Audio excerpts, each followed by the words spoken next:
on the roots.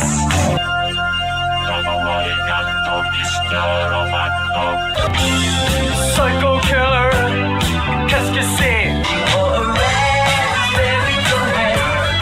Others, come and rock me, I'ma take a stupid.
Seconds away from switching to the redundant sense sequencer.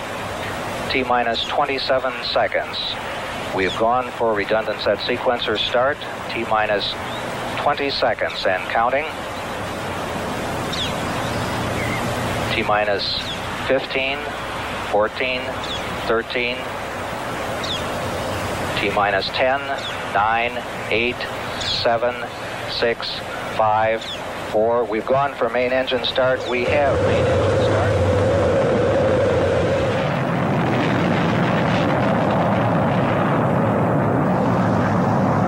Ladies and gentlemen, rock and roll.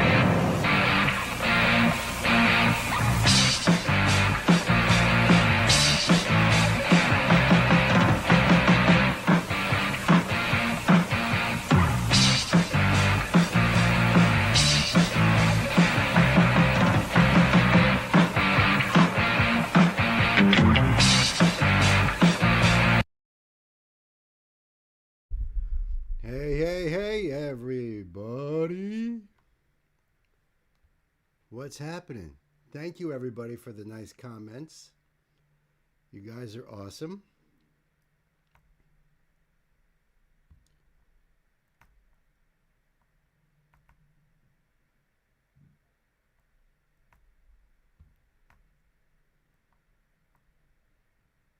Welcome to the 1980s.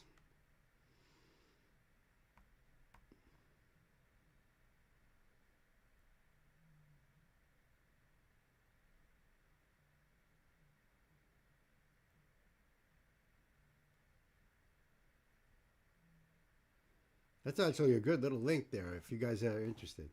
Hugs to everybody. What's happening, everybody? My sisters Gwen and Gay, and of course my dear Panda Bear, Chris O, John, Knights. See all you guys. My darling Nancy there. Chris missed the epic opener. No, it couldn't have. It's impossible. That's impossible. Well, maybe it is possible. What do I know? The hell do I know? What took me a little bit longer to get this up and running was the last live stream that we did on Thursday. I went into the description box. I put the links, the names of the bands and the song in, and all the links for every single one that was in Thursday's live stream. So when I pull up to go live today, guess what? It's all that shit. So I had to go in and I had to delete it all and then go to an older live stream and copy and paste and put that in there. It's like, oh, great. All that. And that might mean like they're all gone. Like, you know, just stupid. Well, what are you going to do? Stupid. Hope you guys are all right, though. I do. I hope you guys are okay. Maybe getting food? I don't know. I don't know. But thank you guys. I saw all your niceness. Thank you. I appreciate that. And Thursday, I had asked if anyone wanted to guess how many songs are in that opening, and Ingo came like practically a bullseye because he guessed 50, and there was actually 51 songs in under 5 minutes. Yeah, when MTV used to actually play music videos, you know. There it is.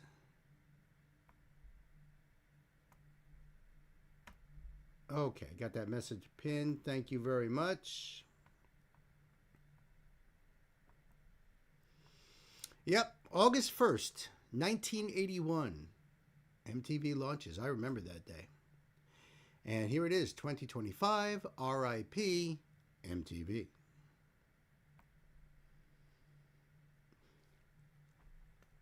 But then again, that was a long, slow death.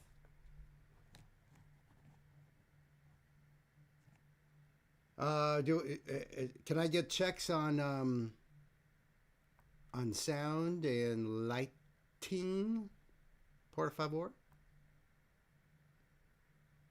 If you don't mind, that is. The Buggles. I know. If I actually played more of that video, you would have seen more. Video killed the radio star. That was next up. Man, when that came out, especially at my age, and a lot of you guys too, when MTV launched, that was the shit. You know, my goodness. Got very little sleep back in those days because it was like just watching every freaking video, even if it was over and over again. Those classic videos and the VJs. Remember them VJs? A lot of them guys are still out there. I know, Gwen, you've got Sirius XM. They got a channel or two. Thank you for all the checks, by the way, Gwen and Pan. Now, Gay says sound is too low again for her. I mean, I'm pretty maxed out here, so I don't know. Pretend there is an I in that. Oh, Unsa. Yeah, Headbangers Ball, man. We live for that shit, right? And what was that other one that they did? 120 minutes? No, it wasn't. No, it was Liquid Television. Liquid Television, which is where Beavis and Butthead started as a clip. I'm maxed out on my computer and my headphones, and nobody else is saying that my audio is low, right? Definitely short for dunce. Unce? It's dunce without the big D. Get it? You guys get it. Now, I don't know what to tell you, Gay. It's a weird thing. You guys are all okay, right? 80s on 8, Classic Rewind, First Wave. Oh my God, Gwen, you got an awesome memory. I have you turned up all the way up, yeah? Let me check my because I know my mic is all the way up. And my Yeti is all the way up. So let me see if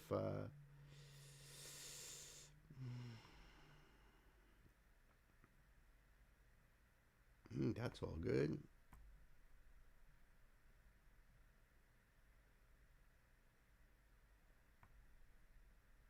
That's all the way up.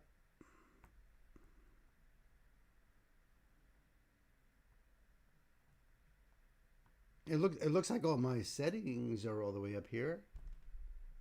Hi, Joanne. Welcome to the 1980s.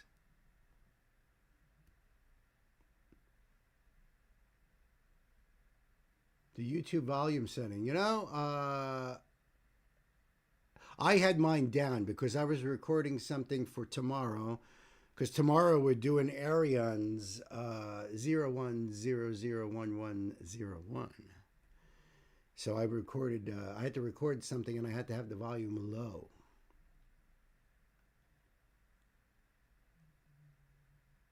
Cool. Hey, just not well. It's okay.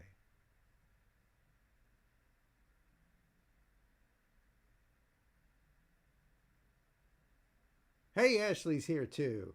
That fixed it. See, I do the same thing, Gay. And people are like, why? And it's even worse, Gay, is back in the day when I would mess that up after my reaction, after I filmed something, and now it's stuck. And that's like forever. That sucks. And we have a renegade here. Is that you, Joanne? That's wonderful. We're doing a theme tonight. No doubt about it. No doubt about it. Yeah, we're going to have different themes here and there. And we decided, how about an 80s one? Because a lot of people, a few of you guys have requested 80s songs. There's a lot of cover songs that a lot of bands have done that have been from the 80s. And I was like, you know what? Let's dig that. Let's dig into it. Yep, the theme tonight is the 1980s, and we just started it out with a whole big montage of 80s songs and images.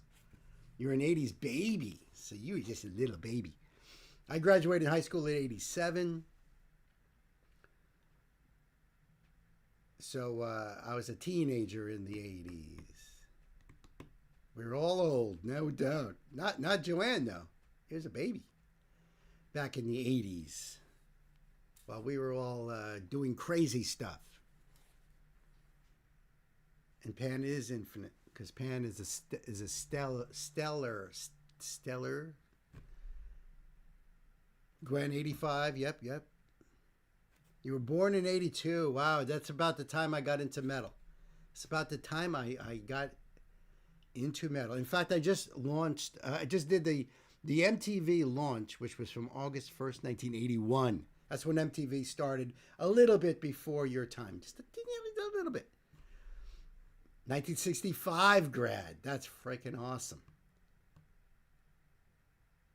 And you're like, you were, I was born in 68, so.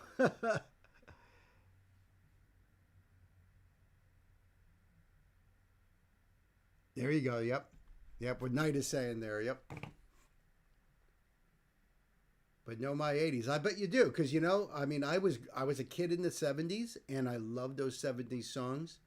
Brings back a lot of childhood memories, and I love it. Ashley also an 80s baby. Yeah. I'm going to start out with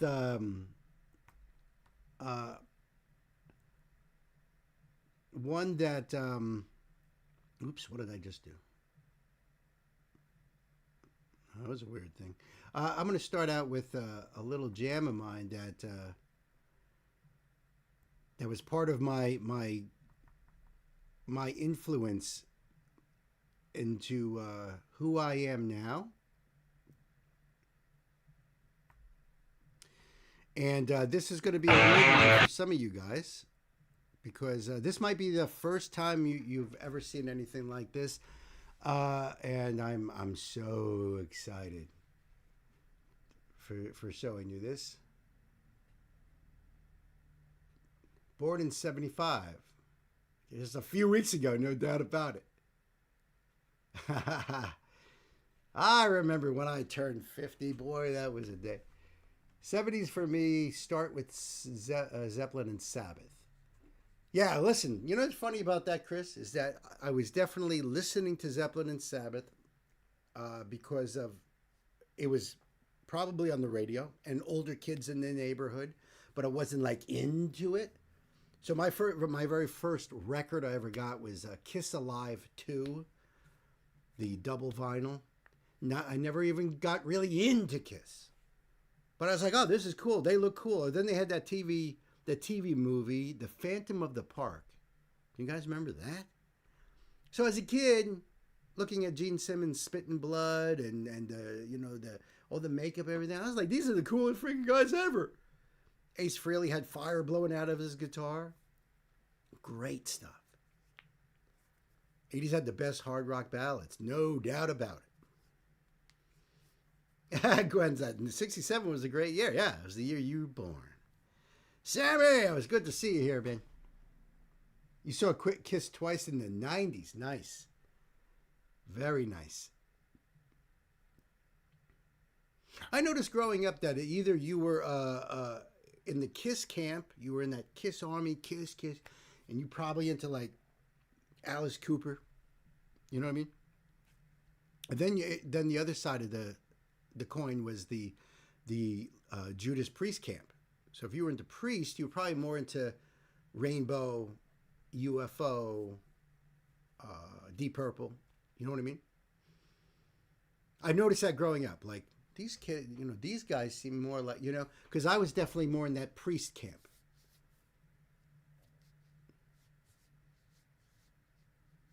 Best rock. Ingo is here. Where'd you pop out of? Ingo, my brother. Heavens Hung in Black by Wasp. Oh my God, dude. It was released in 2007. But that doesn't really. Chris' first rock record was Van Halen, 1984. What a great album. Still have it on vinyl. John, you were in both camps. You loved them all. Good for you, man. That's great. It's definitely too early for Ingo to be awake. He just had to run to the bathroom and was like, oh shit, they're alive. Well, this is going to be fun. This is going to be fun. So, I wish I had the album out.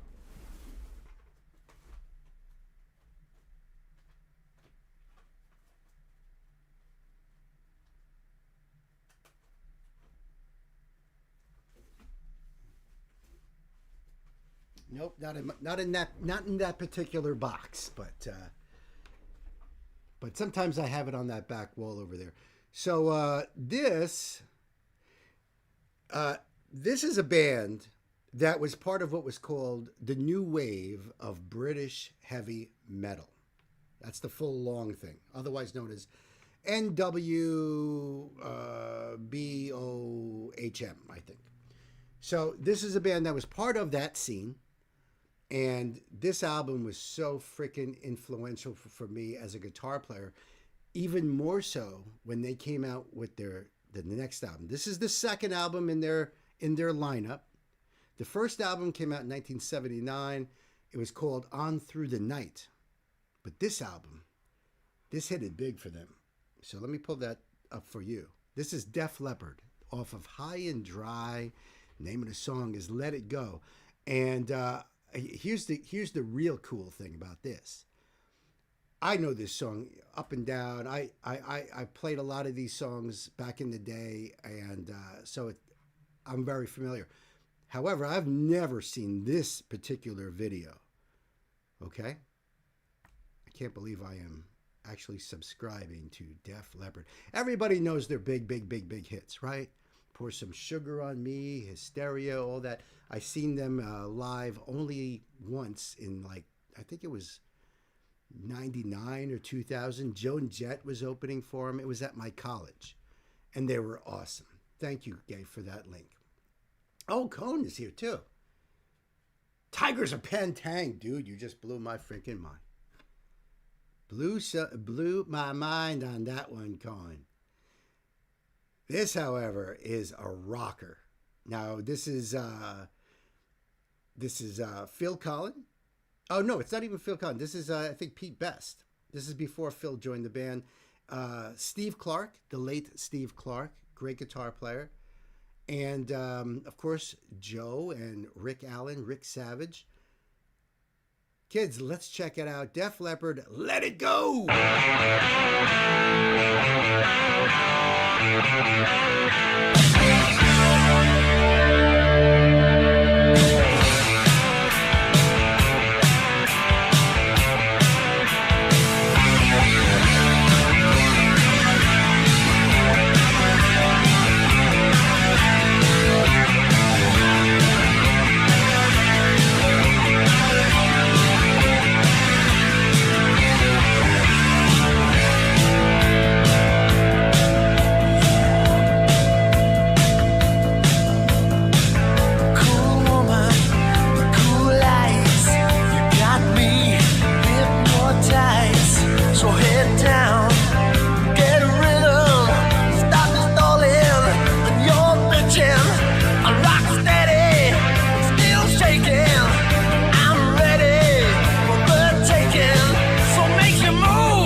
so freaking cool. Yes, Accept is German.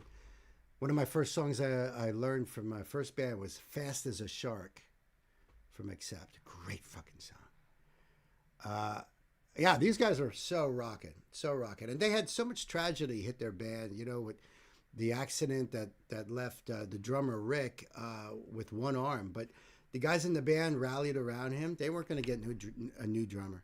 They figured it out. They did awesome things with the drum kit and everything. So ever since then, he has been playing one-arm drummer, and it is just inspirational.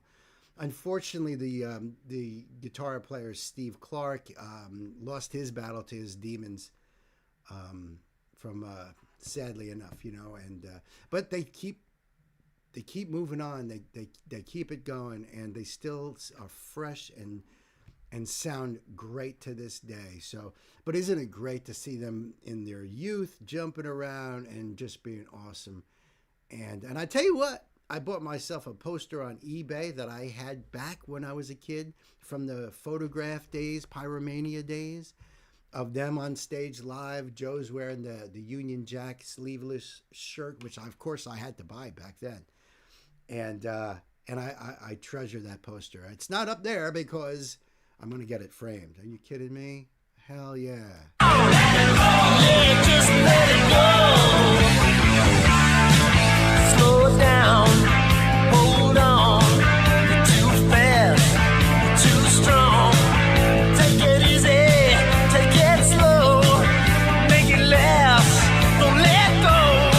We're wild body. It's wild way. You're not leaving. Come on, stay. So get down on your knees and let me know your answer, please. Let it go. Yeah. Let it go. Let it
Rick's accident was in 84, so, you know, and this album was 81. Yeah, it wasn't long after. It wasn't long after. So he basically did 3 albums. I think it was 3 albums. I think Pyromania, it was after Pyromania that the accident happened, I believe. So then, you know, they had to take some time off and record new stuff. But, you know, this is one of those bands that made me want to be in a band. They were just so damn cool. 3. Pyromania was 83. That's what I figured. Yeah, because On Through the Night, High and Dry, Pyromania. Then I think Hysteria was after that, right?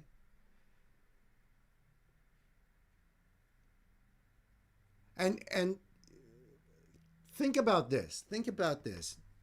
To you guys, to a lot of you guys, you might hear this as being like, I don't know, maybe it's kind of like typical rock sound or you know, but for the time period that this came out in, their influences from these guys weren't too many influences, you know. So a lot of this, no one had ever really heard before. The way they approached the music, that's the thing. You always got to look at when it comes to music is to really those pioneers. What came before them that you could say, oh, they sound like blah blah blah, you know. There are artists out there, especially in that time frame, that there is nobody else. There's nobody else that really did what they were doing. So that's why they're the pioneers. They took those influences, but then they went haywire, I guess, and, you know.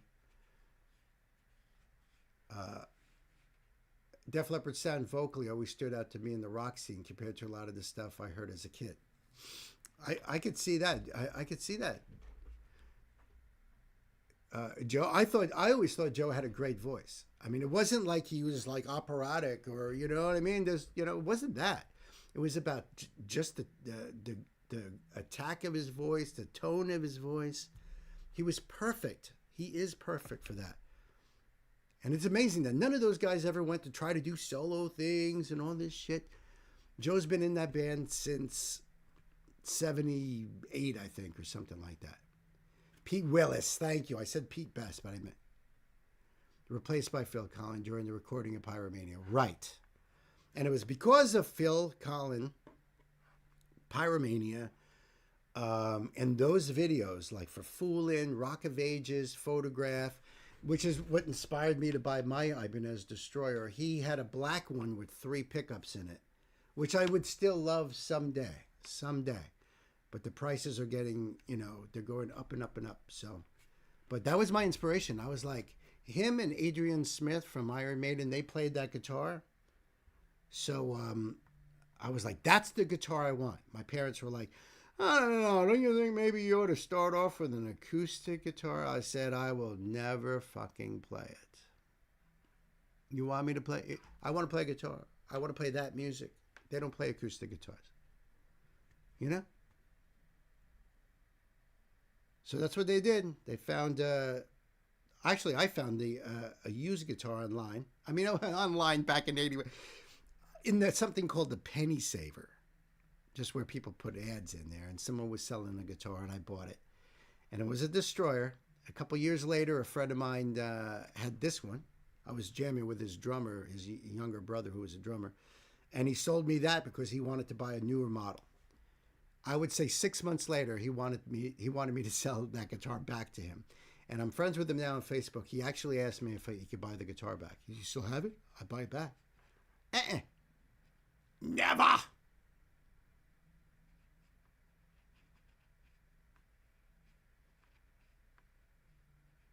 must have missed something there. Okay. Let me just get this one up over here.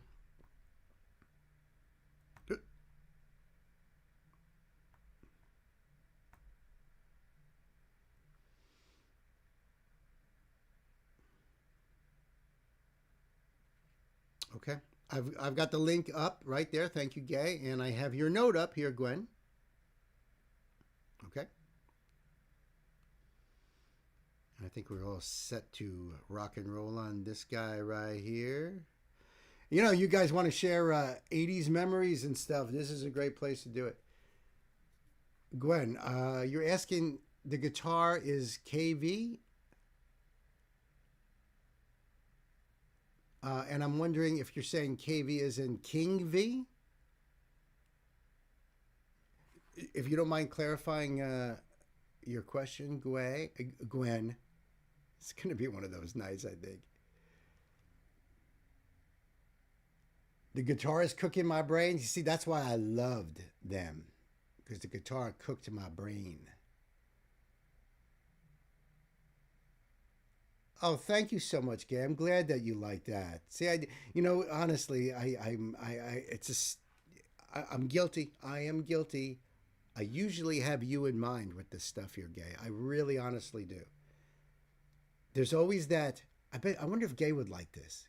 Because I know this is a blank spot for you. So it's like, oh, I feel like I want to just introduce you to all this stuff, you know?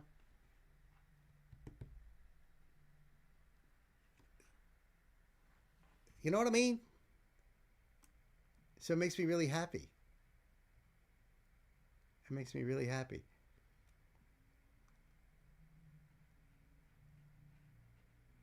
Oh, if the guitar was cooking his brain, I got you. I'm sorry.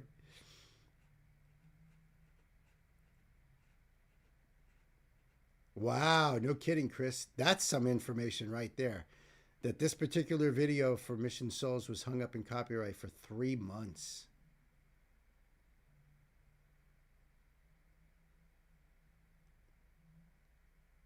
Oh, I get it. I get it, Gay. I get it.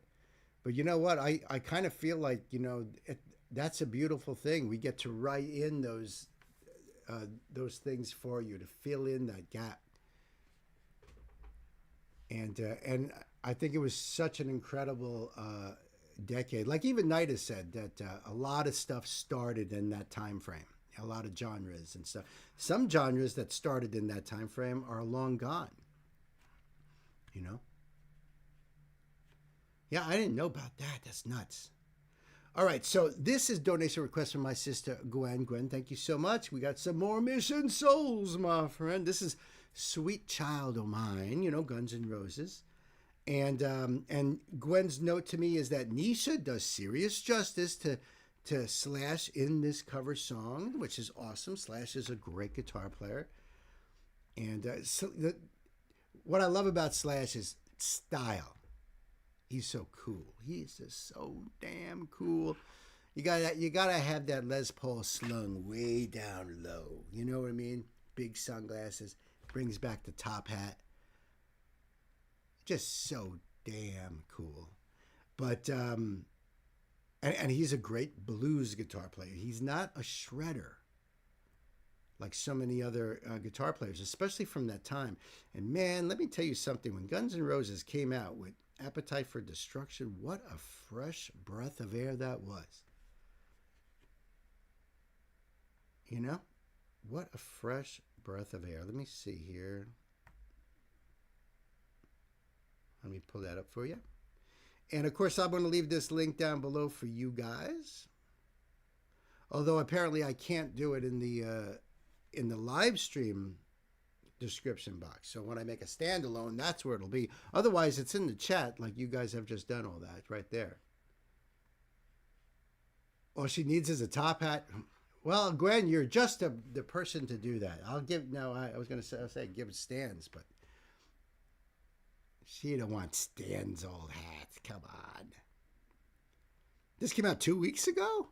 Well, talk about Providence right here, huh? Yeah, baby.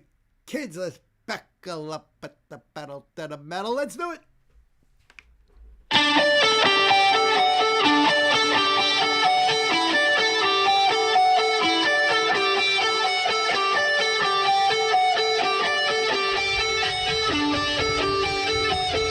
I see her equipment is getting more complicated too, now with rack-mounted effects and stuff. We're watching this evolution of these kids growing up, expanding, new and original music coming soon. I interviewed them, and that's what they said. They're practically in post-production working on it. So soon, probably sooner than later. and I cannot wait. I'm so psyched for that.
awesome.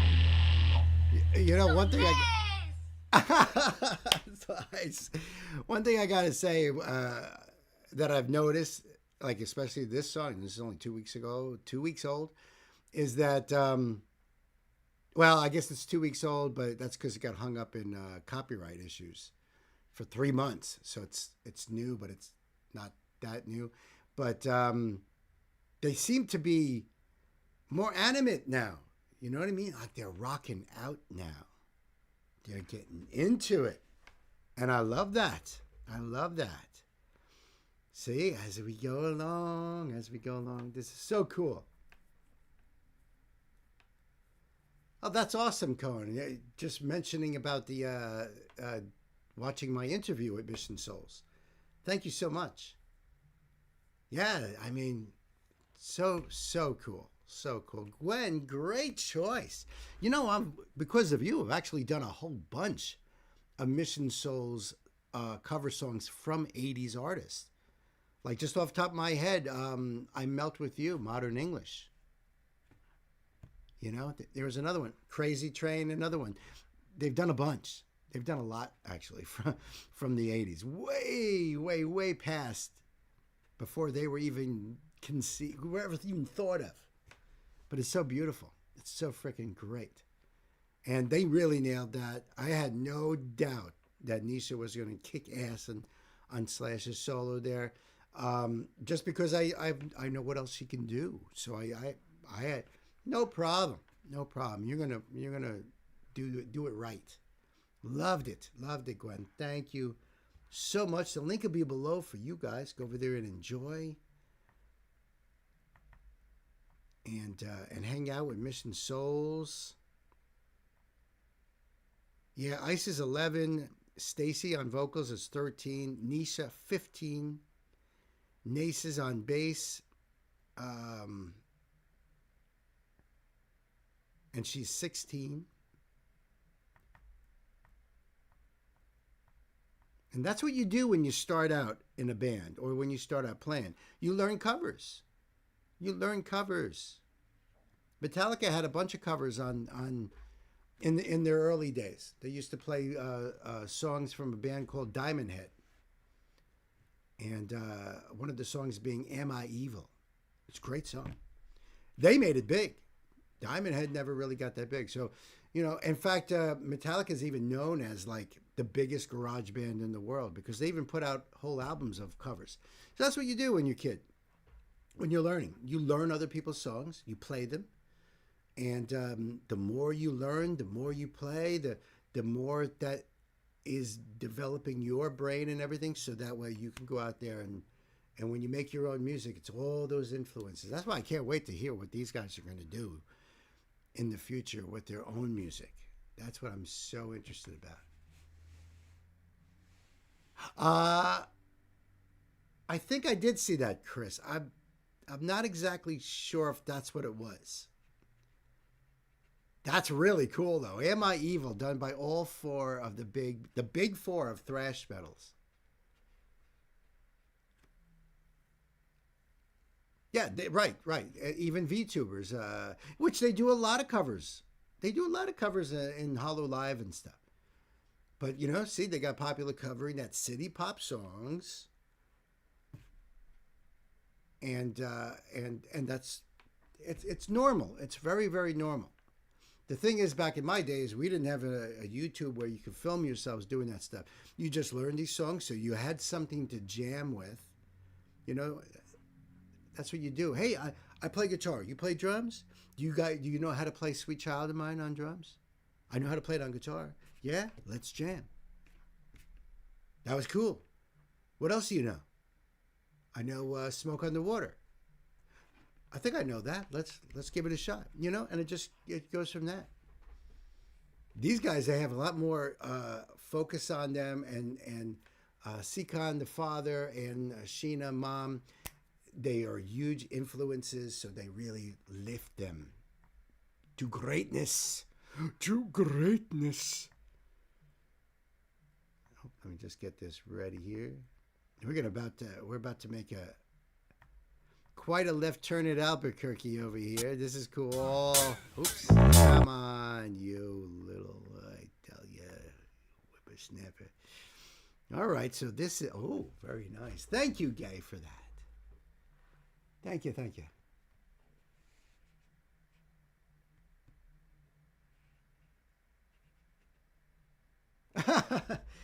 Oh, we love strange comments, Colin. No problem at all. No problem at all. See, weird comments abound here. That's right, Gwen. That's right. And beside that, I'm so far behind. There's a lag. Like, you know, I could see myself on another monitor here, but I'm like at least 20 minutes behind. No, not that far behind, but enough to screw things up. Enough to screw things up big time. This is very cool, Gay. This is very, very cool. All right, so this is a donation request from my sister, Gay, and because we are doing an 80s night here, this is Bonnie Raitt doing a thing called Love, which is freaking cool. I don't know if this is her original song or not. You know, I know I've heard this song many times. I can hear it in my head right now.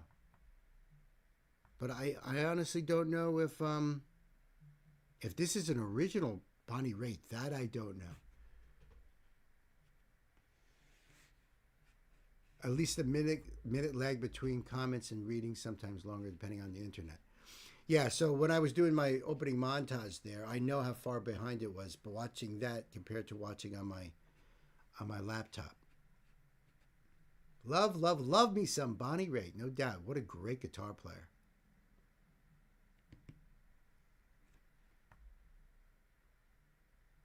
You know a lot, Bill, if it's true, of course. Well, that's another story. Jerry Reed did this first. Thank you, Gay. I didn't think it was an original, but I can't honestly say I was a big fan of Bonnie Raitt and I follow her career, and I don't really know. I really don't know. Really, I just don't know. This came out in 1989. Jerry Reed was 1968. Hey, what a year, huh? What a year, 68. So,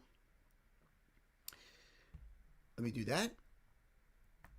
And let me support Bonnie.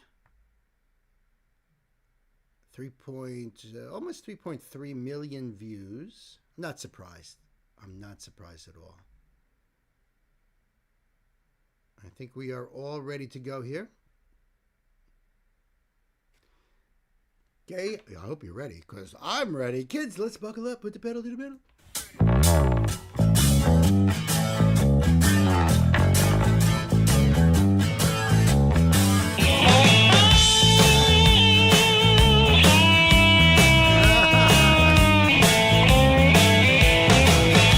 Young Dennis Quaid there, huh? It's not an exact duplicate of the Jerry Reed song. Ah, okay. Well, I figured Bonnie would probably put her own twist on it and, you know, make it a little bit more of her own. You know, I would assume. Chris says Jimmy Dean, Elvis, Glenn Campbell, and Johnny Cash have recorded versions. Okay, very cool. Thank you for that information, everybody. That is great, everybody. Don't have to humble yourself to me. I ain't your judge or your king. Baby, you know I ain't no Queen of Sheba. We may not even have our dignity. This would just be a powerful thing. Baby, we can choose, you know we ain't no amoeba. Are you ready for the thing called love?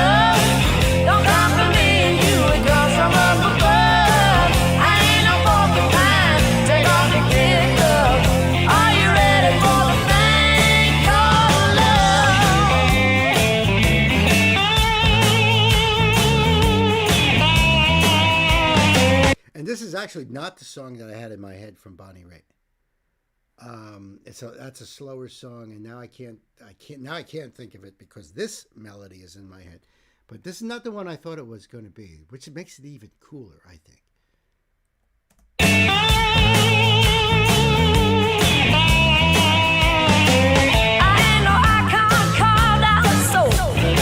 Set it to clean up your reputation, baby. You know you ain't no Prince Charming.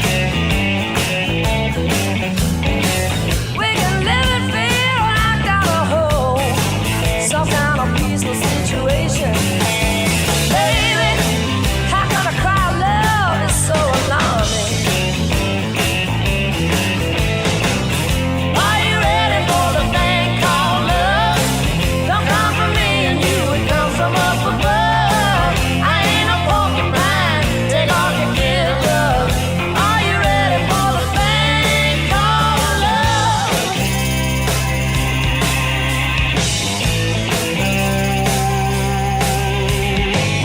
Ugly ducklings don't turn into swans.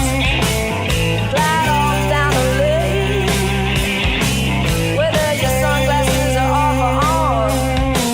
You only see the world you make.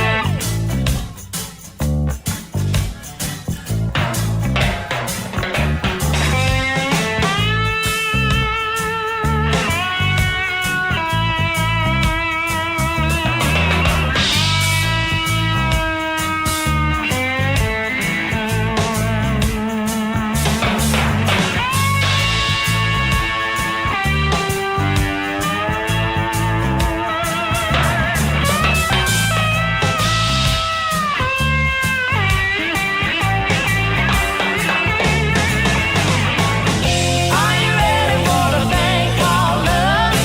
Don't come from me and you, it comes from up above.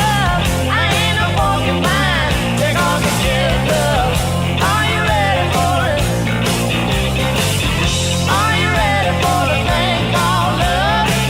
Don't come from me and you, it comes from up above. I ain't no porcupine, take off your kid gloves. Are you ready for it? Are you ready for love, baby? Ooh, yeah, yeah. Are you ready for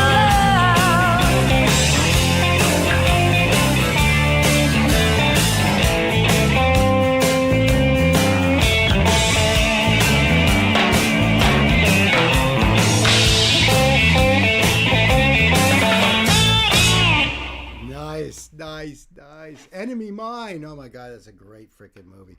I don't think this song had anything to do with the Dennis Quaid movie. Or I could be wrong. I don't know. It could be that he was just, in the video. Because I was wondering that too. I wonder if this is like, the guy from The Boys. I love Bonnie's voice. Her her playing the slide on the electric guitar there sounded great. She always had a great smile too.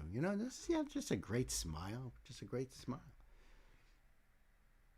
And I thought that was freaking awesome. Gay, I think that was great because I know I never seen that video. At least not that I can recollect. So that's even cooler. And Thing Called Love. And now we're learning about the song and everything. And didn't expect to see Dennis Quaid in there too. I love the sound on that as well. There was something raw about it, even though it's a studio version, and had like an openness that almost made it sound like they could have been playing in a little bar, like you're seeing right there, a little roadhouse or something. Cool. Thank you, Gay, my sister. I appreciate that. Bonnie Raitt. Thought maybe they might say something in their description box. No.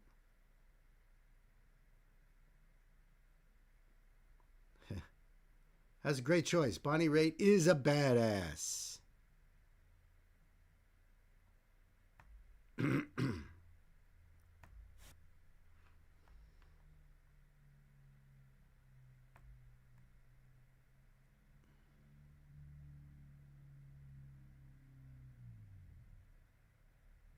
Okay. Enemy Mine was truly a great film. I know. That was Louis Gossett Jr. played the alien in that.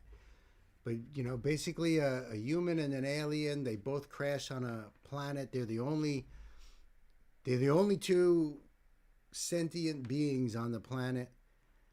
And, of course they're enemies. That's why they crashed. They were fighting each other. But now that they're both stranded on this planet, they had to figure out how to survive because it was a brutal place. And of course, I don't want to spoil nothing. Just trust me. You should watch that movie if it's around.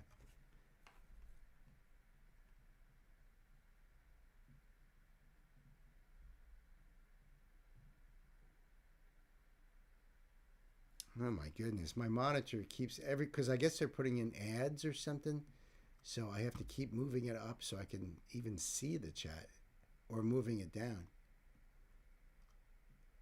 One of your favorite movies. Dude, I haven't seen that movie in probably 30 years.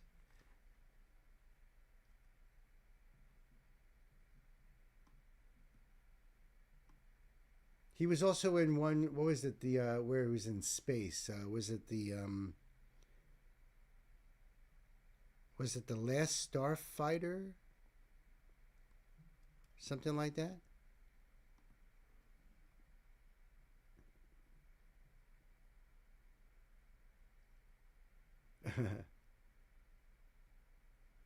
All right.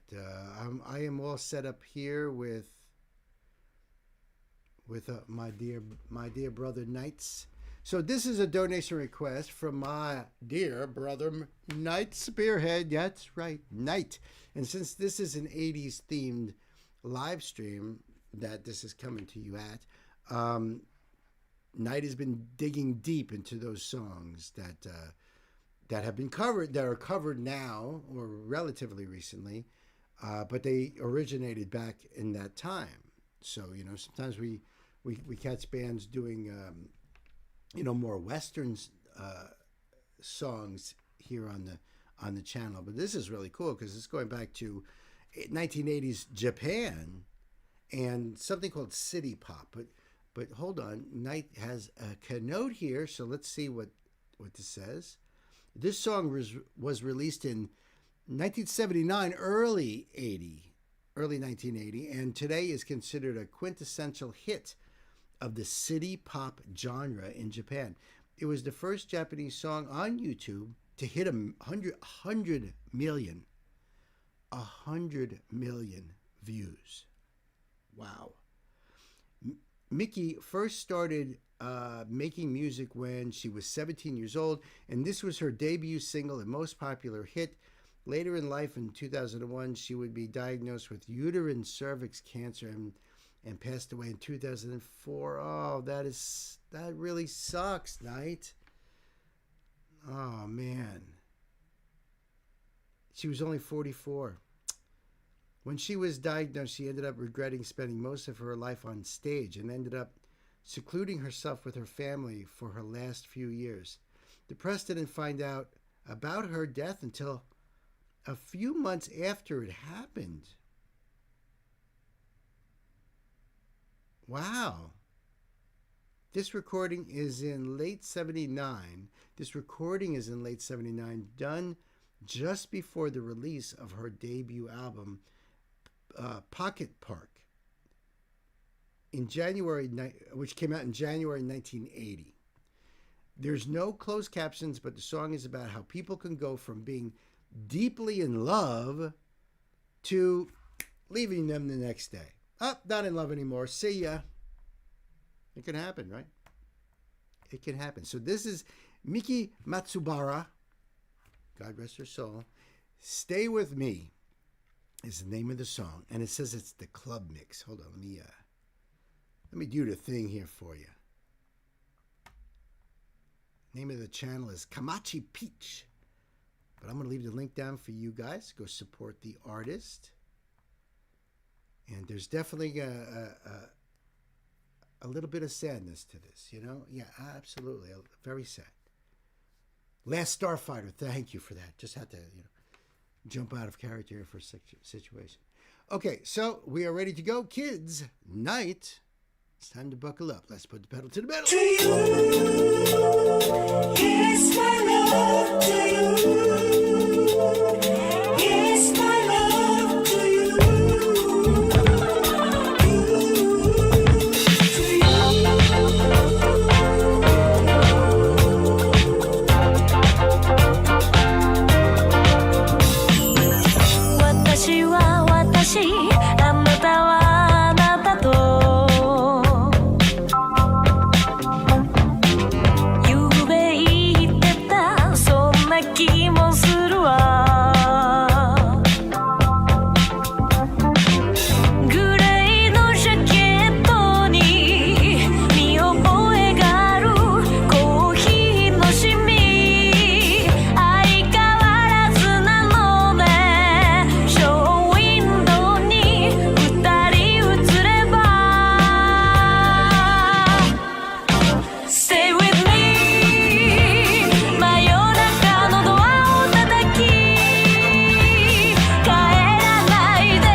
Beautiful voice.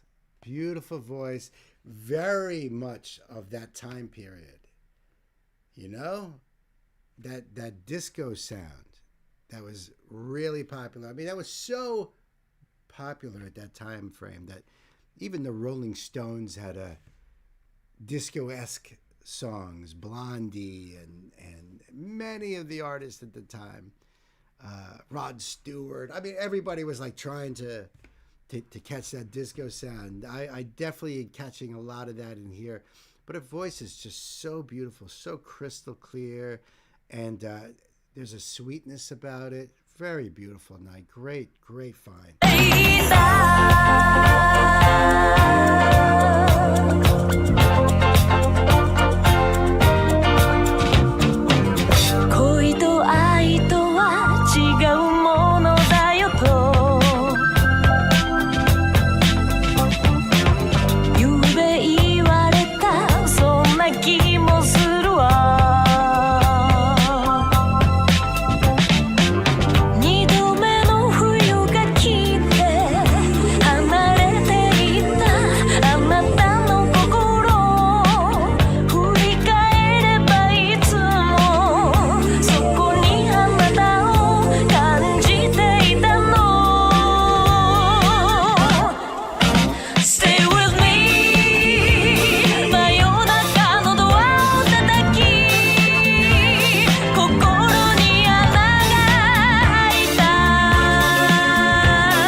That was awesome night. Wow.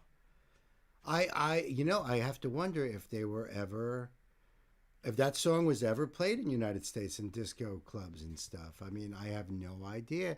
I can't see why it wouldn't. The horns was fire. Yeah, no doubt.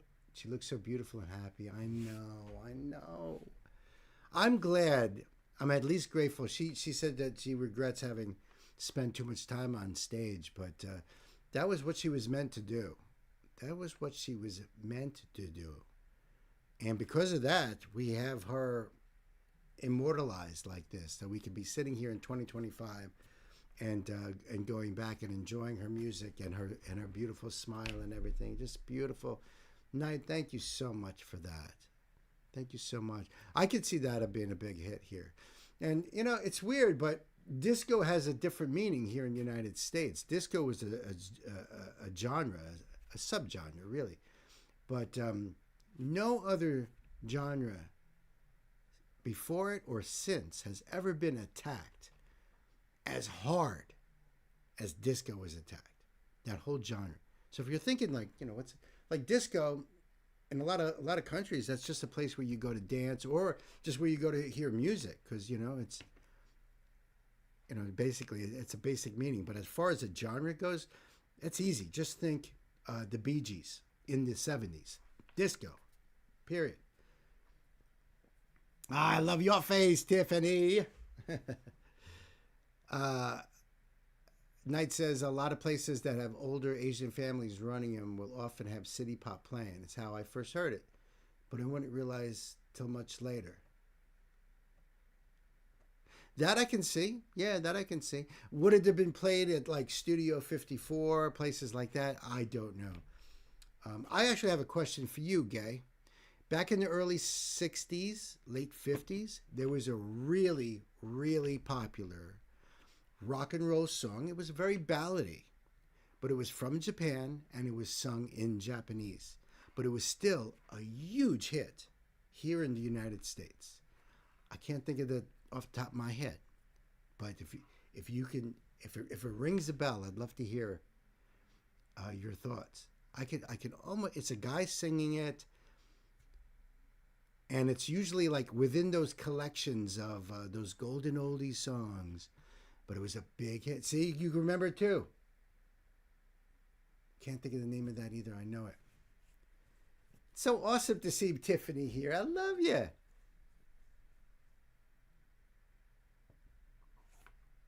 Yeah, no other genre ever got attacked that way. They used to have like big record burning events. I guess there was at some baseball stadium or something where they had all those.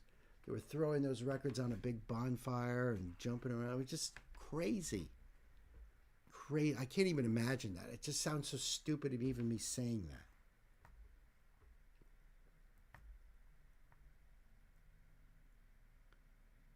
Miki Matsubara. Stay with me. Beautiful. Rest in peace.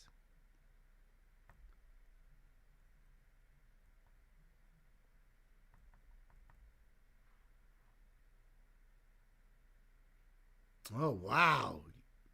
This is cool. This is a surprise. Whoa. I get it. Who requested this one? No kidding.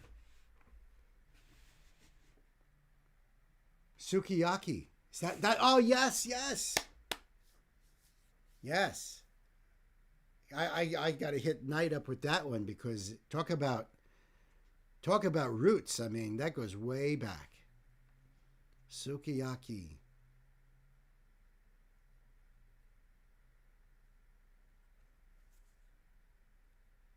It was a really nice song too. I'm trying. I got like little bits and pieces in my head. I'm familiar with that song, really.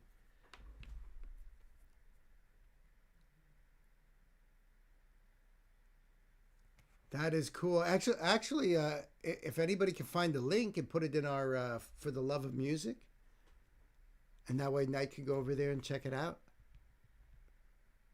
As far as I know, it is the one and only huge musical hit from Japan in Japanese that was right here in the United States. You Googled it. Oh, you already looked it up. Nice.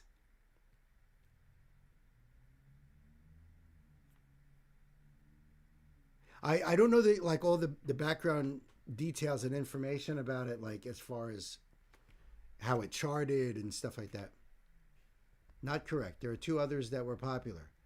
Oh yeah, what? Come on, bring it. Bring it. Bring it. I'm right here.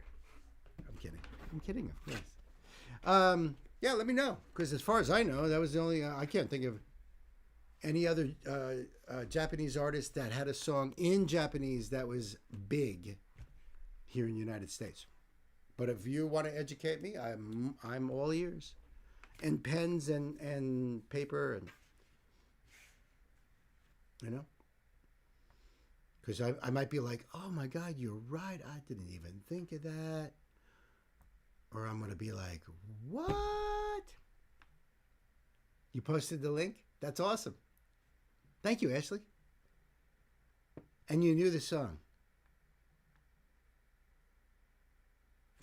I think what really blows my mind about that whole thing is that it was a song in Japanese, popular in the United States. Do you remember what year it was? Did it say what year it came out? Because let's put this into perspective here. It came out like in either the late 50s, early 60s. Right? So World War II was not far away at this time. It's pretty fresh in people's minds. Right? And there were people that were still at that point in time like, remember Pearl Harbor, So that's freaking amazing. It was freaking amazing that song made it like so big, because it was such a great song. Throw down at Bill's record store, right? I'm waiting, Pan. I'm waiting. Hold on a second here. I got to wait in style now.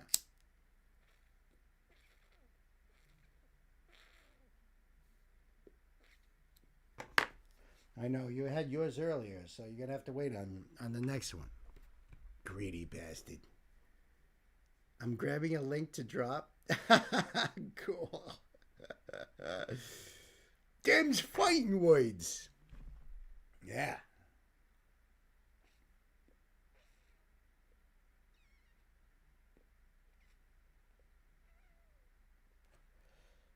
Yeah.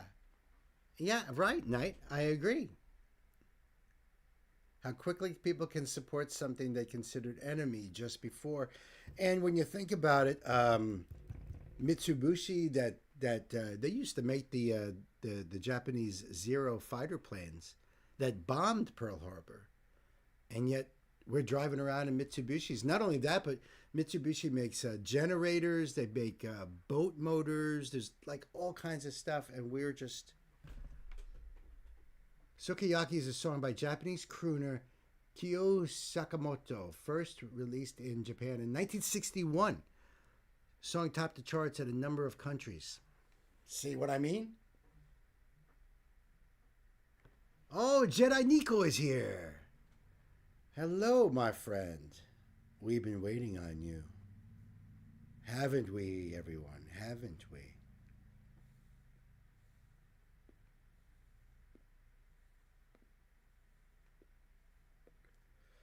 Be careful, he'll use those Jedi mind tricks on you.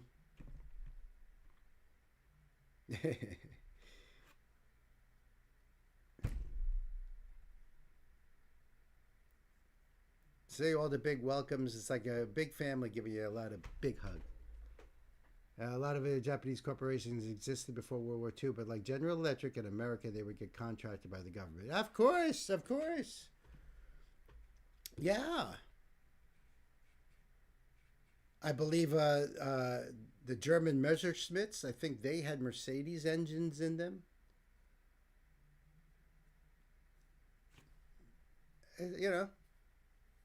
Things happen.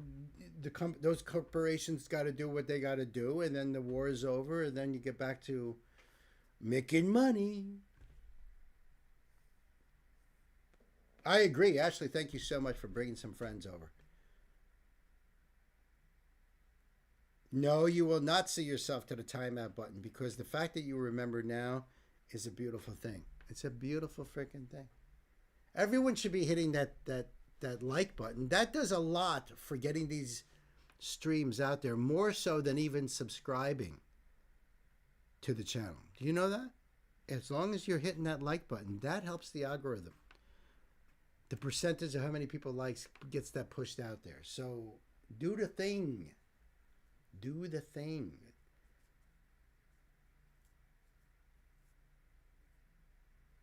And Nancy actually looked up our analytics, or on YouTube. Can you believe 83% of the people watching don't even subscribe?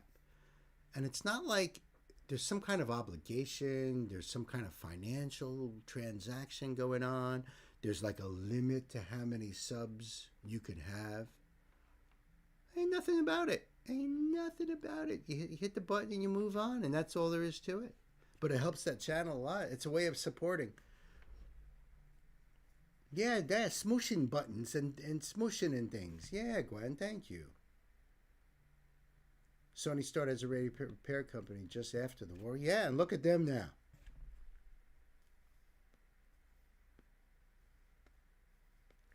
There's no ignoring that anymore, Ingo.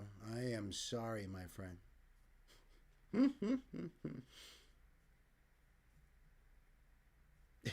That's funny, though.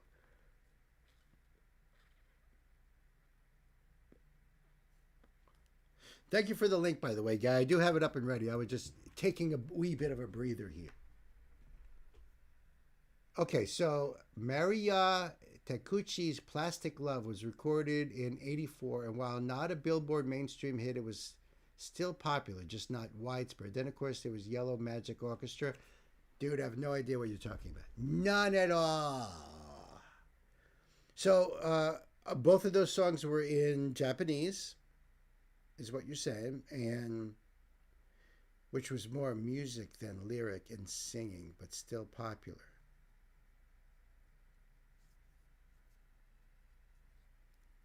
All right, so there's like shades of gray here, shades.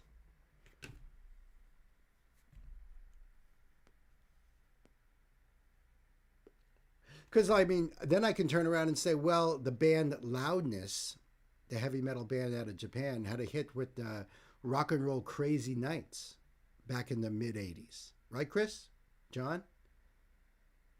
And even though they weren't, I don't know how far up the charts or anything it got, but as far as like the metal scene goes, it was pretty popular. Everybody loved Loudness that I knew. Plastic Love is my second request. That's great.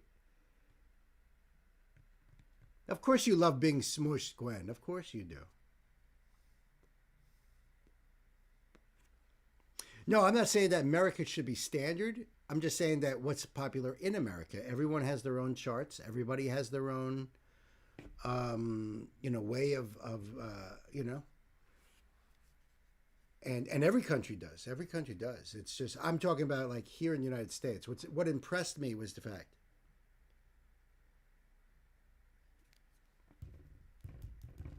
Okay. All right. So this is a request from my brother, John. Thank you so much, John. This is really incredible over here. I can't believe it. I think you can't believe it. Because this, my friends, this is Tesla. And I dig Tesla. I don't know too many of their songs, but I love the dude's voice. I don't even know the names of these folks. You know what I mean? I don't even, I couldn't tell you who the name of the singer is and all that stuff. But this is Modern Day Cowboy. Man, I haven't heard this in forever, John. So thank you so much. Just a little on the side here. Cone, I don't blame you. It's getting late, so... So good night. Thank you so much. I appreciate you hanging out with us. This has been fun. Thank you. Have a great night, my friend. We'll catch you on the next. Chris says Jeff Keith on vocals. Yeah, that doesn't even ring a bell. Very underrated. I agree with you, John. I agree.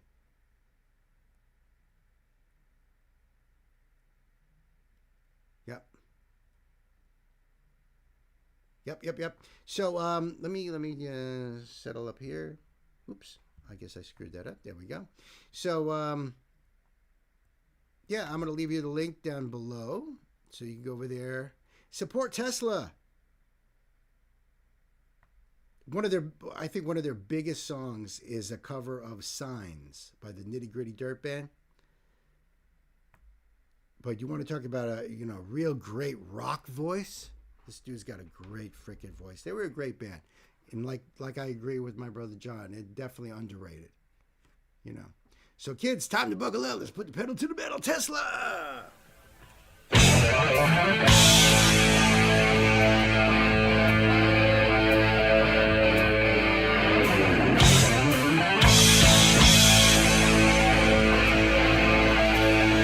I don't think I've even seen this video before, John. Isn't that weird? At least not yet. It doesn't ring a bell at the moment. Maybe there's another scene deeper into it, because I think I've only heard this audio wise.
Never seen the video before. I think I would remember the cowboys and stuff. All that black and white footage, I would have dug that.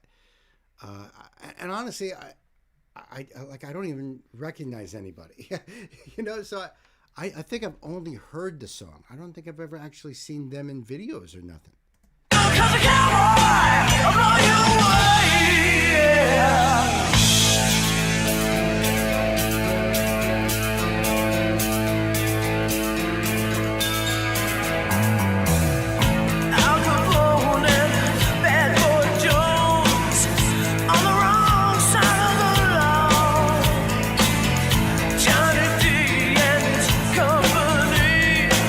Always first to the drum.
That was awesome, John. Thank you.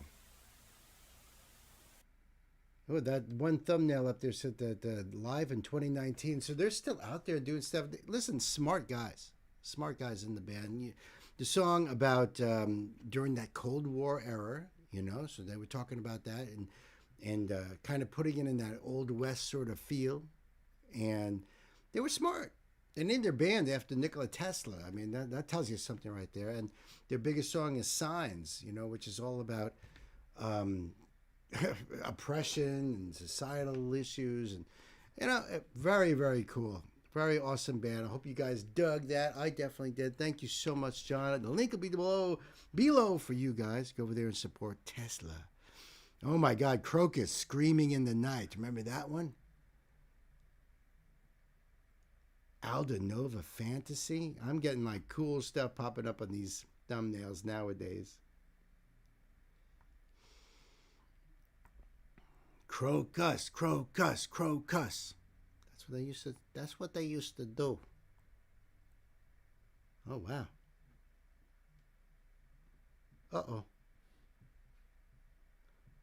wow. This next one for Chris, which is hilarious when you think about the irony here. Chris's request here, there is no link.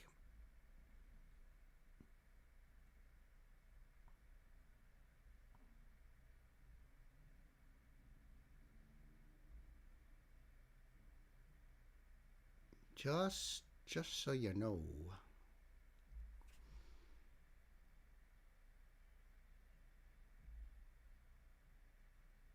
Okay. Thank you, Gay. It was a nice pick.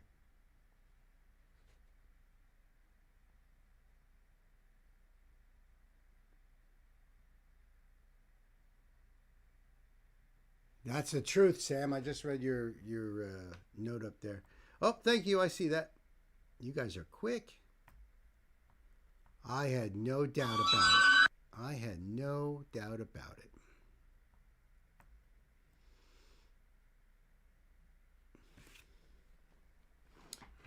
Now, that's weird. It was there just in a register as a link. That's weird. Yeah, because it wasn't linked. You know what I mean? Like it didn't have the blue line underneath it. And when I put the cursor on it, nothing happened. That's weird, though. But it's fixed. Thank you. Fixed it. I just added the space behind it, and it works. That's weird. But cool. But really cool. Thank you, everybody. The Mighty Mods, everybody, huh? Give it up for them.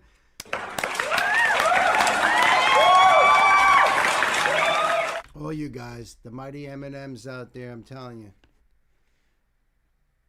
See, I just added a space. So this is a donation request from my brother Chris O. And this is Bonham, the son of the late John Bonham. This is Jason Bonham. The song's called Wait For You, and he says it's the lead single from the 1989 debut album, The Disregard of Timekeeping.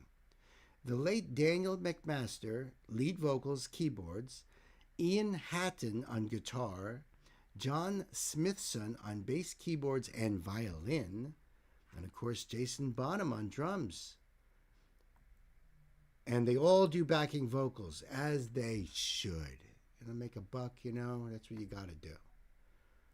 So how cool is that? I mean, listen, not for nothing, but John Lennon's kid, Julian, he had at least one or two songs out there when he came out. That's it's hard to step into the family business, as it were.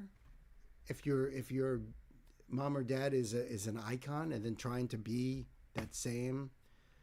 So Jason Bonham has come a long way and made a name for himself on his own, and I think that's a beautiful thing. A beautiful thing. So I'm going to leave the link down below for you guys. Go over there and do the thing. And support. And I think we are ready to go. So let's check it out. You still have this on cassette. Holy shit. Oh my God. Vibe Reactions is here. Yo, what's up? What's happening? Everyone, warm welcome. Warm welcome for Ray over at Vibe Reactions. Thank you for popping in. Yeah, how you feeling, Uncle Ray?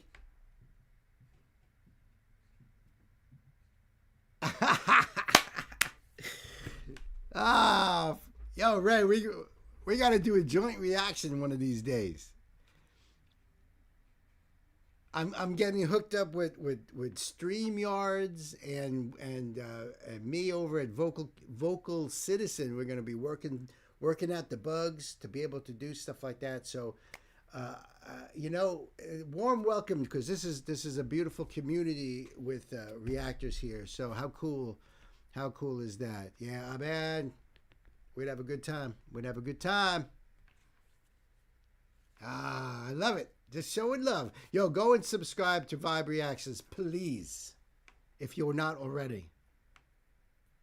The Vibe gang in the building for sure. Ah, man, that fills my heart, man. That fills my heart. Thank you. Cool in the gang. Already sub.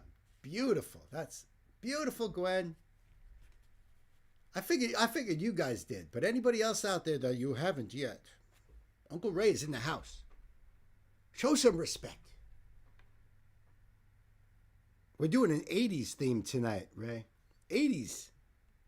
That's what we got going on right now, 80s.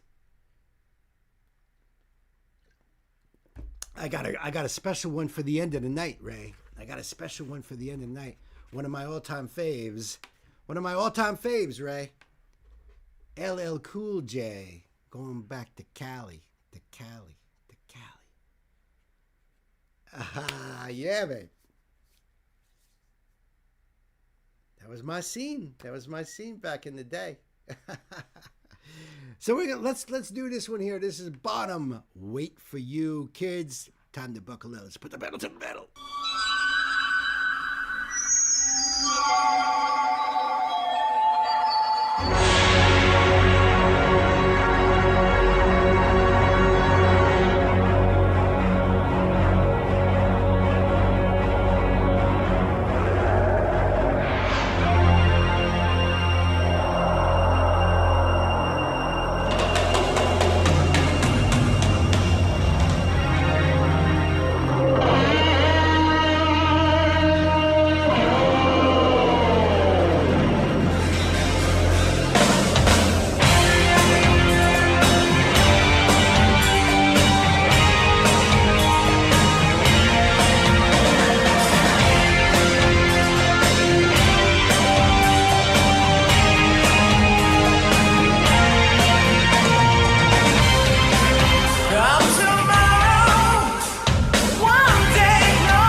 I honestly think I have seen this. But you obviously, Jason Bonham, son of John Bonham, the legendary, iconic John Bonham, drummer of Led Zeppelin. Can you notice something going on here, folks? So of course he's going to get out there. He's going to do his own music. But man, what a Zeppelin vibe on this. Am I wrong on this or what? I mean, he's got a lot of Robert Plant going on here, and I think this is so damn cool. One day closer to your heart. Lost around me. It's time in itself when you're near. Take the time. I've shown you the love I for you. You're too young to know what it is that I feel.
got his papa's chops right there.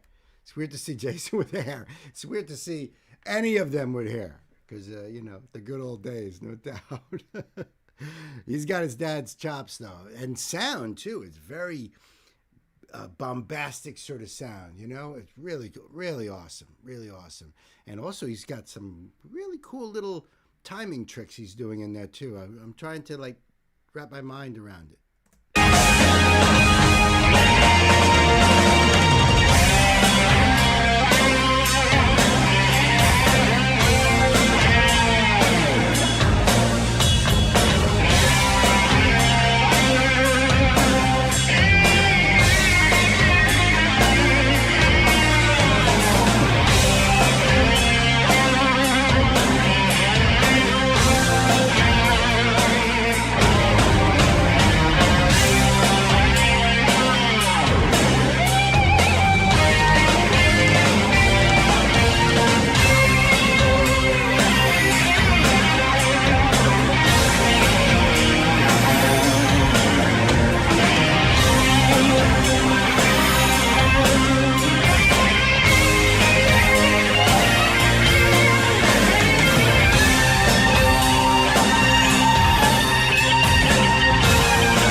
Damn, that was awesome.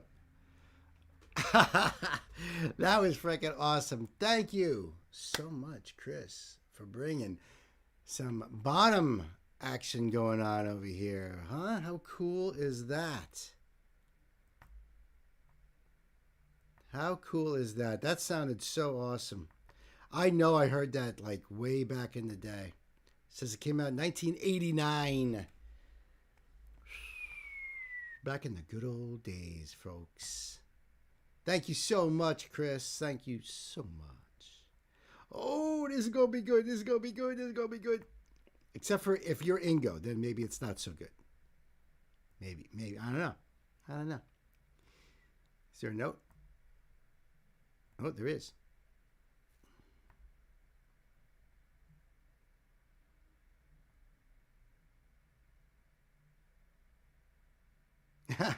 All right, so let's do this.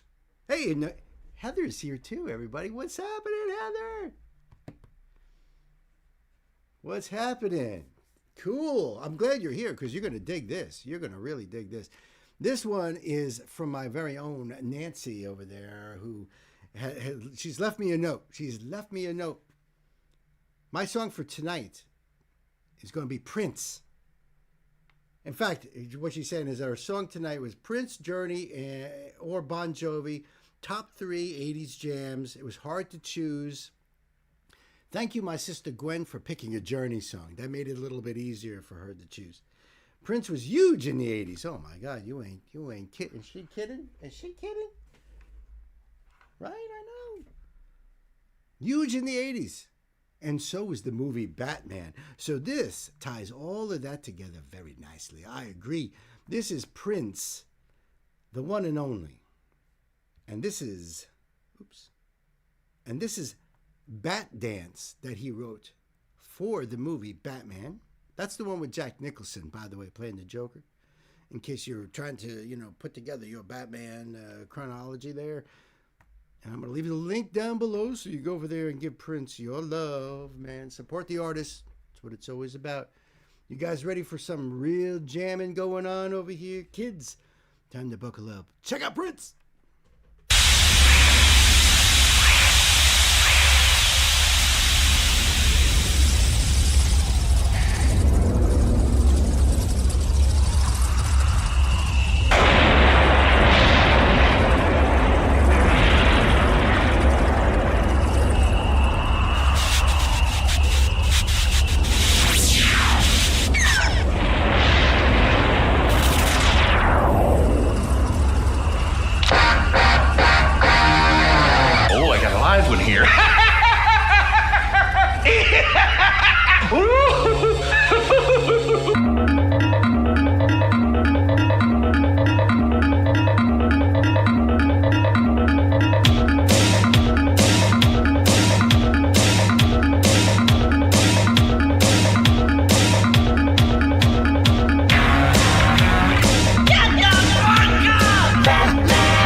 Keep busting.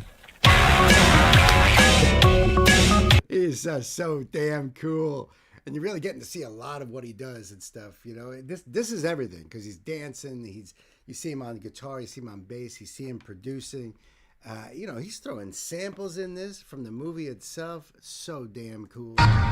He's keep busting. Half joke.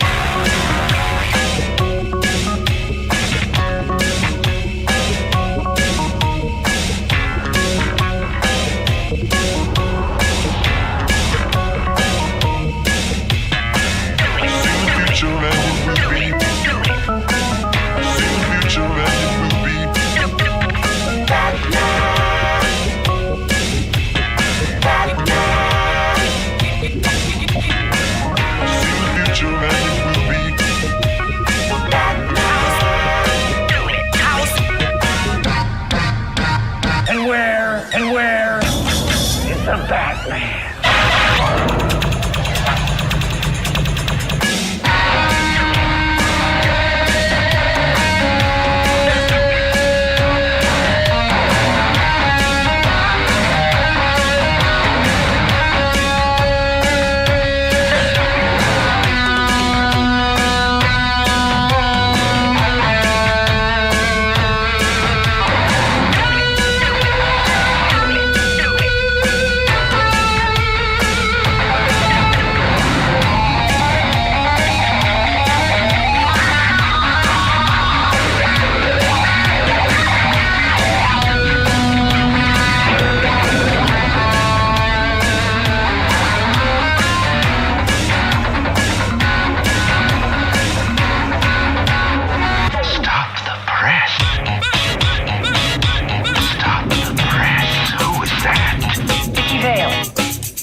Work.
Hey, Jackie, let me stick the 7-inch in the computer.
Fire.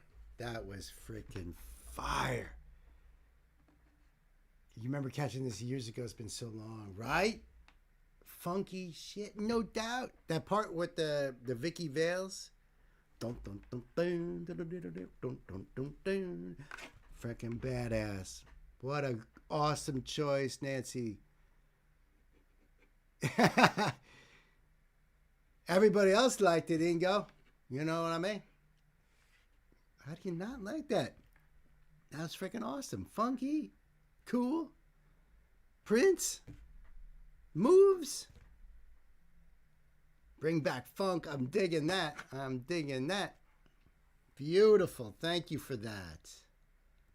I needed some Prince. I've been jonesing.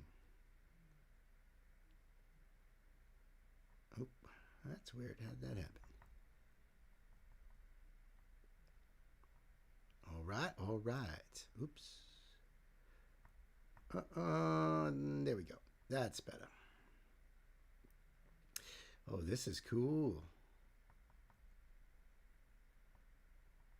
Well.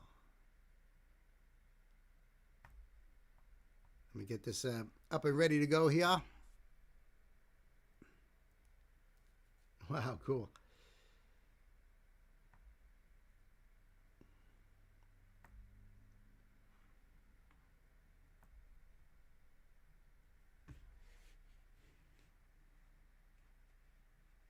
We're swapping Ashley with Uncle Ray's. All right, beauteous.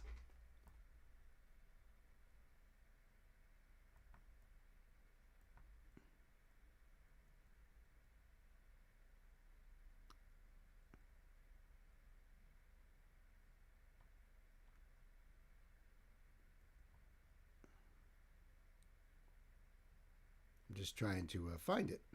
Oh, there we go. Oh, my goodness. Ha, that's freaking awesome. Oh.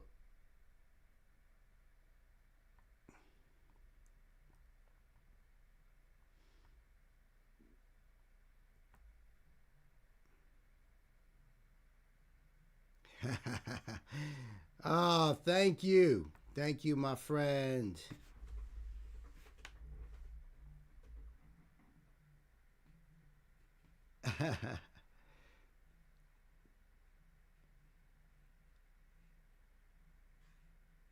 Heather says, Motley Crue is all I listened to for one full year in middle school. No kidding. If I were to guess right, it would be, if I were to make a guess, it would be Theater of Pain. Maybe. what was the other one? It was it Girls, Girls, Girls. For me, it was their first and second album. The first one was Too Fast for Love, and the second one was because Live Wire is one of the best Motley Crue songs in my opinion. Then of course it was Shout at the Devil, which was it's still one of my favorite Motley Crue albums. That's such an awesome album. So this, my dear friends, this is. Are you ready for this, Stanley? This is a donation request from my very own Uncle Ray from Vibriax, and he's choosing Jethro Tull. The song Aqualung. Man, I haven't heard this song. I don't even know how long. That long. It's been that long since I heard this song. Aqualung was 1971. Yeah. Tull has been around a long time. I hear you, Ray. I hear you. And this is one of those bands that made playing flute a hell of a thing. I even bought a flute just so I could try to learn. But this is cool. The link will be down below for you guys. Go over there and support Jethro frickin' Tull. Aqualung. Wow, dude. I'm blown away. This is gonna be so damn cool. He's an awesome flautist. I'm excited too, dude. Let's do this, kids. Time to buckle up. Pedal to the metal.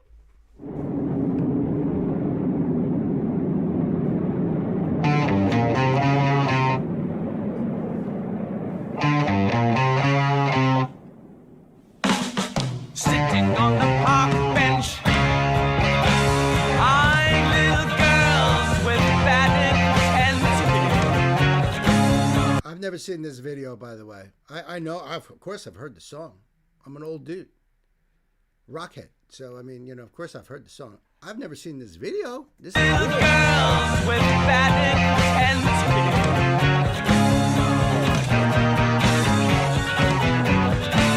Snot's running down his nose. Greasy fingers smearing shabby clothes. Hey, Aqualung, drying in the cold sun, watching as the pretty panties run. Hey, Aqualung, feeling like a dead duck, spitting out pieces of his broken love. Oh, Aqualung, sun streaking cold, an old man wandering lonely, taking time the only way he knows. I'm gonna have to do a deep dive on this on my other channel, on the classics breakdown, because this is like the lyrics in this is like, I gotta dive deeper into this song. You know what I mean? And really try to understand, because I never really paid attention to, honestly, I never paid attention to the lyrics. Just a few lines that were like, looking at little girls with bad intent and like, the weird shit like that, but never really like dove into the song. So this is definitely going to be one of them. What a great choice, Ray. Holy shit.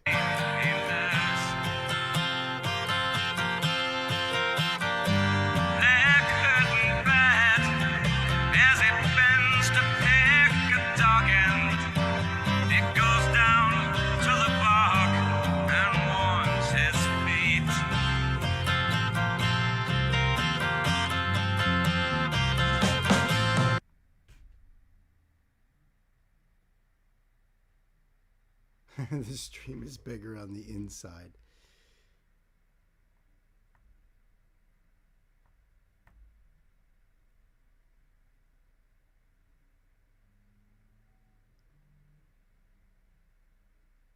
It says it was temporarily blocked, so it'll be back. It's temporarily blocked. It'll be back.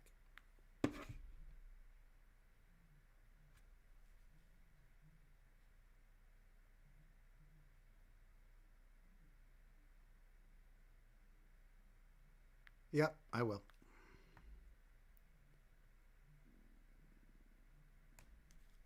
I know, that's so cool.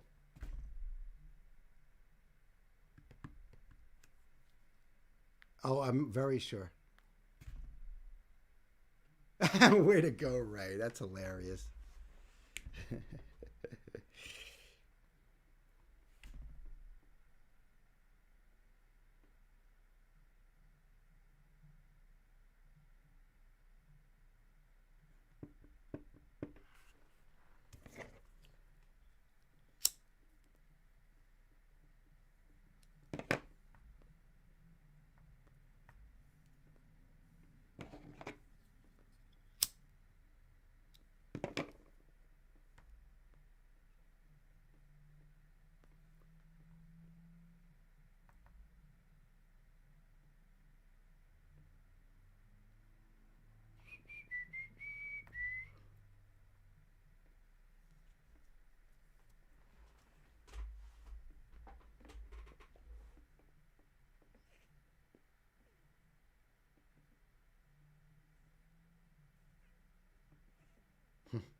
Oh, okay.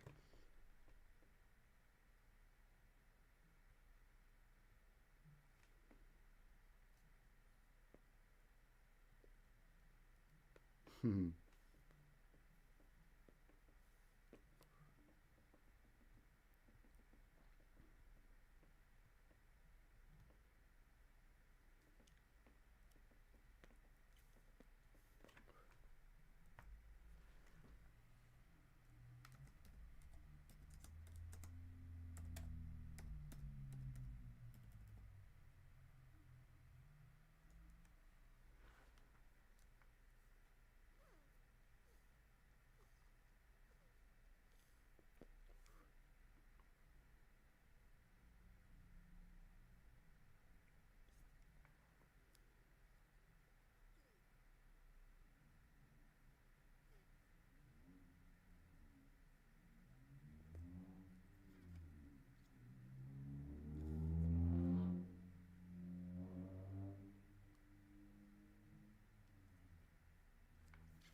I think I'm back.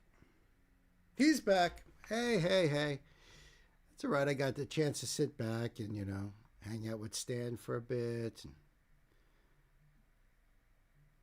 And it's all good. I try not to pause. Sometimes when I watch BP or AR, they don't.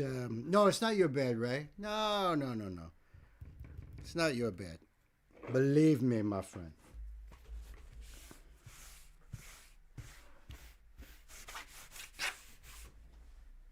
Nope, not you. I'm back from timeout. I've been reading the chat and everything, though. No problem at all. We're gonna continue on. I'm just gonna pause the shit out of it. You know what I mean? I don't even think it matters. These are YouTube bots. This is not like a label coming down on me. This is YouTube saying we've detected some shit going on with your station here. You know what I mean? So screw them. Let's keep going.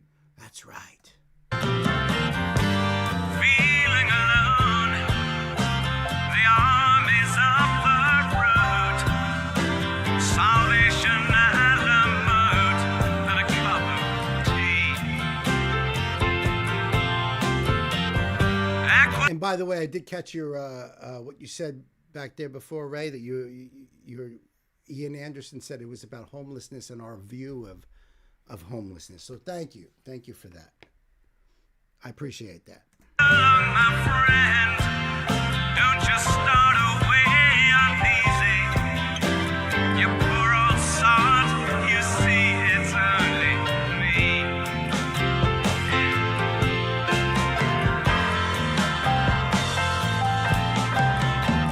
Do you still remember a December's foggy freeze when the ice that clings onto your beard was screaming agony? The visuals are so stunning in this too. This was a great choice, even that. This doesn't look like it's 1971. So I don't know when they did this video right here, but It said that it was published 4 years ago. This song is the first track and title track of the 1971 Jethro Tull album titled Aqualung. Oh, and the lyrics are down below there too. Nice. But it doesn't tell you anything else about the video. So it's probably a pretty new video. I love the art in this. This is really cool. It was screaming agony. Hey, you snatch your rattling last breaths with deep sea diver sounds, and the flowers bloom like madness in the spring.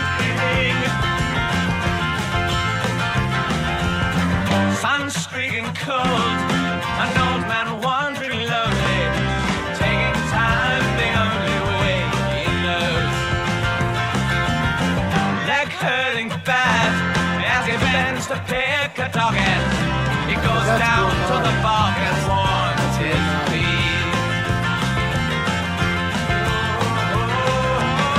Feeling alone, the armies of the road, Salvation Alamo, got a cup of tea. Aqualung, my friend, don't you start away uneasy. You poor old sod, you see it's only me.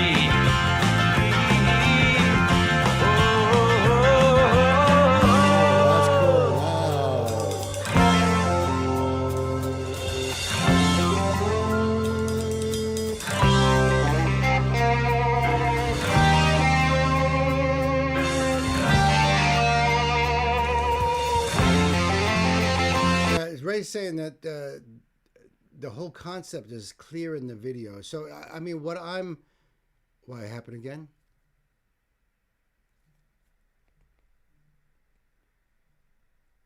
Oh my God, really?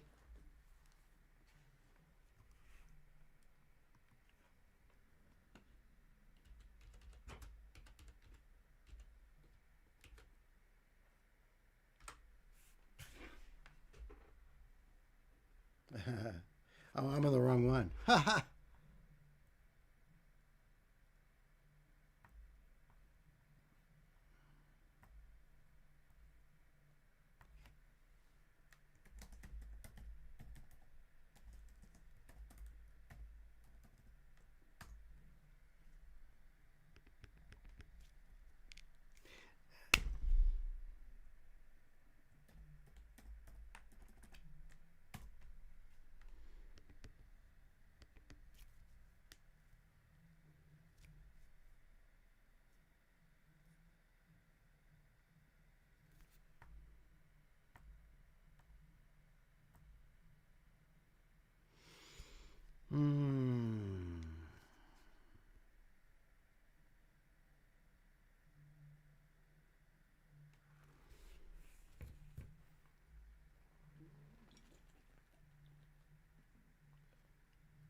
Says temporary, so I'm waiting.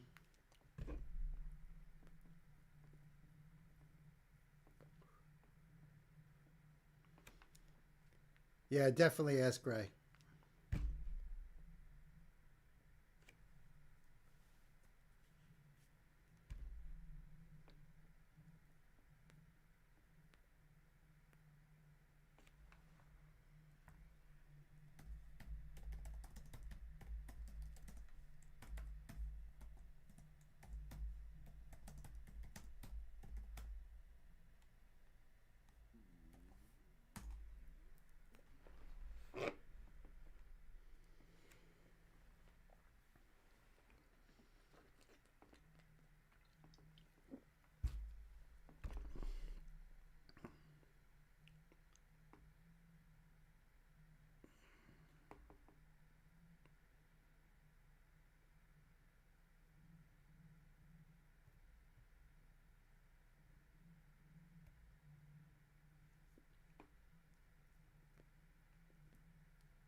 I'm back.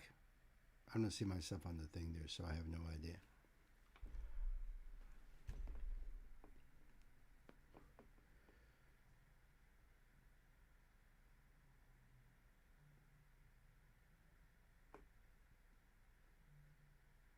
Oh, well, that'll be for break time, anyways. Okay, here we go. So, yeah, Ray, choose another. At this point, I mean, how much can I continue to pause? But you know what? You've opened my eyes. So I backtrack what I said earlier. I'm definitely not doing Jethro Tull as a standalone deep dive. Sorry, Ian and the boys, but no. Oh, I was on for quite a bit then, I see. And then I chose that one there, the Saturday morning one, yeah.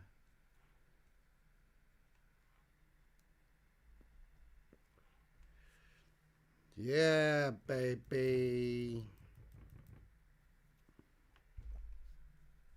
I am back. And I know somebody else jumped in for a little bit there. SMS 767.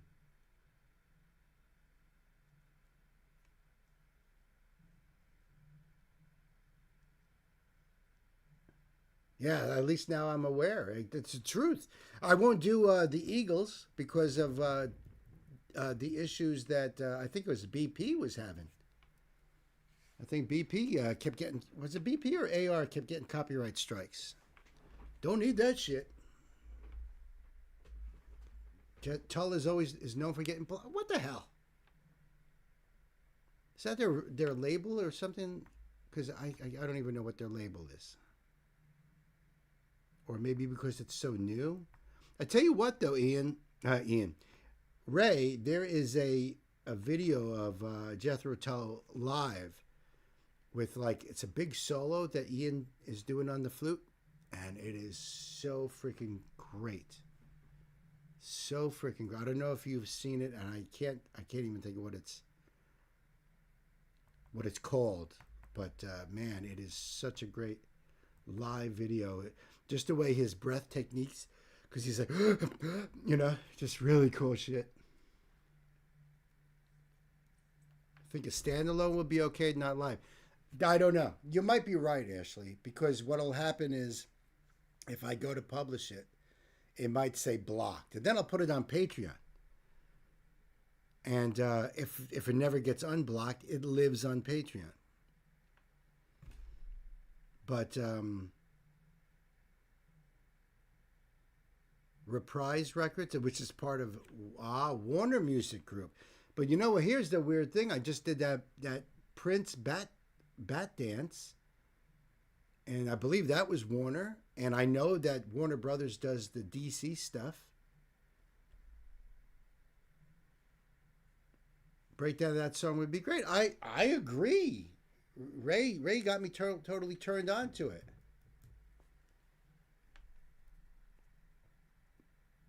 No worries, Scotty. All my words come out goofy. All of them. Warner's like 50-50 on reactions. It depends on which 50 you're on, I guess. That, you know, Bill's always on the wrong side of the 50. I got hit with no channel from Warner Brothers. Just Ashley's presence on YouTube. Warner Brothers slammed her. Boom. Ashley, copyright strike. Just for who you are, I guess. Oh, okay, Nico is still hanging. He's just, you know, chilling in the kitchen. Yo, somebody make me a burger, man. Yeah, so Ray, choose another one, man. It's all good. You know, we'll just do that one. We'll just jump into that one.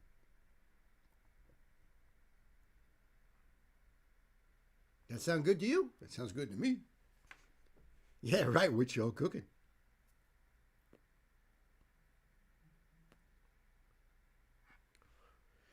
That's weird. Chris says that the Aqualung album in Europe is actually UMG because it was on Chrysalis/Island.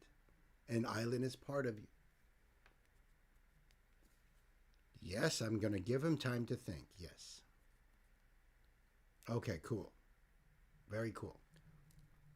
And then what we'll do is we'll jump into this one here. So let me just set it up. So this is a donation request from my dear sister Ashley. Thank you so much, Ashley, because this is Dan Vask. You know that Dan is a pillar of this channel here. I love my Brazilian brother, Dan Vask, and all his friends. You know, Victor the guitar nerd, everybody. I love the whole gaggle, you know. And Dan is doing Motley Crue's Kickstart My Heart. So this is so cool, Ashley. Thank you. I appreciate this. Let me do this whole thing here. And when did this come out? 5 years ago. 5 years ago. 5 years ago. I don't know if Dan stopped saying and have an epic day. But we'll see, because I play it right to the end when it comes to Dan. Dan has reintroduced me to bands I forgot about. So bless Dan's heart. Bands like Halloween and Manowar. And introduced me to even some new bands like Angra and stuff like that. So thank you, Gay, for the link right there. Making steak with mushrooms and onions. Mashed potatoes and gravy? Mom? This is going to be cool, Ashley. Thank you so much. Kids, it's time to buckle up, put the pedal to the metal.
This is a power metal version of a Motley Crue song.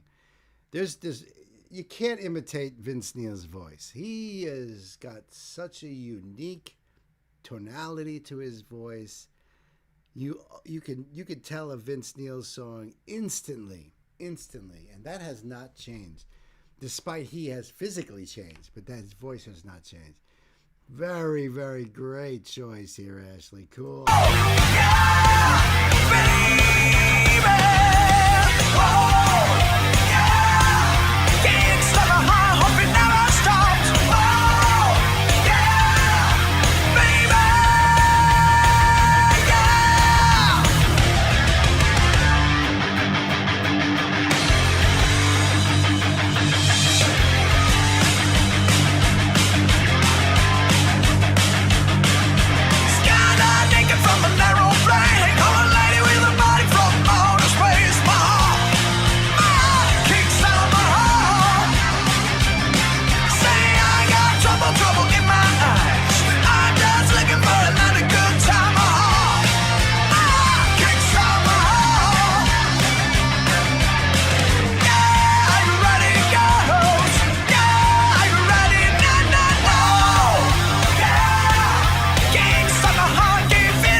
Hey my friends, that's one more epic 80s cover for you. That song is from the year I was born, 1989, which means the song is not old. The 80s. The best 3 months of my life. As you guys know, I'm all about music that gives you power, so you can have yourself an epic day. Here's a few more 80s covers I did that I think you will enjoy. See you there.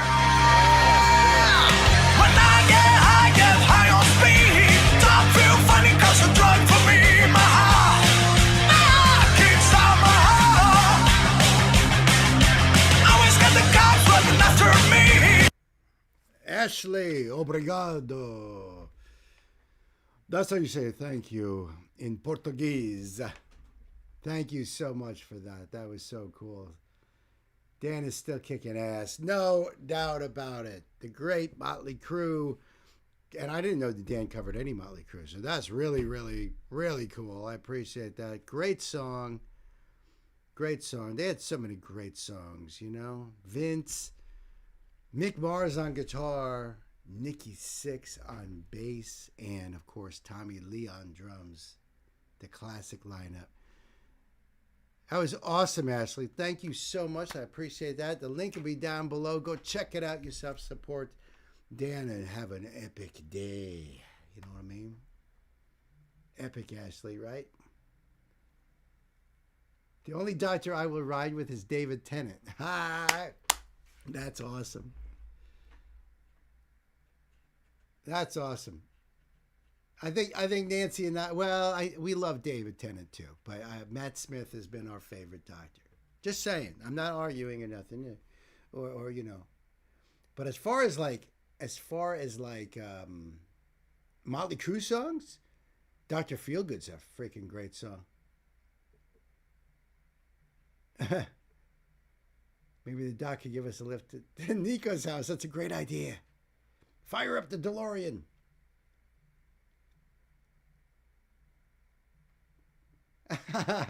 I like that you make her giggle when you curse.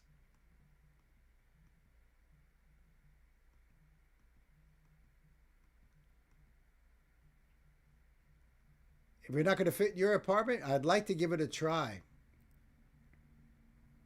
We don't take up that much space, right? You guys are the best. The best, I'm telling you. Fish sticks and pudding. Yes, right. And custard, as they call it. But yes. And of course, Amy Pond, Karen Gillan, so awesome. Amy and Rory. School, yeah, right. I tried that. You know, maybe not. I mean, I would love to try beans on toast like they do in England, but I don't think it's quite right what we have here. I don't know if it would really be the same. I don't know. So I don't know if like their custard would be different, and maybe I don't know. Tell you what though, I got a craving for fish and chips at this point though, and steak with mushrooms and mashed potatoes. Beans are gross. However, dipping fish into vanilla pudding, that's a whole other thing. Fish sticks and custard for the win, right?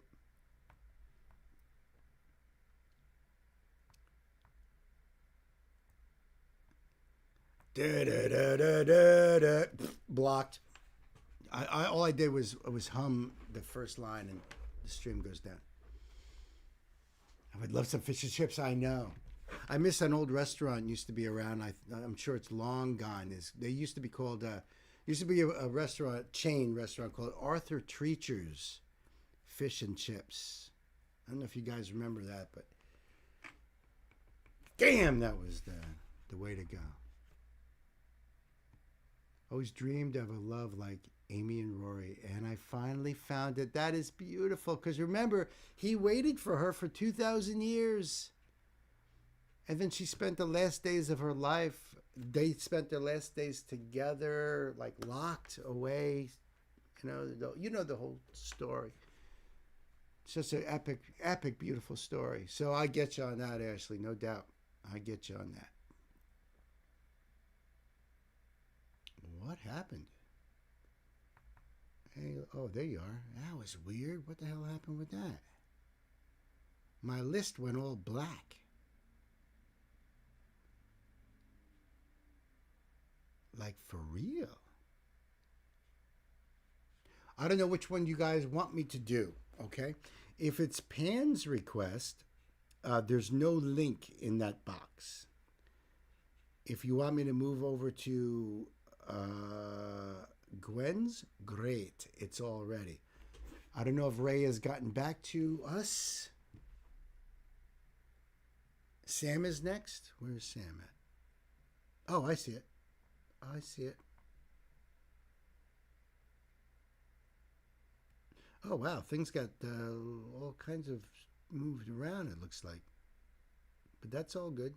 So Sam's is, all right, Sam's is next. Just as said. Oop, oop, oop.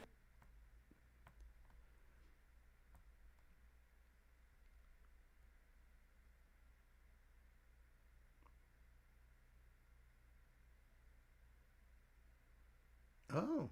Oh, okay. Oh, yeah. Wow, you ain't shitting. Wow, this is so cool, Sam. Thank you for the link, Pan. I appreciate that.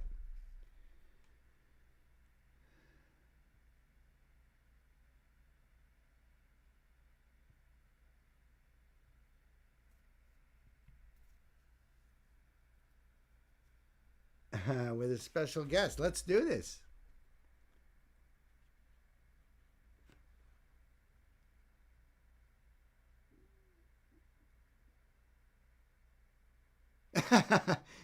You didn't, but the thought is right there, Nance. You are my Luthien to my Baron.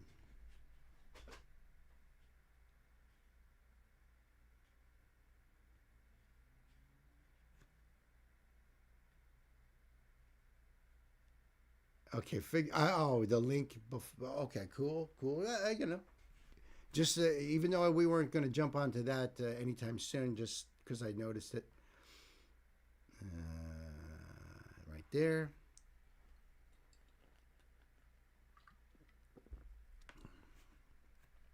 Okay, so this is a donation request from my brother Sam. That's right, Sam, bringing Motley Crue into the record store. And they are always welcome here, in my humble opinion. This is Home Sweet Home by Crew, but it's got a special guest. A special guest. Who? Who do you ask?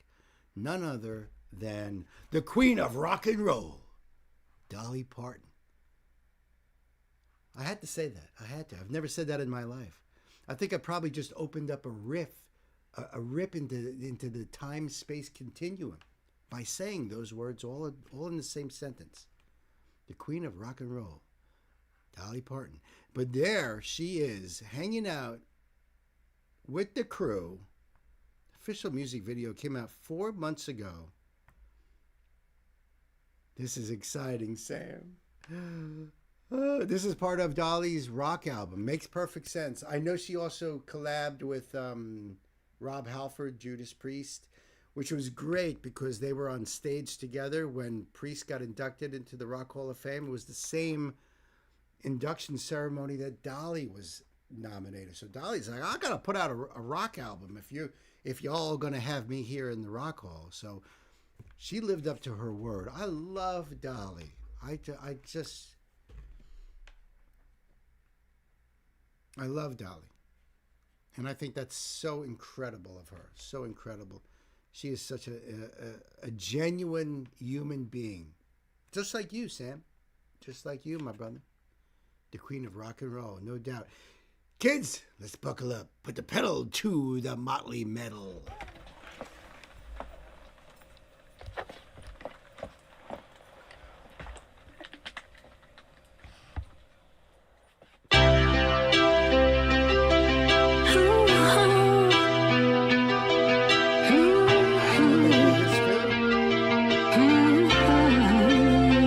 Put this in there on top of that as a message. That is beautiful.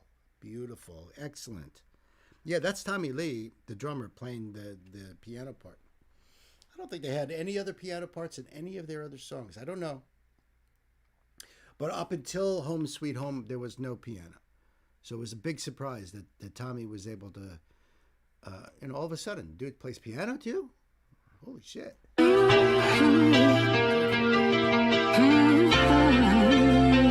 You know I'm a dreamer, but my heart's of gold. I had to run away high, so I wouldn't come home low. Just when things went right, it doesn't mean they were always wrong. Just take this song, and you'll never be left all alone. Take me to your heart.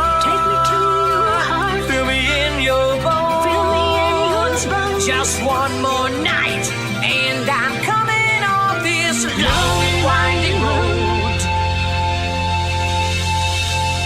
I'm on the way, I'm on the way, home sweet home.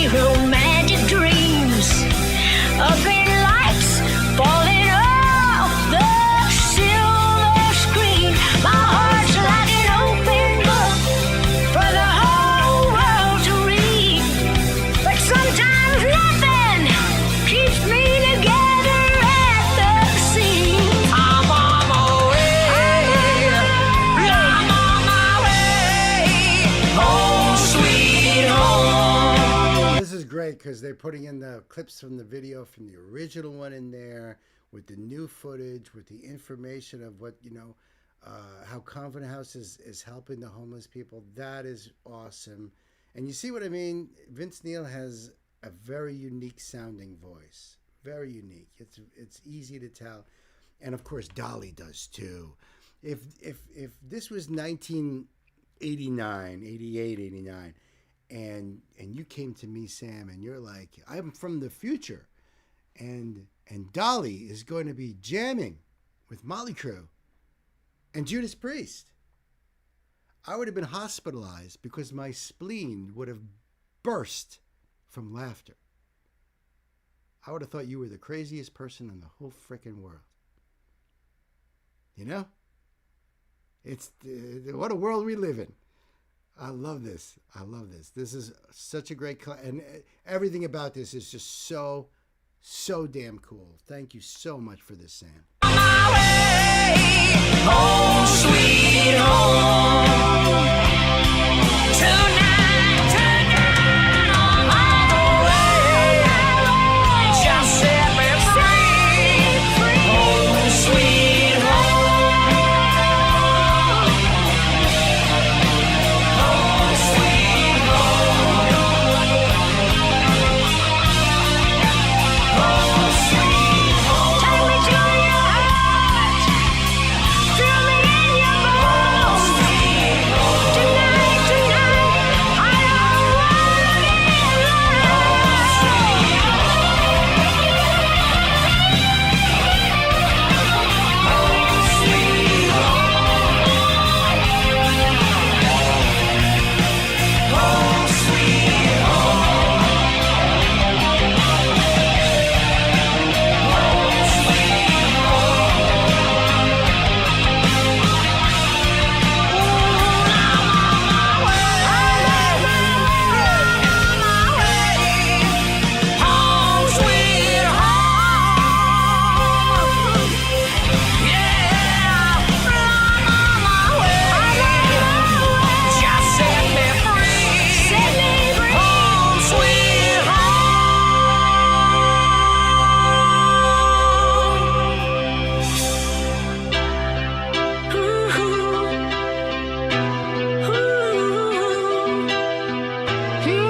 What a beautiful woman she is. She's so wonderful. Partial proceeds from Home Sweet Home featuring Dolly Parton will benefit Covenant House. Please join Motley Crue in the fight against youth homelessness at covenanthouse.org. Brilliant, beautiful. Thank you so much, Sam.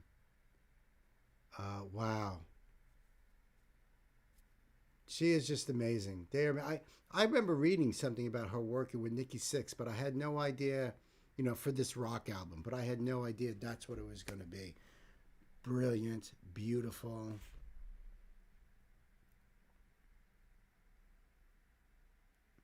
Just seeing if they put anything else at the very end. Okay. Sam, I love you, man. Thank you so much. What a blessing indeed. Used to have that tape. What album was that? Was off of Theater of Pain, I believe, right? It was off of Theater of Pain.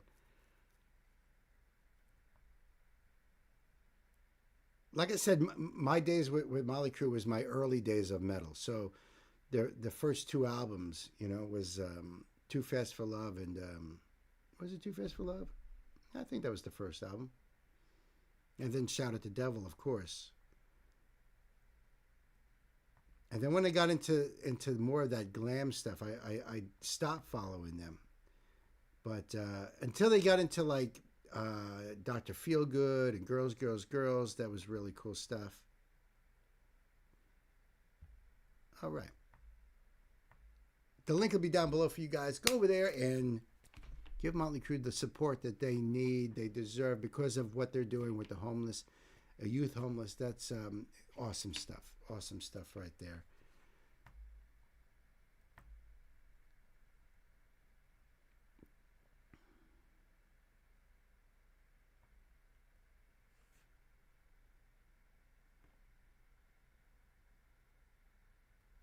Oh, all right. There it is. There it is. Thank you, Gwen.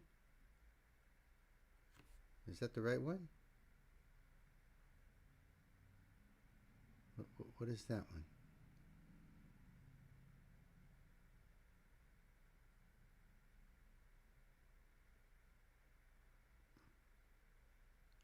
I'm a little lost on that link there. Is that for something else?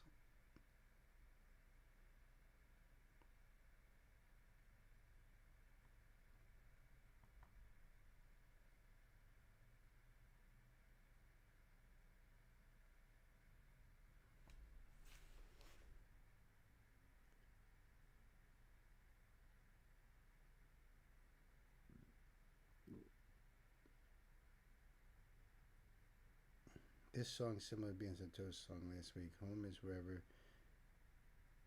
Oh yeah, you're right, Sam. That song is similar to the Beans on Toast song about home is wherever you get to hug your loved ones. Right. Other people say home is where you hang your hat or where you lay your head, or like Metallic is what is that song? Where I Wander or something. Going into listening mode. Holler if you need me. All right, we will. We have an artist in the chat. Oh, all right, cool. Oh, all right, beautiful. Welcome, 767.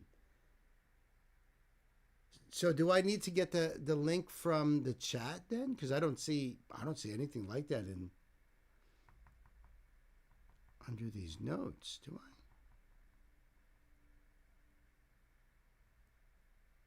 Nope.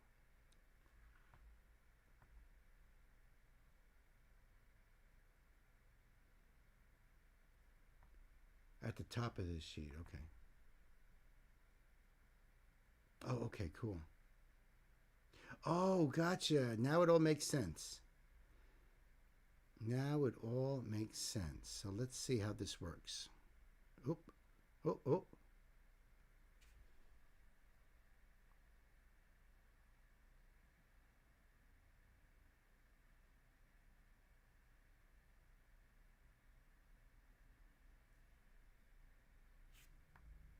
See if I can get rid of that.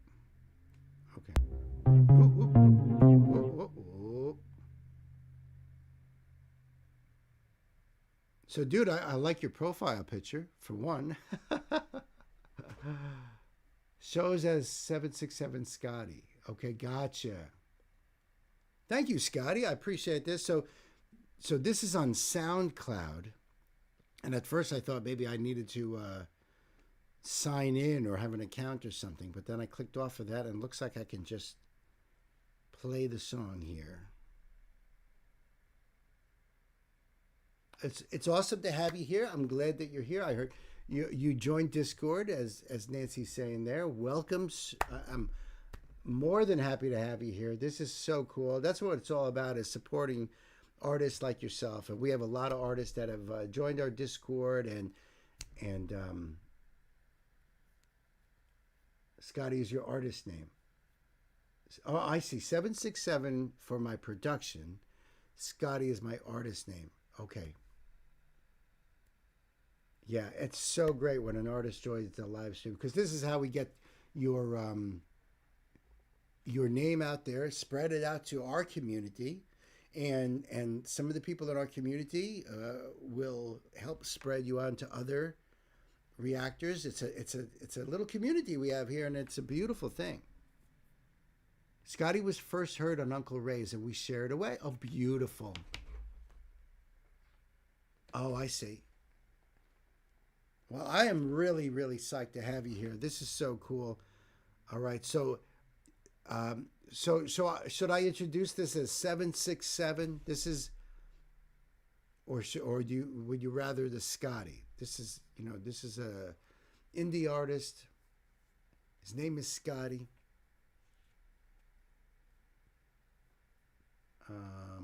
Or would you rather me say this is 767 Scotty? So this way, when I go to take this out of the live stream and make it a standalone video, which is that'll get you even more exposure. At least I hope so. That way I'm saying it right and everything is,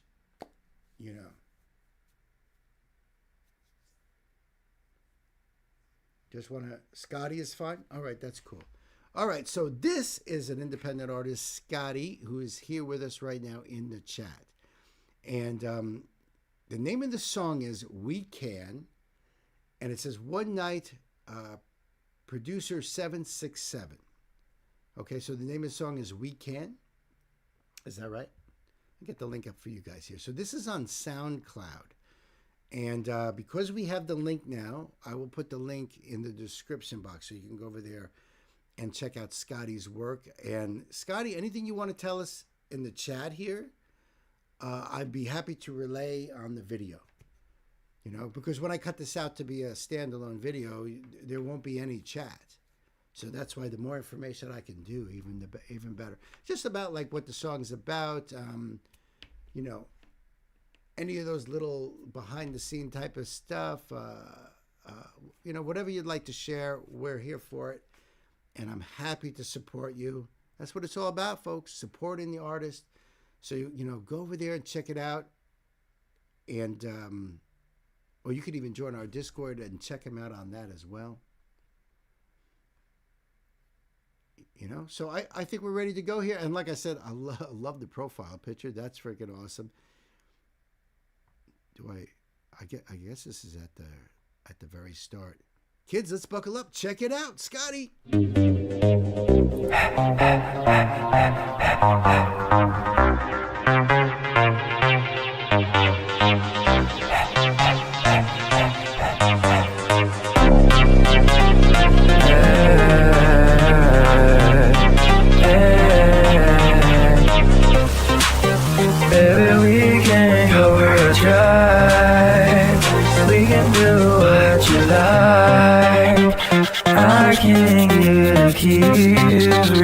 Some fantasies. We can go for a drive. We can do what you like. Baby, I can give you the keys. We can do whatever you please. Maybe you just wanna feel all down my chest. Maybe you just wanna grab my fucking neck. Maybe you just wanna go be alone now. Maybe you just wanna be seeing how close we can be. We can go for a drive. We can do what you like. Baby, I can give you the keys. We can chase some fantasies. We can go for a drive. We can do what you like. Baby, I can give you the keys. We can do whatever you please.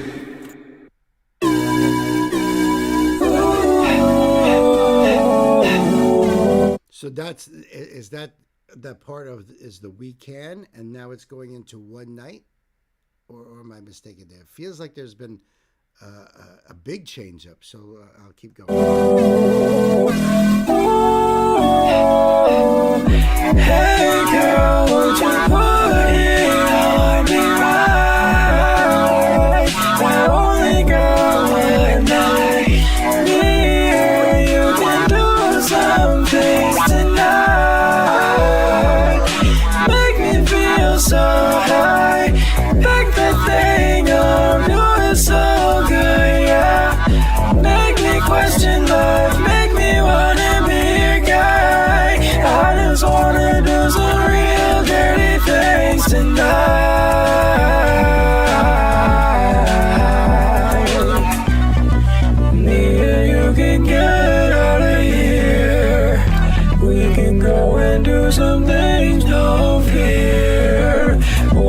don't you just scratch along my fucking back? Why don't you just leave some marks upon my neck? Hey girl, won't you put it on me right? I only got one night. Me and you can do some things tonight. Make me feel so right.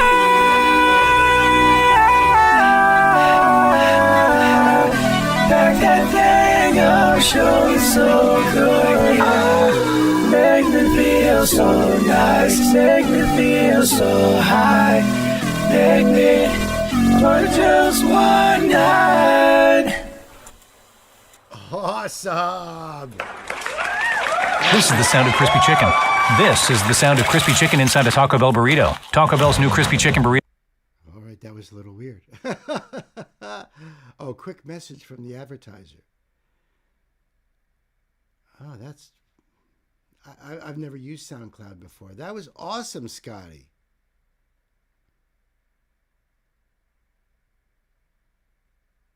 I guess I can't comment or anything unless I'm signed in. Can I do this at least? Really? I tried. I'll have to make an account just so I can support you, my friend. That was awesome, dude. That was awesome. I loved it. I love the layering. Did you do separate tracks, or is that like a, you know, with a guitar you could have a chorus pedal where you can have one layer very low underneath a higher layer. So I'm curious. I've never. This is not my my area of expertise. So whatever I learn, I'm more than appreciating. Thank you for the link, Gwen. I get right up on that.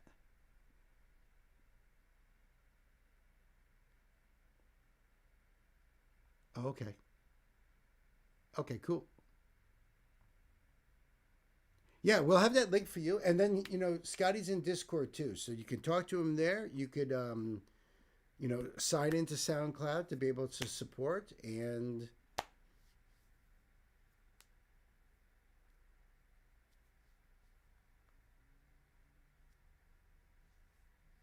ten layers or so. I'm not surprised. I'm not surprised. I thought that was really, really cool. I love the feel of it. And man, with headphones on, wow, really, it feels like it's like rattling my brainium. You know what I mean? That was so cool, Scotty. I appreciate you. And we're definitely going to be doing more of your stuff, my friend. That is faux show.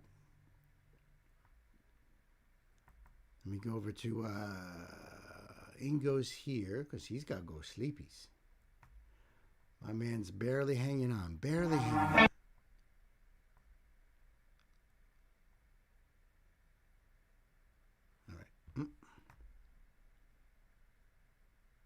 All right, so this is a donation request from my dear brother Ingo. This is more of The Cure. And this is called A Short-Term Effect. It says lyrics are on the screen, so I'm digging that. I'll pull that up for you guys. And, you can support the artist that way, just like that. So simple.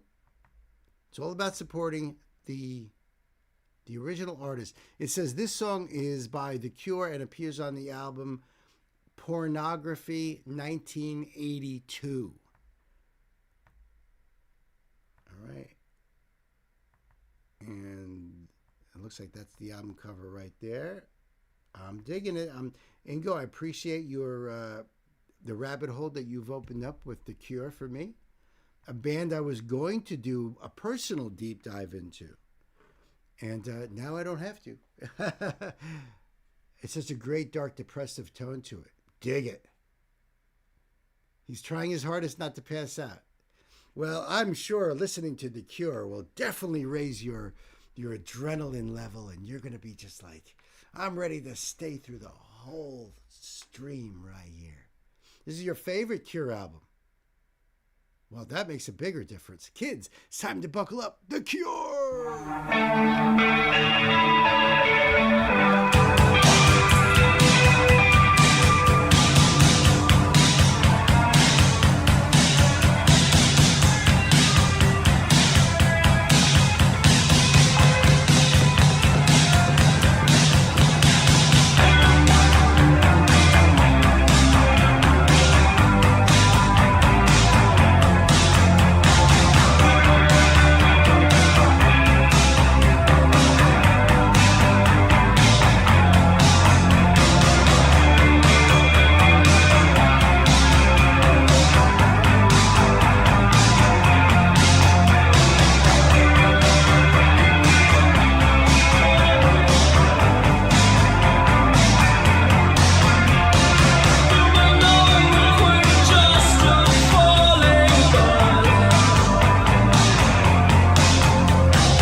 To me, this isn't.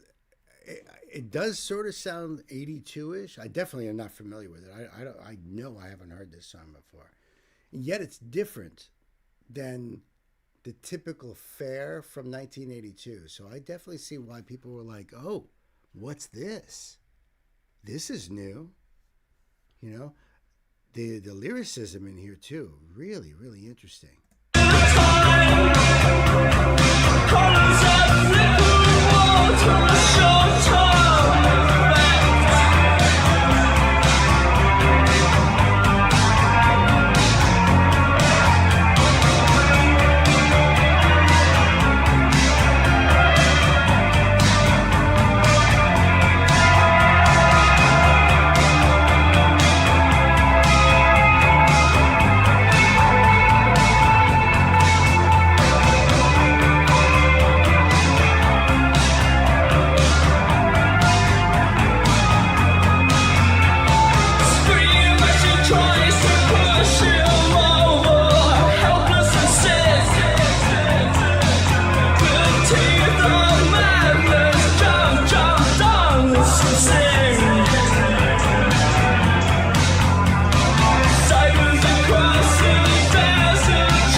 I got to ask you, do you know what the song is about? Do you have, has it been spoken of?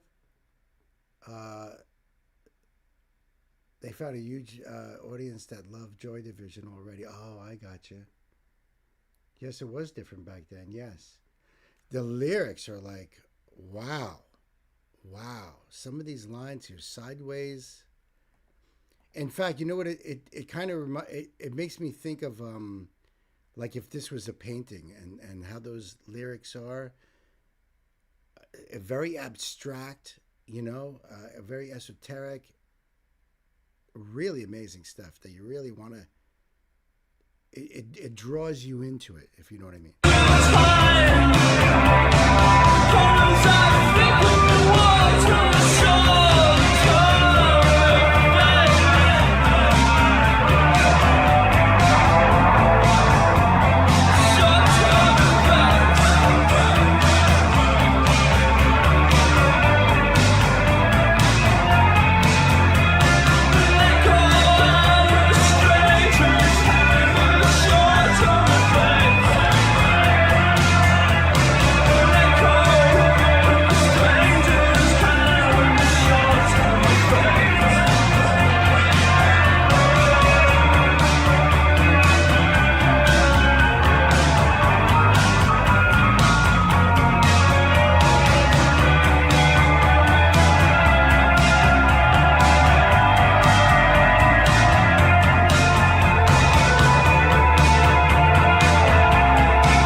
just so entropic at the end, just breaks apart. A reflection of despair, heartbreak, and a sense of helplessness against an unstoppable passage of time. Whew, that's what Google said. A lot of metaphors. A lot of metaphors. This is very cool stuff. I saw you say your mom, Scotty's mom, listened to The Cure a lot when you were a kid. That's really cool.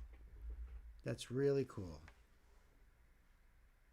I get that feeling of despair, the heartbreak. It's not only in the lyrics, really it's in his voice. It's in the tonality of the whole song.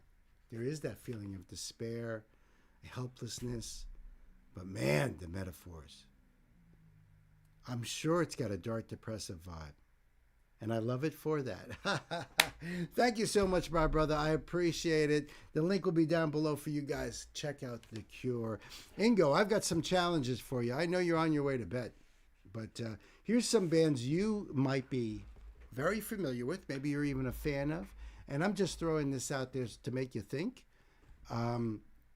Because they're bands I've heard of forever. And I don't think I know any of their music. Okay, so Echo and the Bunnymen. Are you a fan of Echo and the Bunnymen? Are you a fan of, I know a little bit of Missing Persons, but not a lot. Are you familiar?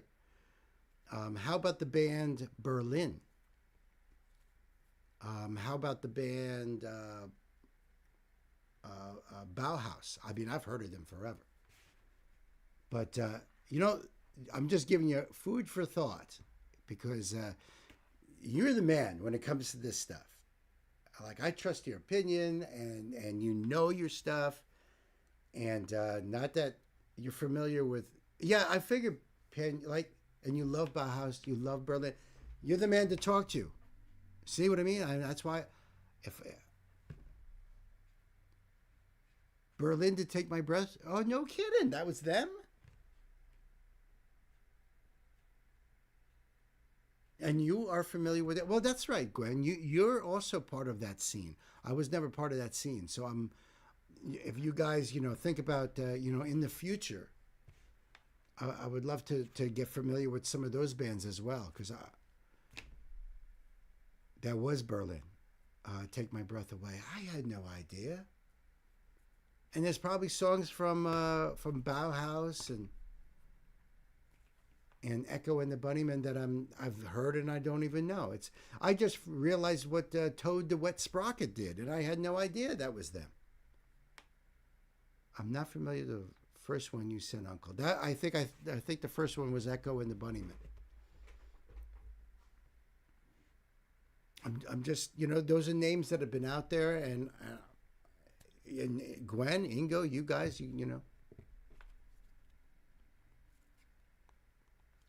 I think I've mentioned Bauhaus as far as the fitting into a genre or something or a particular sound, but I don't know that band.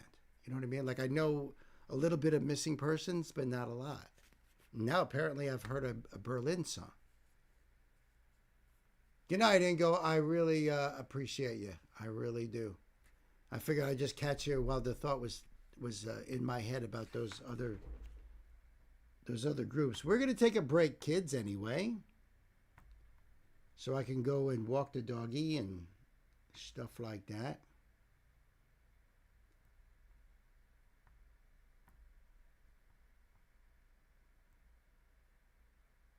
Let me just do this.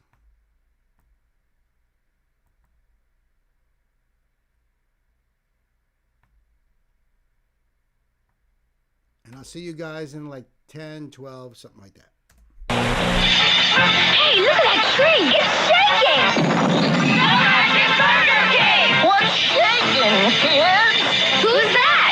Kids, meet Sir Shake-a-Lot. Sir Shake-a-Lot's my name. Drinking shakes is my game. When Shake-a-Lot's thirsty, he loves a good shake. It's so cold and frosty, it makes him quake. Great shakes, Burger King. With my shivery shakes, we'll have a ball. So I'll cover this table. Look, shakes for all. Great shakes! I love magic. And I love shakes. So, with my my baton, we'll have some fun. If you're making shake, I'll order one. It's a magic shake I'll make right here. When you sip a little, watch mine disappear. That really shook me up, Burger King. Marvelous magical Burger King.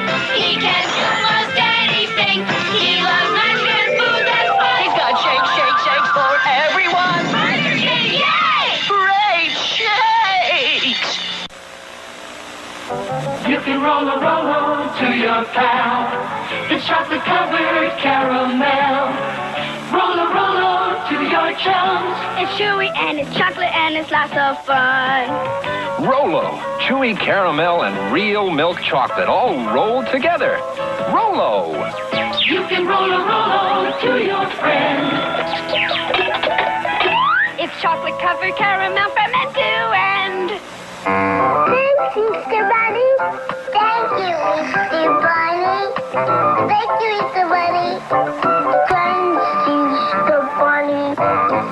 Thank you, Easter Bunny. Thanks, Easter Bunny. All the world loves M&M's. They're pure milk chocolate joy in a candy shell for everyone. M&M's chocolate candies. The milk chocolate melts in your mouth, not in your hand. Thank you, Bunny. Hey, what you eating? A neat candy bar. Boy, is it crispy. Sounds good. It smells peanutty. What do you call it? Whatchamacallit. Whatchamacallit. That's right. What's right? The name. What name? Whatchamacallit. You forgot the name? Whatchamacallit, the totally different crunchy bar of peanutty tasting crisp drenched in chocolate. Whatchamacallit from Hershey. You can ask for it by name. Can I have some of that? Some of what? Hershey's Kisses presents The Frog and the Princess. Ribbit. Next to a big kiss from a princess. Ribbit.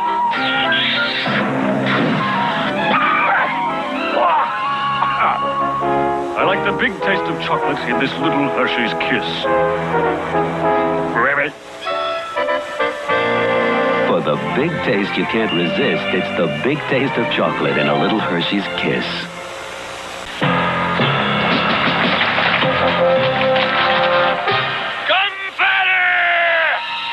Come, runners.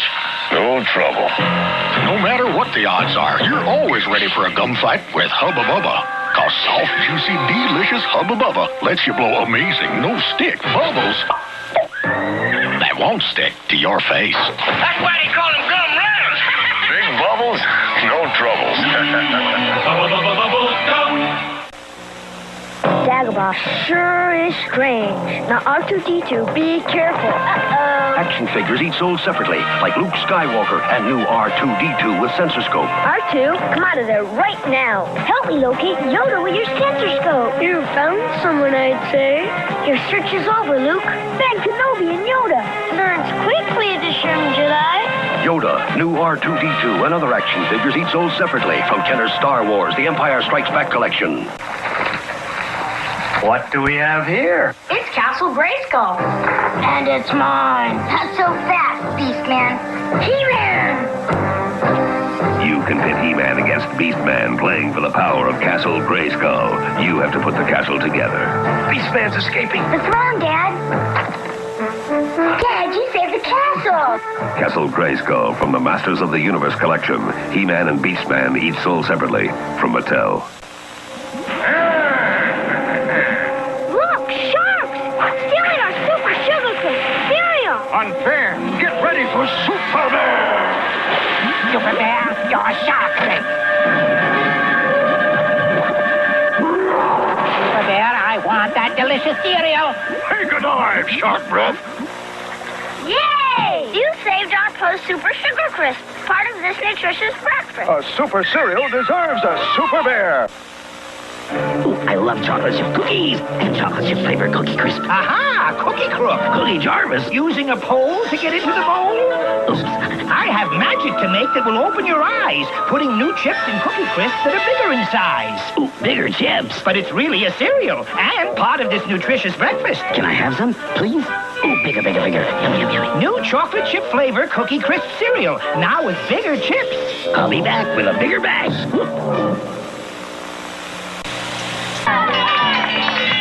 Steak burgers! Steak burgers are great burgers full of great taste and good fun. Steak burgers are hamburgers with the steak sauce called A1. More on A1. Great taste, good fun. Steak burgers are hamburgers with the steak sauce called A1. More on A1. Great taste, good fun.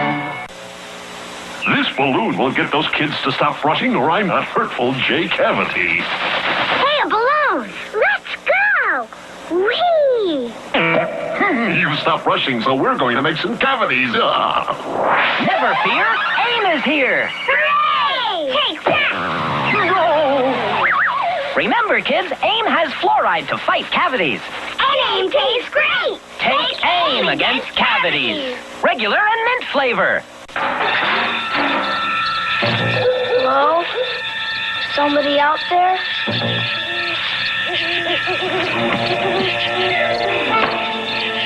E.T. Video game? E.T. is the Atari video game cartridge you have to buy separately to play on the Atari video computer system. Your parents hook it up to the TV. It's the video game that lets you help E.T. get home. E.T. This is the Atari video computer system. E.T. and other video game cartridges are each sold separately. You're in the big leagues when you make a perfect play. You're in the big leagues when you keep the team alive. You're in the big leagues when you block a shot or two. You're in the big leagues when you're in the big league chew. Big League Chew, man-sized wads of great-tasting shredded bubble gum stuffed into a giant Stay Fresh pouch. For Big League flavor and Big League bubbles, it's Big League Chew. You're in the big leagues when you're in the big league chew. What do you call a kid who can flip like that? You call that kid a Cracker Jack. What do you call a kid who can kick like that? You call that kid a Cracker Jack. What do you call a snack with a secret toy surprise in the back? Peanuts and popcorn that make your lips smack. It's caramel coated Cracker Jack. When you're really good, they call you Cracker Jack. When you believe in magic, you can be most anything. I doubt it. You can be a circus star. You can drive a racing car. I doubt that's true. You can be a superhero. I really doubt that too. If you believe in magic, you can do most anything. You can dance on air, make magic like the king. We can do most anything except sing. When we're with Burger King. Alert the troops! They're protecting Toothopolis with some new gel. They must be out of Crest. Attack! We make Hogan Keep! Cavity creep! New Crest down! New Crest down! A new gel as tough as Crest. It's great tasting Crest Gel with Fluorostat. You creep! Repelled by Crest gel. You'll love the flavor. Why you fight cavities With new Crest Gel! Tastes great! Crest! Crest! You get an extra bite in Baby Ruth and Butterfinger because they're bigger than before. But no higher in price. I love an extra bite. Baby Ruth with fudge and nuts and caramel gives you something extra. And Butterfinger has extra crunchy peanut butter layers and candy. I love an extra bite. Baby Ruth and Butterfinger. An extra bite in every bar. I love an extra bite. It's fantastic. The Fantastic Prizes Sweepstakes for new Dinky Donuts cereal. You can win an Atari video game, a video cassette recorder to use on your own TV, a widescreen TV, or up to $1,000 cash. Inside each specially marked package of new Dinky Donuts cereal is a chance to win. Millions will enter, hundreds will win. Details on Dinky Donuts packages or write to Fantastic Prizes Sweepstakes, P.O. Box 4247, Monticello, Minnesota, 55362. Lego, my Eggo. You know why I always get the Eggo? No. Because you grab for the corners. See? No corners. Eggo waffles are round. I can grab it now. There's an American rule. You can't after the syrup's on it. Here. Part of this nutritious breakfast, Eggo waffles. Eggo, my Eggo. What's your favorite Eggo waffle? Round. You're so smart. Eggo waffles from Kellogg. Eggo for apple, Eggo for apple, toasty apple jack. pack cereal from Kellogg's, part of this nutritious breakfast. Yeah, nutritious. Hey, what's happening, everybody?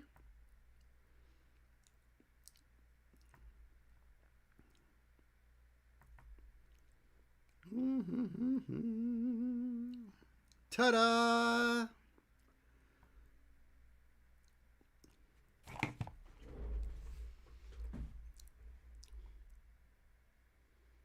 I think this looks all right.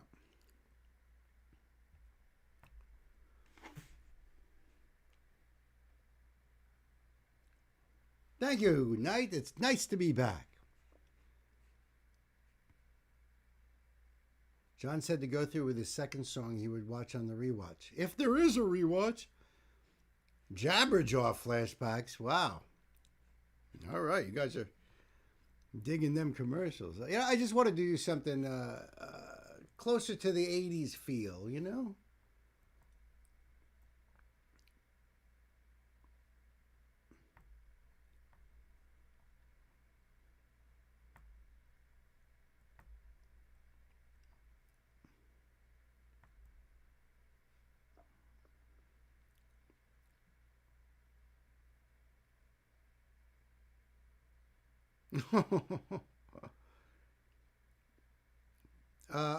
Pan, did you want me to read your note,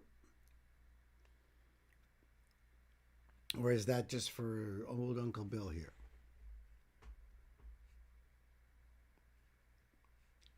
Yeah, there were commercials that were like kind of fun. I know, I hear you.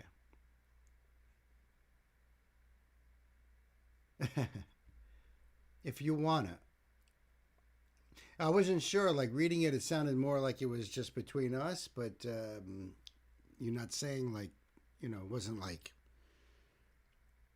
a tech note or anything like that, so. But hold on a second. Just trying to get the link up and ready first.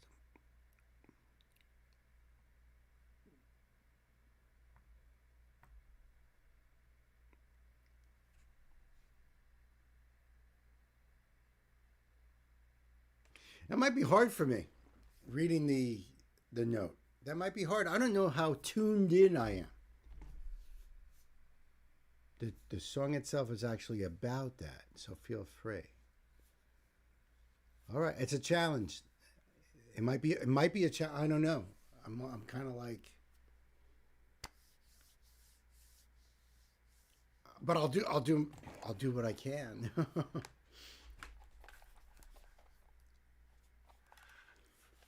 I'll do the best I can. All right, so this is a donation request from my very own Panda Bear. I love you, Panda. I do. This is Pete Shelley. Okay, Spotlight, I believe. It doesn't have the little light bulb, right? But I don't think I've heard of Pete Shelley before. Name of the song is Homo Sapien. And Pan says, let's see how many nods toward queer-coded culture references you can find in this one. So and that's why I was saying I don't know. I don't know if I'm going to. I don't know if my brain is wired that way. So, but I'll see what I can do. I'll challenge accepted. However, with the caveat that I feel a little out of my element, but I will try. I always give it the old college try. You know that. So let me just do this. Okay. Domino Recording Company. All right. So I'm going to leave the link down below so you go over there and do the thing for Pete Shelley. And support. That's what it's always about, supporting the original artist. It does have, I don't know if I even need that really. This is the official video. But we'll see. We'll see. You've heard of Mary Shelley, but not Pete. Well, this is her second cousin twice removed. So, A tongue twister note. Right. Well, listen, I'm all ready for this. Pan, I hope you're ready for this. I hope you guys are ready. Kids, let's buckle up, put the pedal to the metal.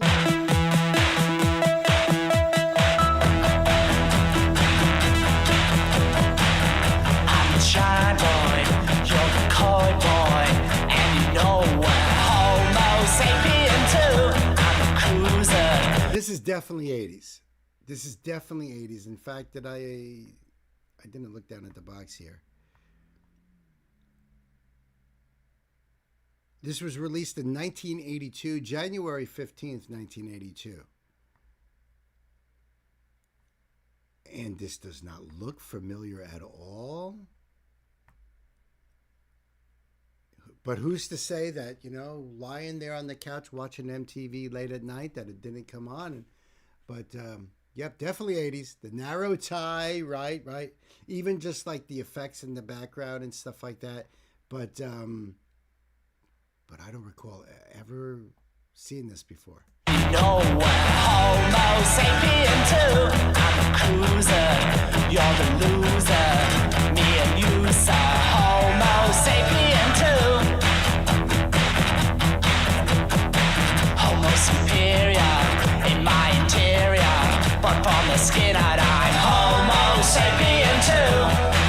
And you're homo sapien too.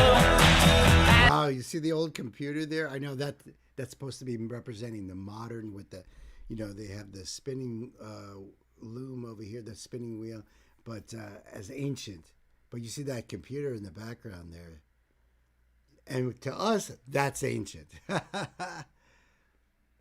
The green carnation is a nod to Oscar Wilde. There is no way I would have gotten that, Pan. But thank you for telling me, because the earring is another one? My interior, but from the skin out I'm homo sapien too. And you're homo sapien too. And I'm homo sapien like you. And we're homo sapien too. And the world's built of age or a stage where we act all our lives. And the words in the script seem to fit, except we have some surprise.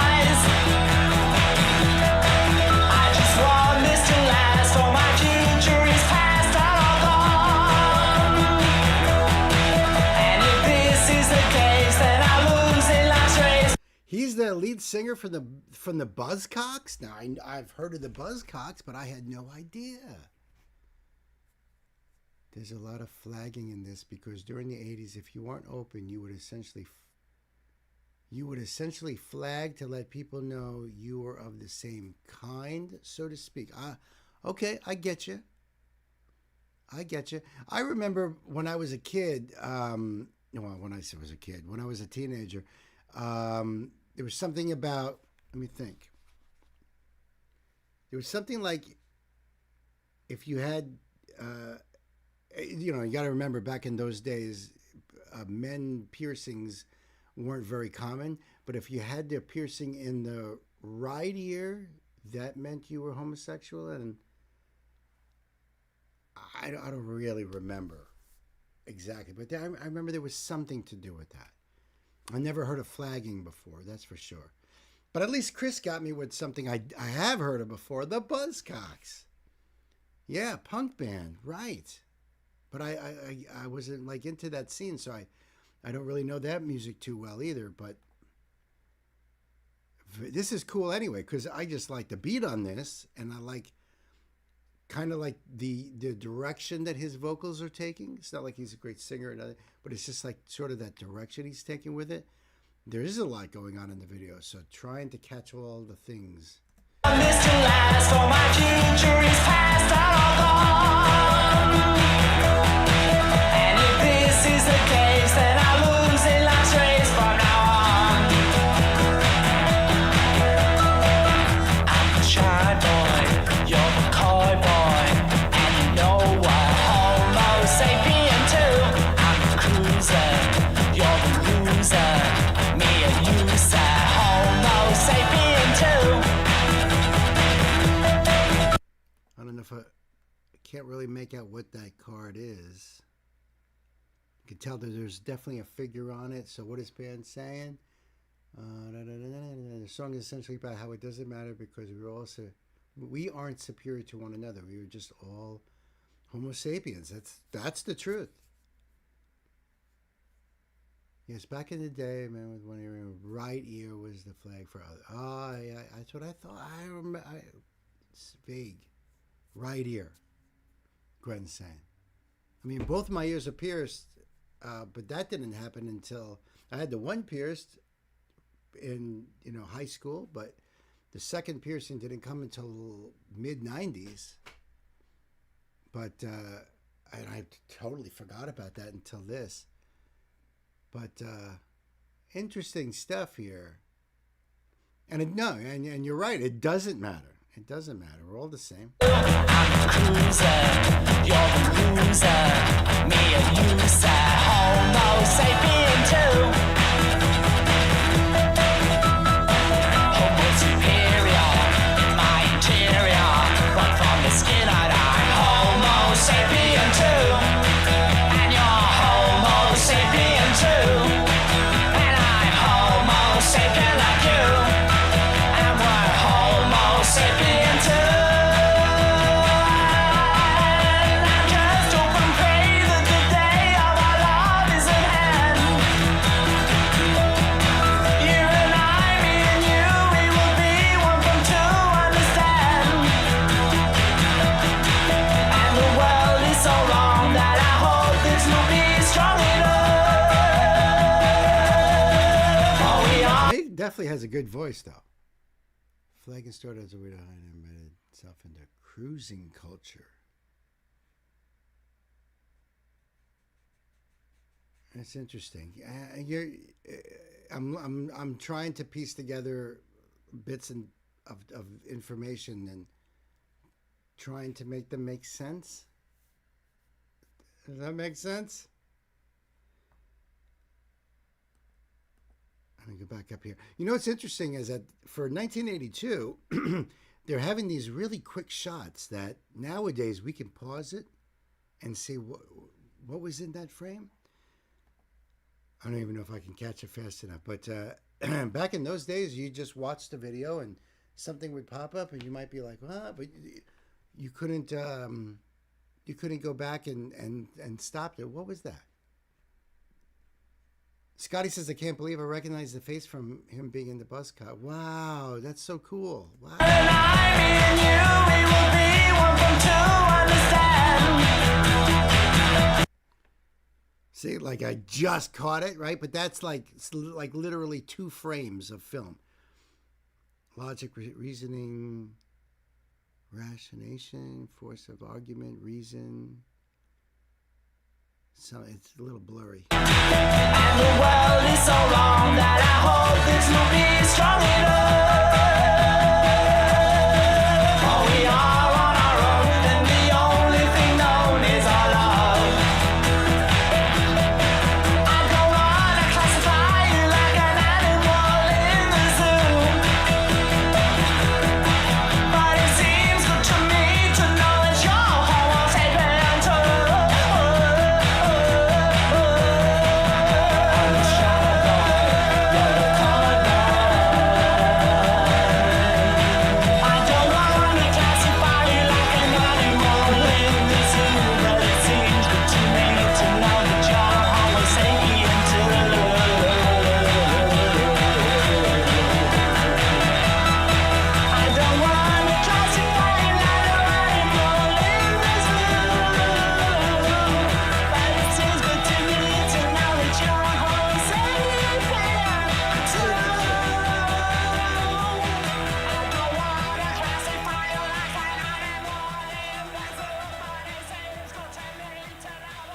I like that ending. That was so cool. Oh, man, that's actually true. Grooving vibes, no doubt. Pan says, I've interviewed a great many elders from that time period because a great deal was lost when AIDS devastated the hidden communities. That's so true. Even dug through old newspaper archives for information, no doubt.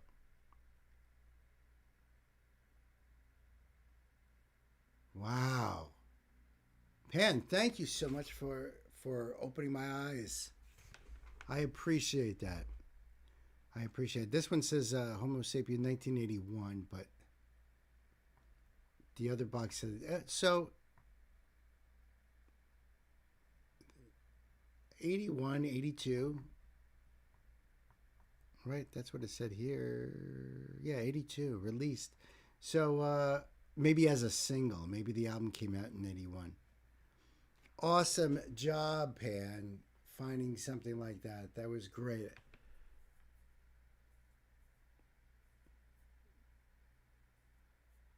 It was to avoid being attacked by police. It wasn't that long ago that it was a crime. That's the truth.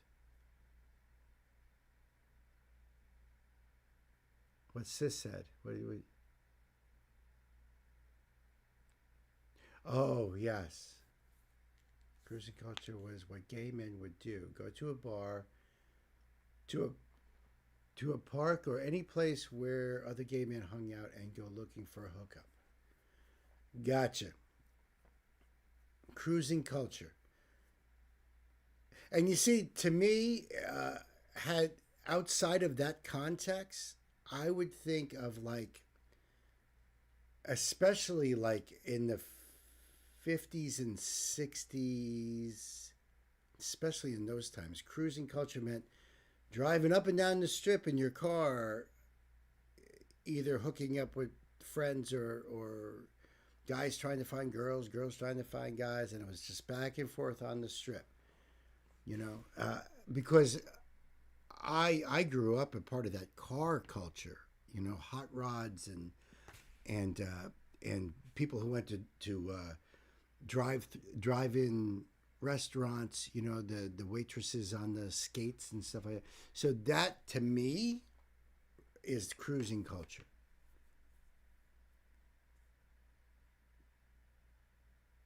Oh, I see. See, I'm learning. I'm learning here. Thank you. That's likely where the term stemmed from. Yeah. Right. Right, but you see how different it is. There's a similarity to it, but it's in a different context. So that's really thank you so much, Pan. I appreciate that. Pete Shelley, singer of Buzzcocks. Wow.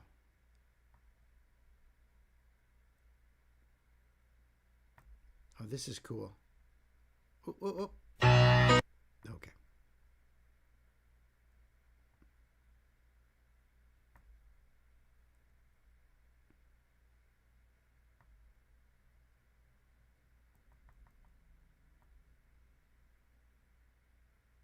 Okay, cool. I've got that link up here, Gwen. Thank you.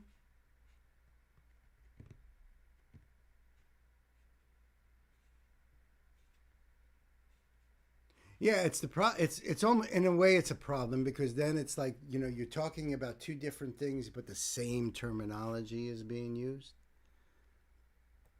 You know, it happens a lot. It happens all the time, actually, even like with live streams and reactions. You know, you think you're talking about one thing, and yet there's a lot of history they don't teach you in school. Not that I ever listened to what teachers told me. Well, the reality is about school, especially public school. Look at all the knowledge that's out there. How much can they possibly push into a kid's brain? Well, school is watered down, little bits of information to get you going through, and then you go into college, and even those first couple of years are little. I mean, seriously, you go to you take chemistry 101, and it's the textbook's this big. That's nothing. Organic chemistry alone, textbook is that big. You know what I mean? Math, you learn little bits of it, but like the actual math is way bigger. They can only do so much.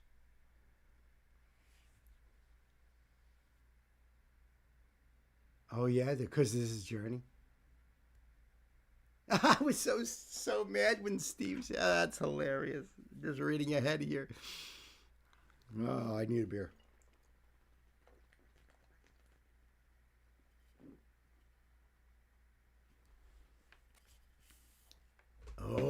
That's a nice little teaser. Gwen with the teaser.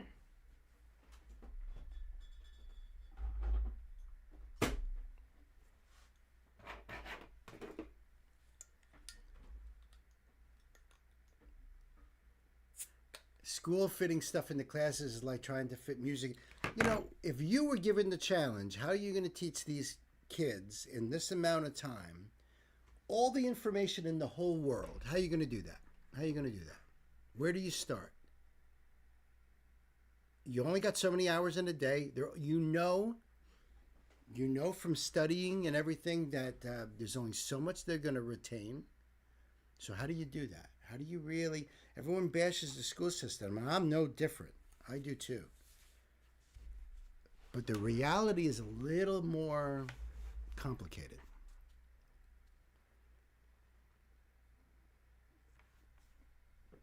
And you could get mad that they didn't teach me this. Well, how would they do that? Maybe if they even tried, you may not even have paid attention. Because you know what the problem is everyone wants to learn something very particular, and what I want to learn may not be what you want to learn.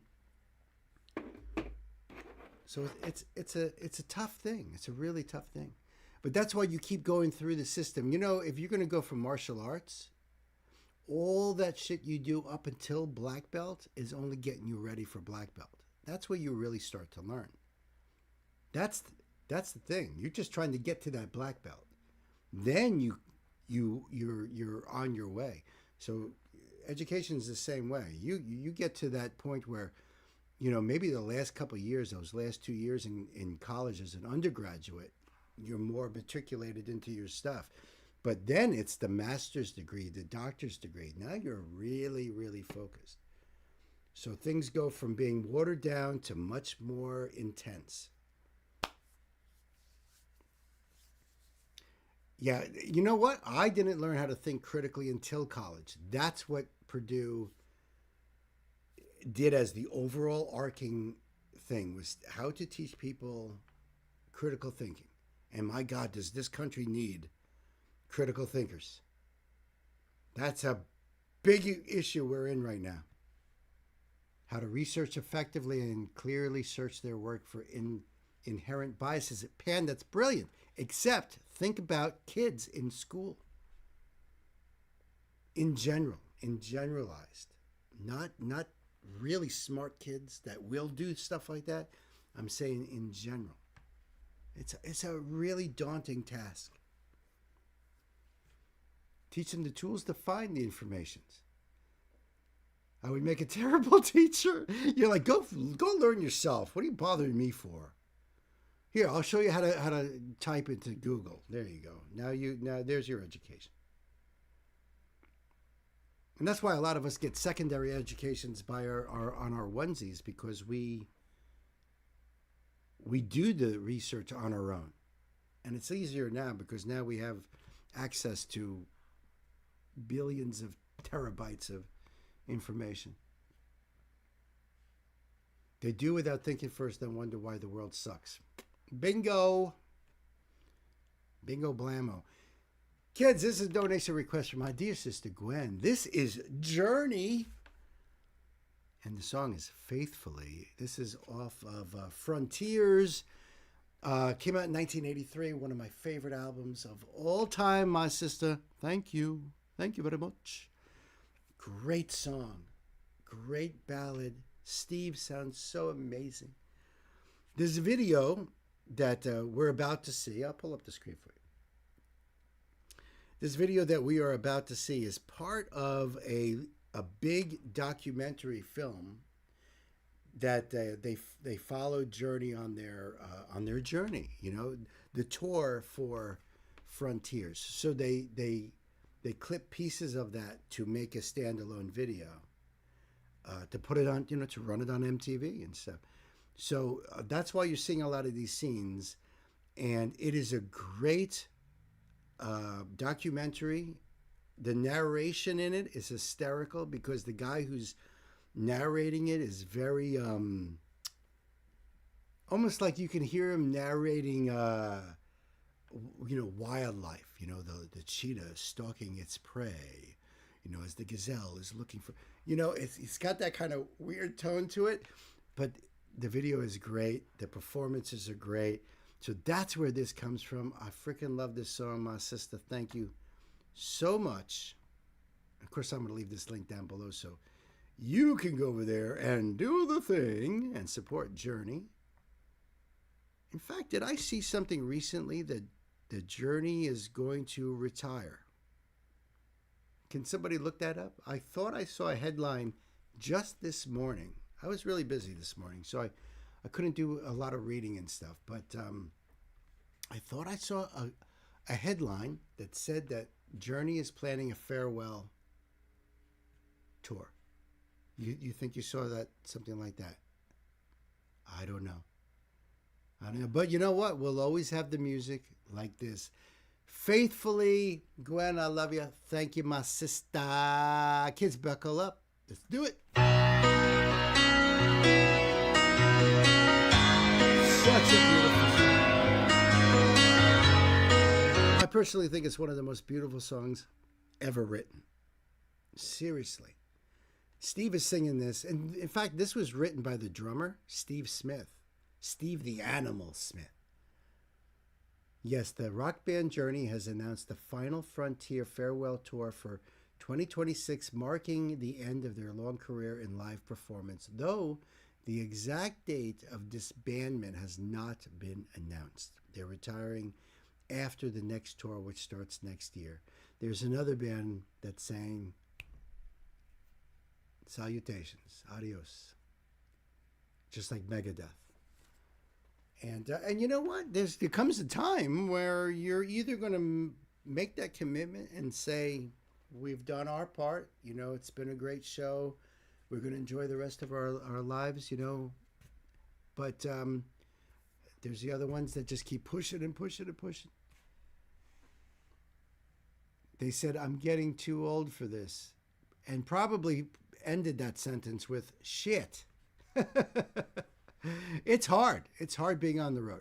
It really is. But this was written by the drummer because he was married and had a kid, and how hard it is to be on the road touring. Some of these bands were tour for almost a full year. So you're not home for a whole year. You're living on a freaking bus most of the time. Very rare you get a hotel rooms, but it's a tough life. And I just think the song with the piano, his voice, everything about this is just absolutely gorgeous.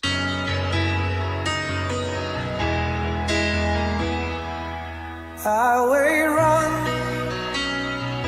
into the midnight sun. Wheels go round and round on my mind. And by the way, you can argue with me until you are blue in the face, until you die from lack of oxygen. But anybody who does covers of Journey will never, in my opinion, never come close to Steve Perry. It's just the tone of his voice, the way he inflects on certain notes, his phrasings, almost like Sinatra. There's nobody like Steve Perry, and that's why he is known as the Voice. There's great versions out there, great versions, beautiful versions, but in my opinion, there ain't nobody like Steve Perry. Restless hearts sleep alone tonight, sending all my love along the wire. They say that the road ain't no place to start a family. Right down the line, it's been you and me. And love and a music man ain't always what it's supposed to be. Oh, girl, you stand by me. I'm forever yours, faithfully.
funny fact. Was it this one, Nancy? There's a concert footage. We were watching that concert footage, and they were in Philly, or in that area there. And Nancy found herself in the crowd because she's seen them on that tour. So I see the grrr that Gwen is saying there, which is because he was shaving off the mustache. Because I saw your other comment over there. But yeah, I believe Nancy is actually in this crowd. I don't remember if it was this particular one. And believe me, we kept freezing it and she kept looking and looking. She's like, oh, I remember that dude there. And everything. So yeah, isn't that cool? Our very own dear Nancy out there. That's so amazing. I'm so jealous. I never got to see Journey in concert. How cool, especially for the Frontiers tour. Oh my God, what a lucky girl. I'm forever yours.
Thank you so much. Thank you so much. Neil Sean, the guitar player, he can just tell a story with that guitar, the emotions he pulls out of that guitar. And I've heard other guitar players say exactly this too. His solos are perfect. Perfect.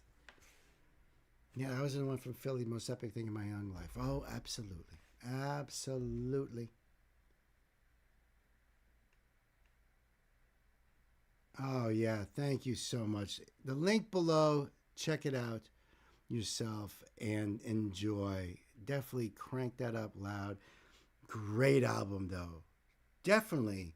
There's some rockin' tunes on that album, too. Nancy was like, there's this one tune on there that Chain Reaction, that she was like, oh, my God, this could be an Iron Maiden song. It's heavy. Yeah, they were no joke. Just because these are radio played songs doesn't mean that they weren't, a rockin' band.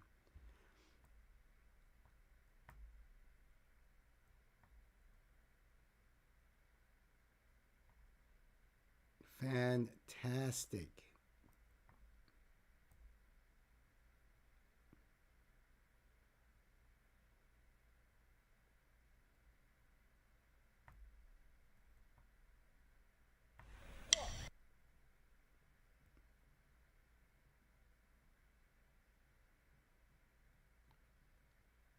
All right.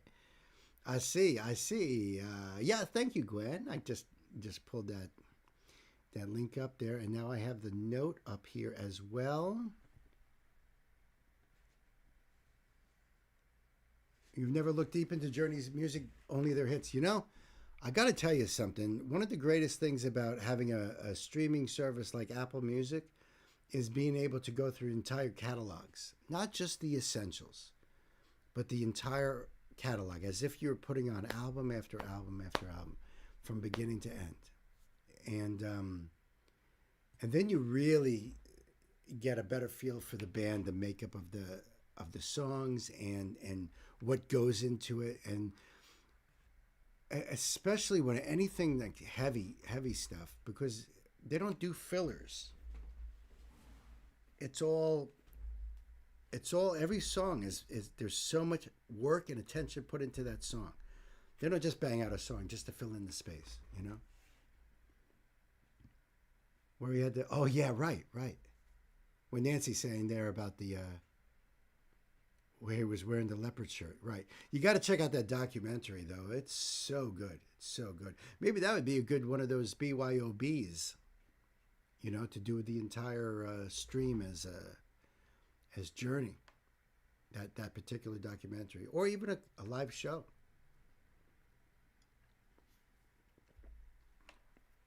Boy, I'm psyched for tomorrow's BYOB. Oh, thank you, Knight. I appreciate that.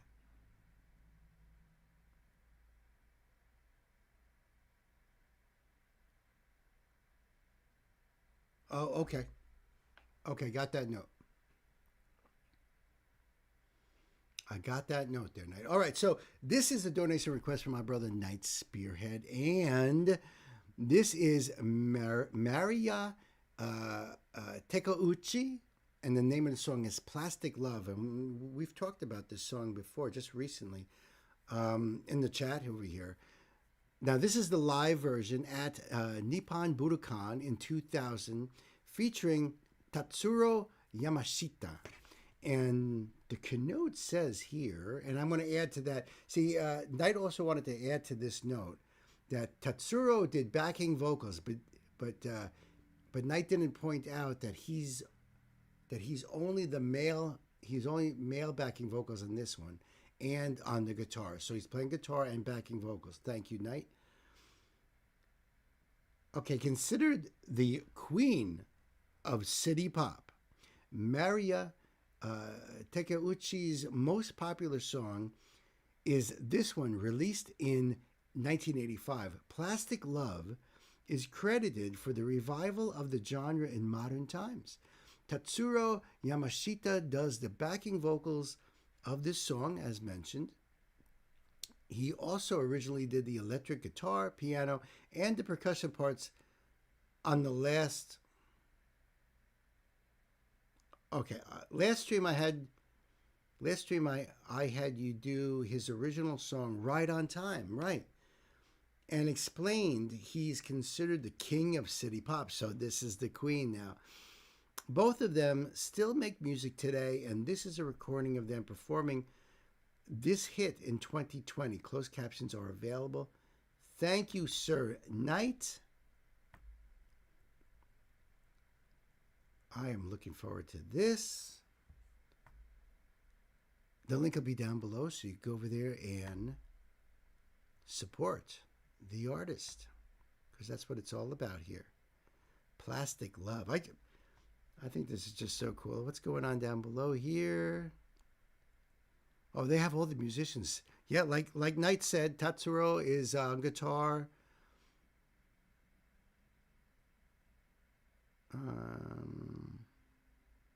Oh, wow.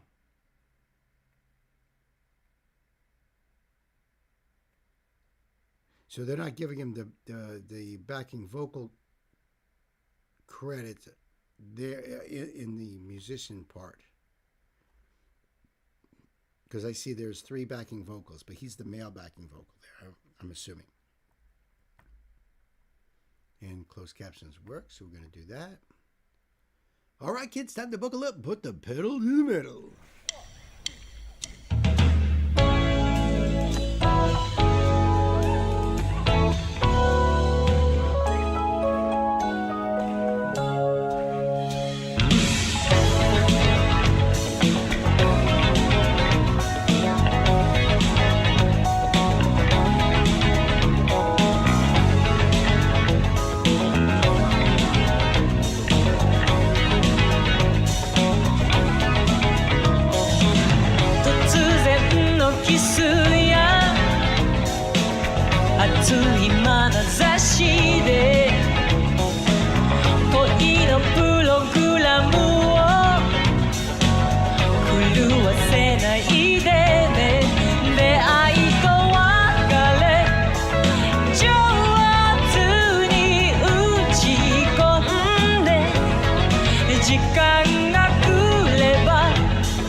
got such a beautiful voice.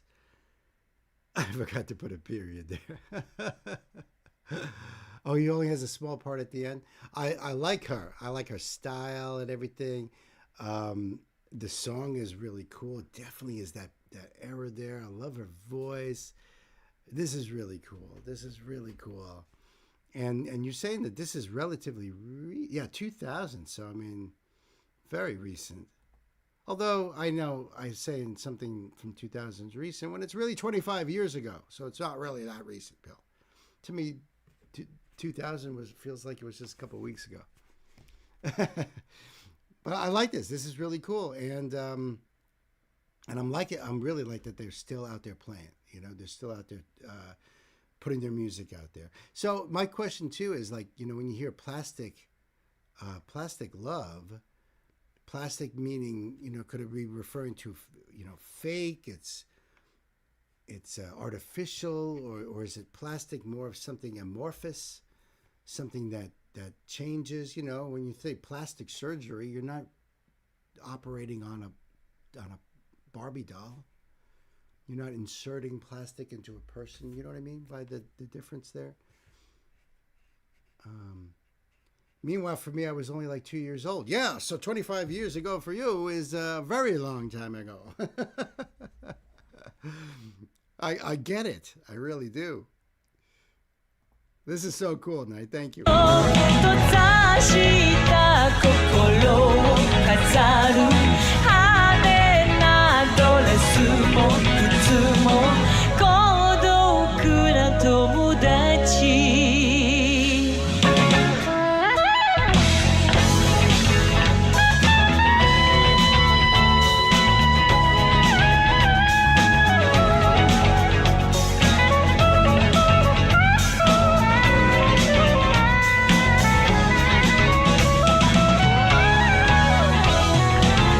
That's a soprano sax, and that's not something you see very often in modern music.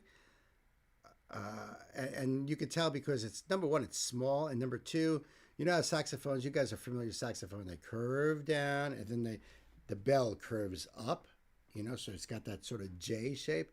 The soprano one does not have that. It just goes straight down.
Plastic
Right, that was awesome night. I dug her.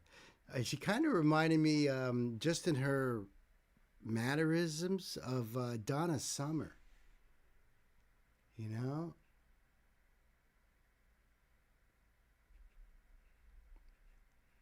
Oh, what happened? What happened? Something happened? Something happened?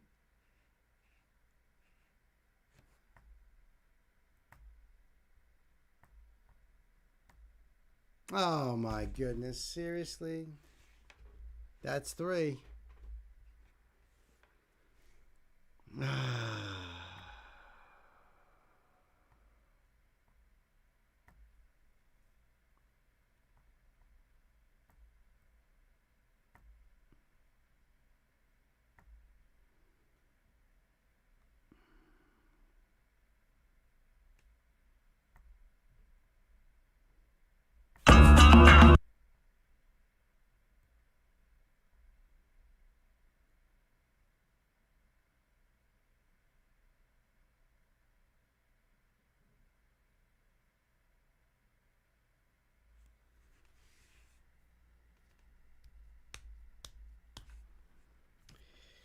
Well, I guess I'll just hang out and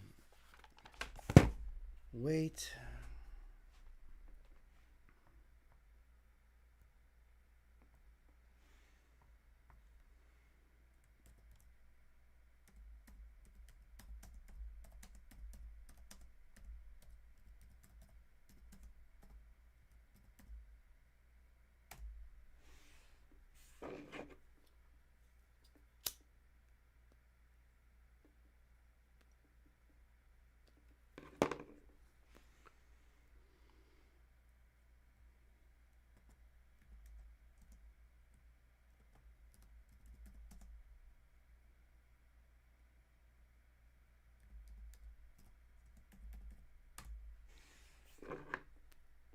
Oh, wow, that was fast. That was really fast.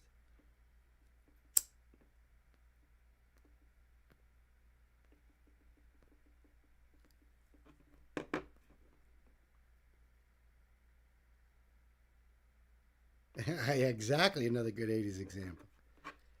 That was really quick. That one was really quick. My monitor's not caught up yet with that, but I can see it over here. And I do have John's pulled up already. I figured I might as well do something while I'm waiting. Yeah, Tom Petty had great songs back in the 80s too, right? Don't come around here no more. That's such a great video. You guys remember that video? Some of you guys never seen that video. Thank you, Gwen, for that.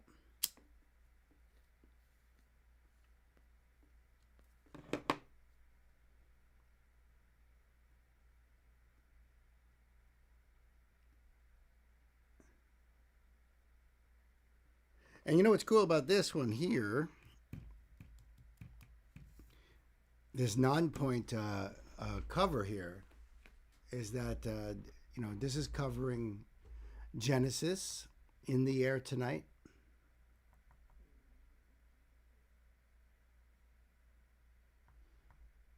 And for some reason, this song gets covered a lot. And I think it's because of that drum fill. Right? Favorite Tom Petty song is Mary Jane's Last Dance. That's a great song, Chris. That's a great song. Is that off of Damn the Torpedoes? That I'm not sure about that.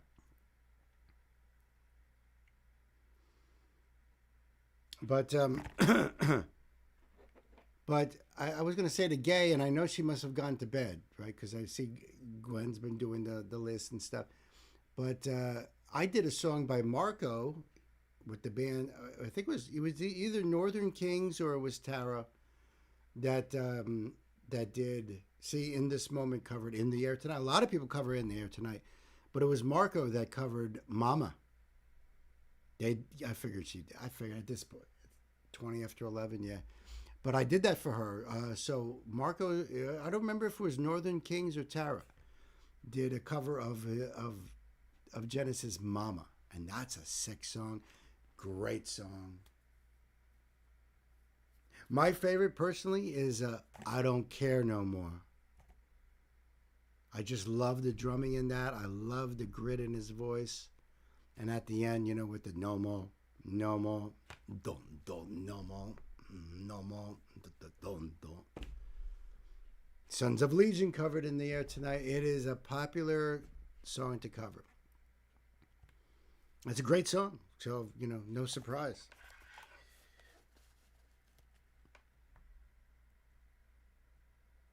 Sons of Legion, we haven't done a song from them in quite a while. I miss them guys.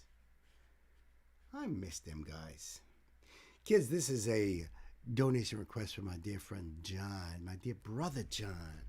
This is more Non-Point.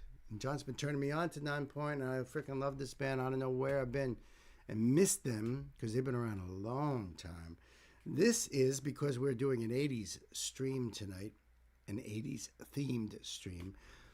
This is In the Air Tonight. They're covering the classic Genesis song. So right there, going to leave the link down for you guys so you can enjoy this and support Non-Point. I don't know when this... It said that it was published 9 years ago.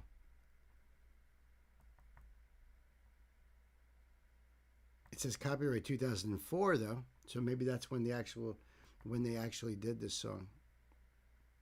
Okay. But I'm dying to hear how these guys do this. Daddy Jack is recovering from surgery to remove a large mass in his right sinus. Oh, man. My prayers, thoughts and prayers with Daddy Jack. That sucks. You say a large mass, I'm hoping it's, you know what I mean? I'm hoping. All right, so I think we're ready to go here. John, let's buckle up, put the pedal to the metal.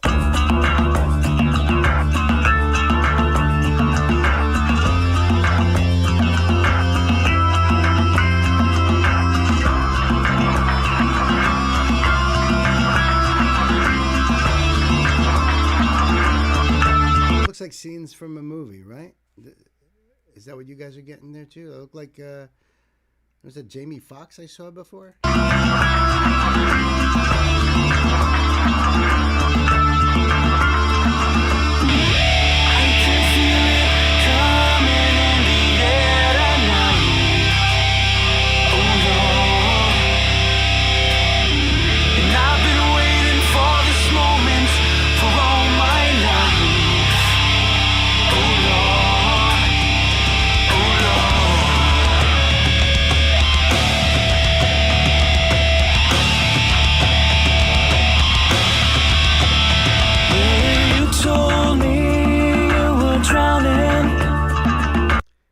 I thought that was Colin Farrell. I thought so.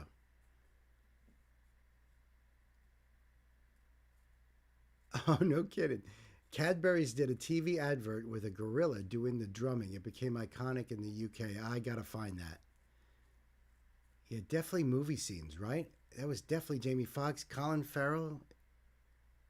So you're thinking like 2004. I don't know what it could be. You told me you were drowning. I would not lend a hand. I've seen your face before, my friend, but I don't know if you know who I am. When I was there and I saw what you did, I saw it with my own two eyes. So you can wipe off that grin. I know where you've been. It's all been a pack of lies. Wow, why did it feel like they got into that so much faster than the original version? It feels like the original version, it takes so long before it gets to that drum fill. In the Air Tonight was used in Risky Business in 83, Miami Vice in 2006, Hangover in 2009, and The New Guy. I bet you this is the remake of Miami Vice. Thank you for looking that up too, by the way. Yeah. This has to be Miami Vice. I agree. And that's really those two guys to play. I've never seen it, but those two guys to play those parts. That's great. Coming in the air tonight. Oh Lord, and I've been waiting for this moment for all my life. Oh Lord, oh Lord.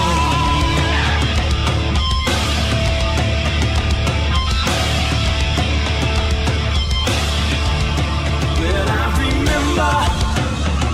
I remember, don't worry.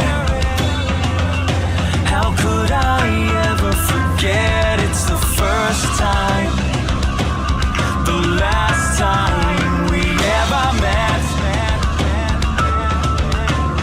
But I know the reason why you keep your silence up. No, you don't feel me. 'Cause hurt doesn't show, but the pain still grows. No stranger to you and me. They keep putting it in. That was that first time you heard it. Now they put that fill in again. Why not? I mean, twice as nice. Keep doing it. Keep doing it. It is Miami Vice. Looked it up. That makes perfect sense. Thank you, everybody. Thank you, everybody. I love this version. I love this heavy version. I love the sound of his voice. So great. To you and me. I can feel it coming in the air tonight.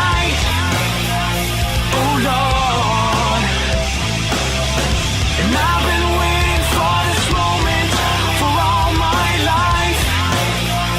Oh Lord, I can feel it in the air tonight. Oh Lord,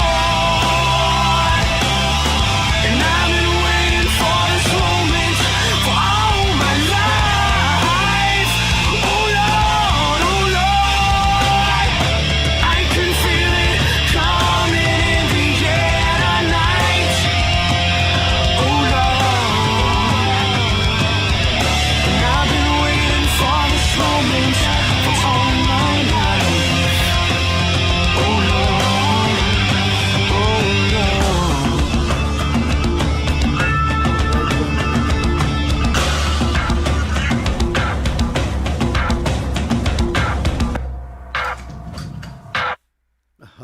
That was awesome. That was awesome. Totally dug that.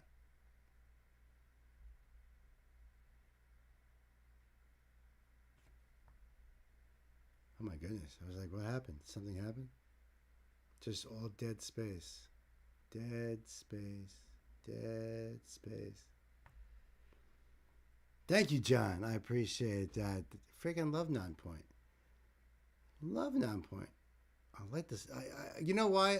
I put them in like that same category as Seven Dust, and I'm just, yeah, like someone messed up the editing. I agree. I know. It's Nonpoint's channel, though. I mean, it's kind of weird.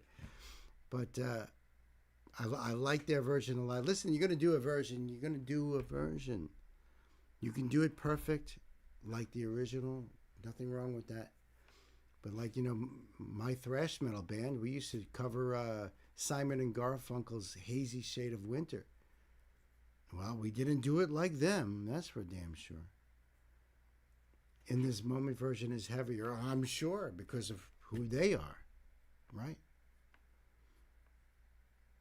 I'd love to hear their version as well. Should do a whole playlist of In the Air Tonight, different versions.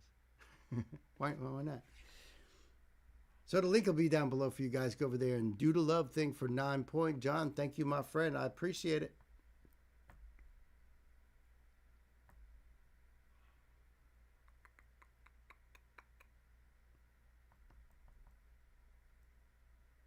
Oh my goodness, really? This is cool.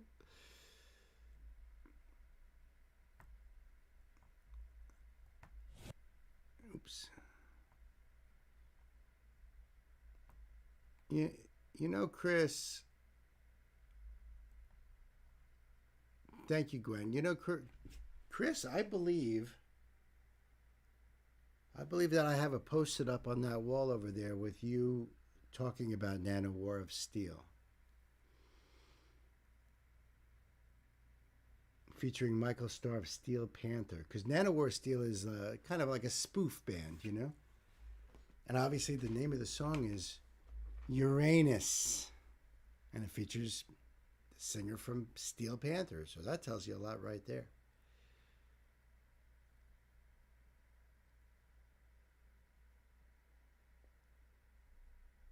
Comedy metal. Yeah, comedy metal.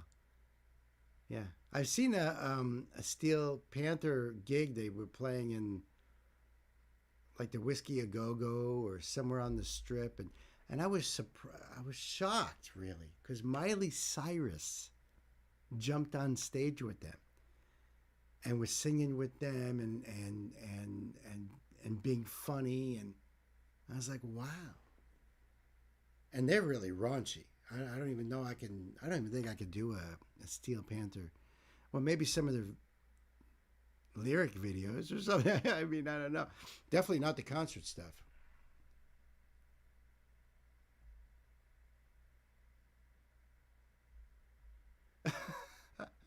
Your dorky power metal band.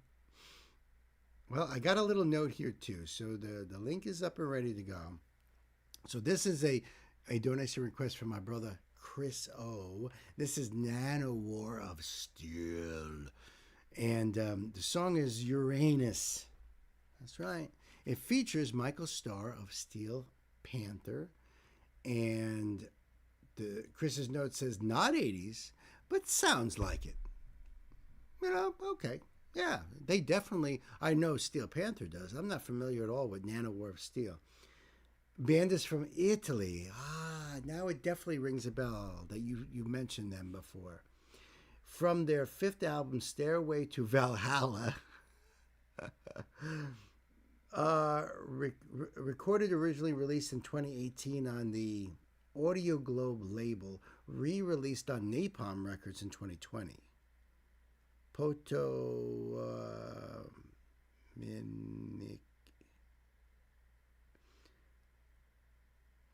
Give me a moment here. This is like a 16-letter word I'm trying to pronounce. Potowoto Minimac. Potowoto Minimac. Also known as Carlo Alberto Fiacci. I don't know. Potowoto Minimac. Sounds pretty nice too. Lead vocals. So he's the singer. Mr. Baffo is Raffaello Venditti, is the co-lead vocals. Miscellaneous sound effects, so he does vocals and miscellaneous sound effects. Mohammed Abdul, also known as, real name, Valerio Storch, is guitars, keyboards, and backing vocals.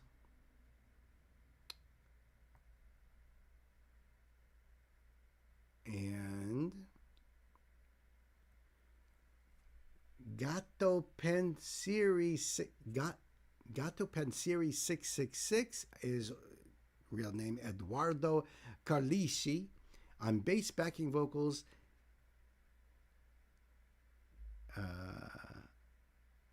All right, that's another person on drums. It's how do you say that? Olnona Raider, who's Alessandro Melone on drums. Is that how you say that? Elnona Raider. Yeah, say that 10 times fast. Yeah, thank you, Chris. Potowoto Minimac. Potowoto Minimac. Potowoto Minimac. Potowoto Minimac. Potowoto Minimac. Potowoto Minimac. All right, I'm done. I am so done. Kids, this is going to be fun. All right, Chris. Are you happy now, buddy? This is going to be fun.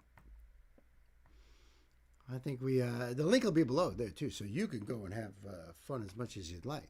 Seriously, I'm not going to stop you. You ready, Stan? Let's buckle up, my friends. Time to put the pedal to the metal.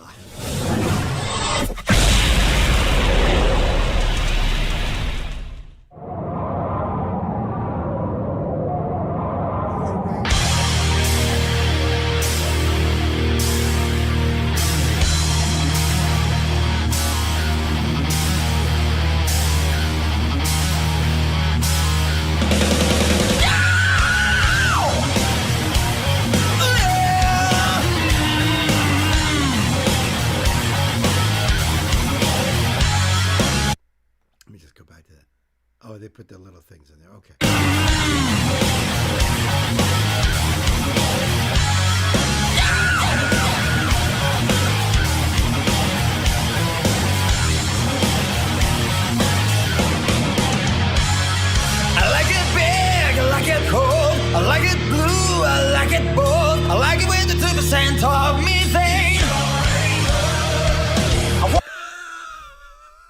I was like, where are they going with this? Oh, they're describing the chemical makeup of the planet Uranus.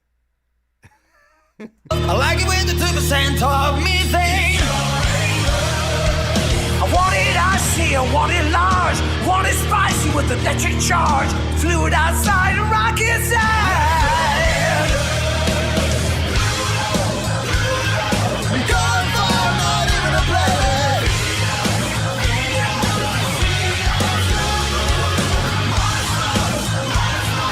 Ain't enough but need to feel it. There's only place where I wanna go. I'm gonna head right to your astronomy.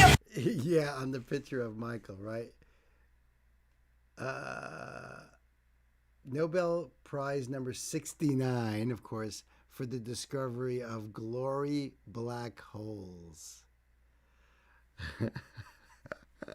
This is kind of like nerdcore or nerd metal, kind of, at least this part here. Always get to the bottom. Professor Michael Starr. Always get to the bottom. Professor.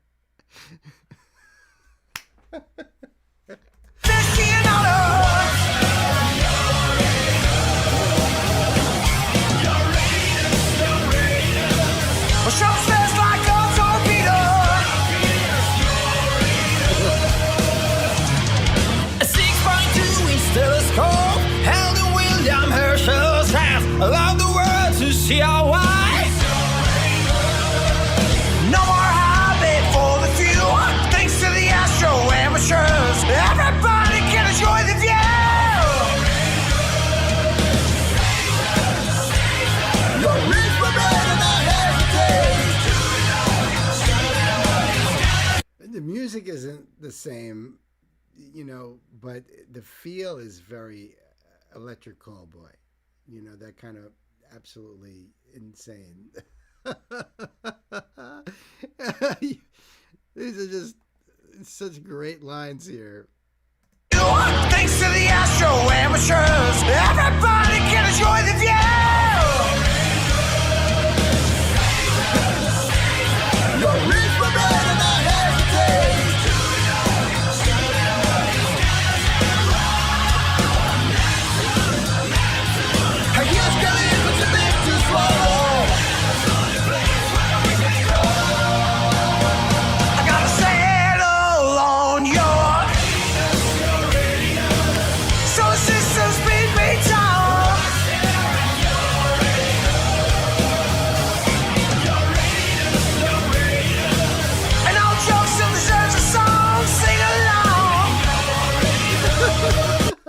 No joke deserves a song.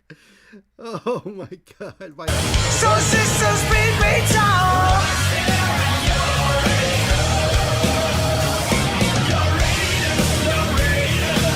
And all jokes still deserves a song. Sing along.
freaking awesome. Hey, Gina, welcome. Love ya. This is The back of my head hurts from laughing so much. This is hysterical. Oh my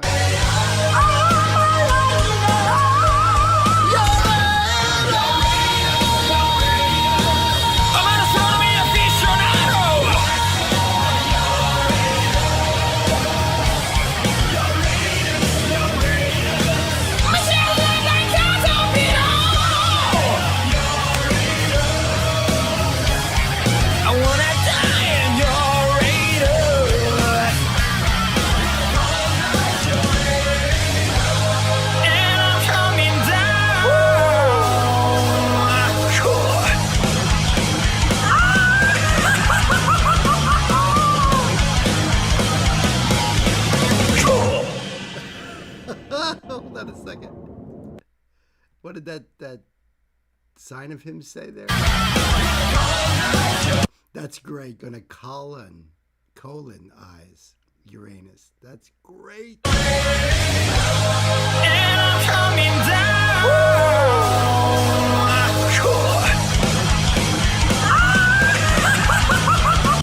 A clear explanation that anyone can understand. Nobel Prize winner Michael Starr.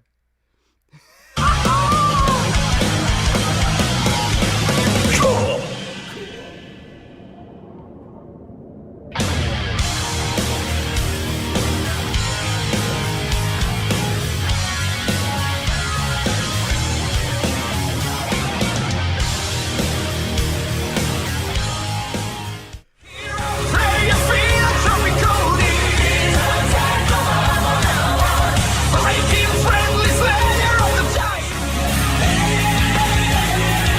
No.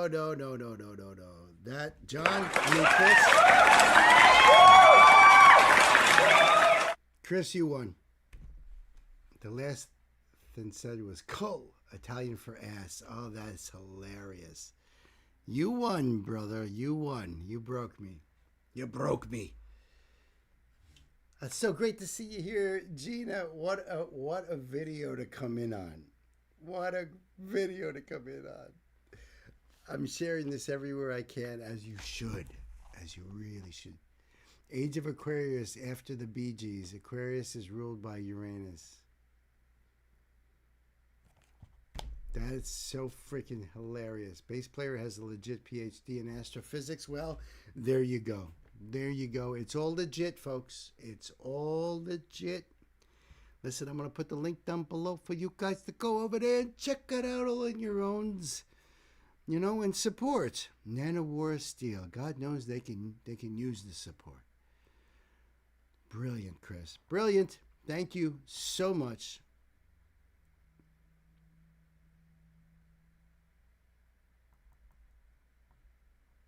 Ooh, well.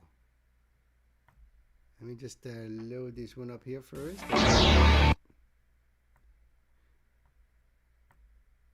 Wow, well.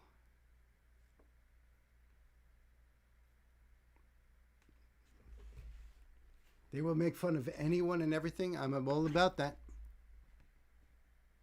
Scientists have a sense of humor. Who knew? They certainly do. Who else would name something the VLA? Oh, what's the VLA? You know, the Very Large Array. What? That's something? That's, you know. That was, Uranus was the best way to enter the stream, she says. Well said, Gina. Well played. Instant playlist. Now the whole neighborhood's going to hear this. That's great. That was so great. Oh my God. You definitely broke me.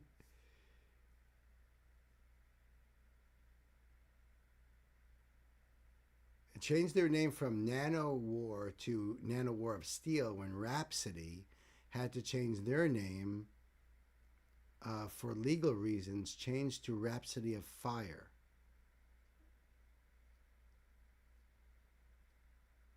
Oh, okay.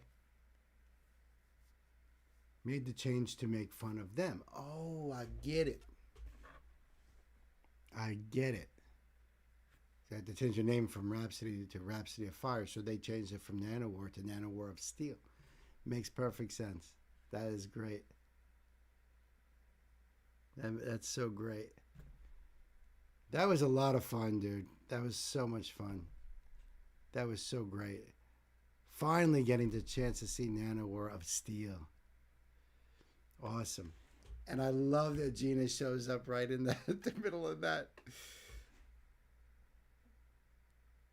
They'll be like, it's Pan. It's Pan. It should be sweet and folksy. Yeah, right?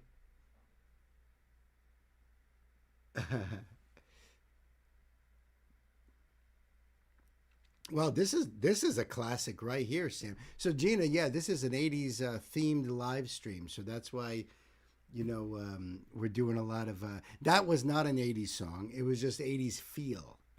But we've been doing some Motley Crue. We just did a cover of Genesis In the Air Tonight by Nonpoint. So it's been a great blend of covers. And well, actually, am I in the wrong one? Let me see. It looks like I might have missed one here. Yeah, I did. Silly me. All right. Well, now I have this one lined up anyway.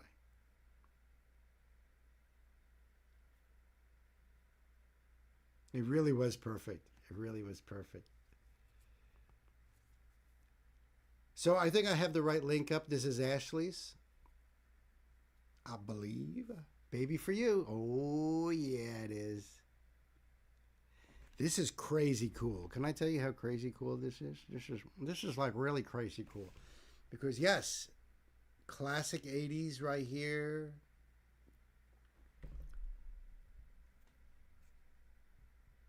Oh, that's great. Thank you, Gwen, for bringing our sister Gina over. More Dan, let's go, right? This is going to be fire. So this is a donation request from my dear sister Ashley, who's dedicating this to her dearest Sam, which I think is absolutely beautiful. This is Dan Vask, and he is covering Heaven is a Place on Earth. You know that song by Belinda Carlisle? But this is, of course, a metal cover, because it's Dan. Belinda Carlisle was formerly the lead singer for the Go-Go's. And then at the end of the 80s, somewhere, I guess, toward the end of the 80s, she decided to launch a solo career and was very successful. Had a bunch of really big hits. This one might have been the very first of those hits. Yeah. Heaven is a Place on Earth. Man, you heard this all over the place at the time. So how exciting is this? How exciting is this? This is great. And I was a big fan of the Go-Go's, and I liked her solo work. I think it was, it definitely was a big change of pace for her. But kudos, for sticking it out there and trying something new. I mean, she coming from a punk background to all of a sudden being a pop musician or pop singer. So that was so cool. What is Dan going to do with this? I've heard Dan do Kate Bush. I've heard Dan do Celine Dion. Let's see what he's going to do now.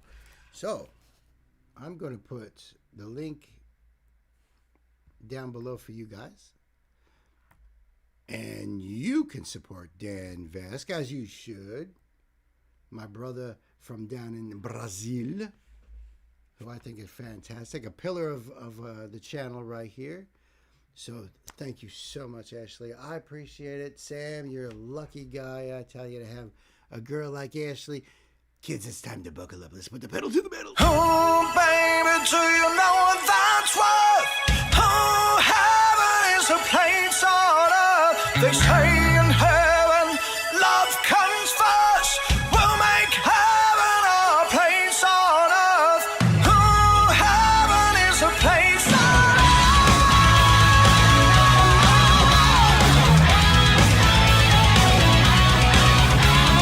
So freaking awesome. So Victor, the guitar nerd, he is now the guitar player in the band Elaine from Sweden. So it's just awesome. The whole concept that he is doing a Belinda Carlisle song, it's metalized. This is so cool. This is so cool.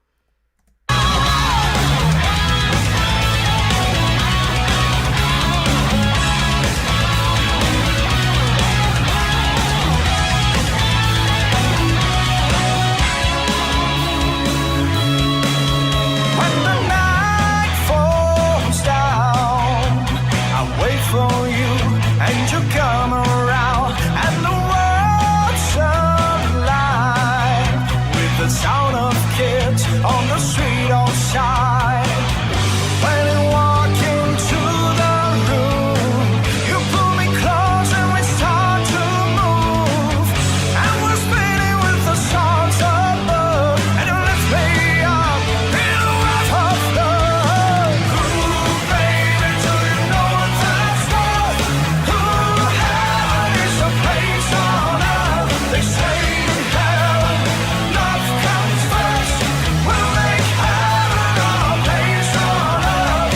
Ooh, heaven is a place on earth. When I feel alone, I reach for you and you bring me home. When I'm lost at sea, I hear your voice and it carries me. In this world we're just beginning to understand the miracle of living. Maybe I was afraid before, but I'm not afraid anymore. Ooh, baby, do you know what that's like? Ooh, heaven is a place on earth. They say in heaven, love comes first. We'll make heaven our place on earth. Ooh, heaven is a place on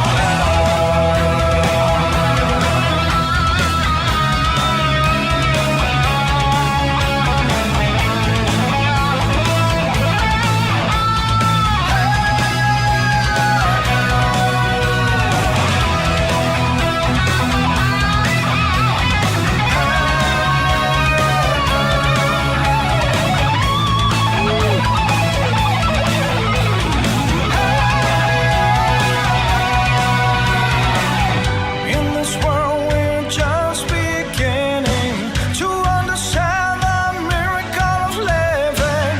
Maybe I was afraid before, but I'm not afraid anymore. And it's great because Belinda does those fry parts in the original version. It's just that Dan's emphasizing it a little bit more in those parts. Love this solo. Dude is such a great guitar player. Maybe I was afraid before, but I'm not afraid anymore.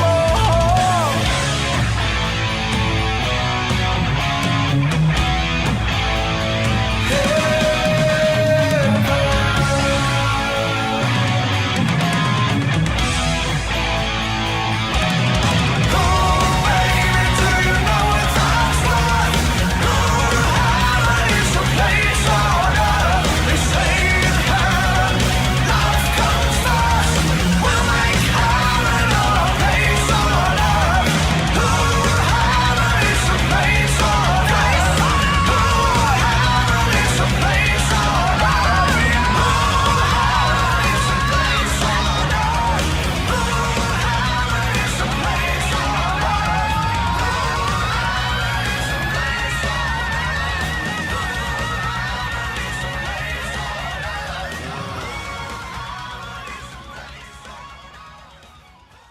I agree with you, Gina. Fantastic.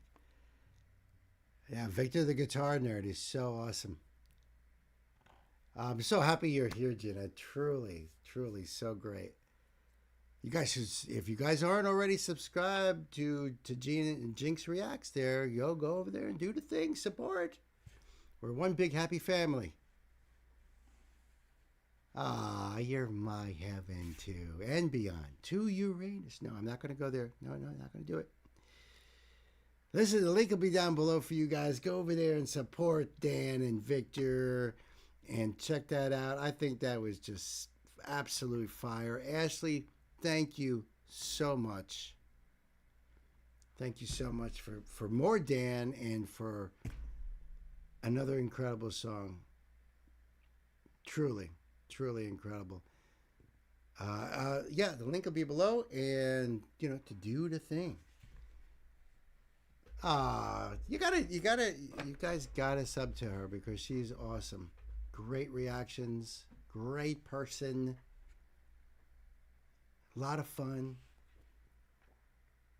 The legendary.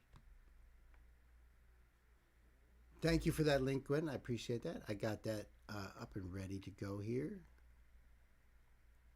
For some reason, I got like one ahead. I don't know why, but. And there's a little note here too. So let's see. I'm gonna just do a little gatekeeping. 6 more songs. Basically 6 more because I don't have to do more. So we'll see how this goes. We'll see how this goes here.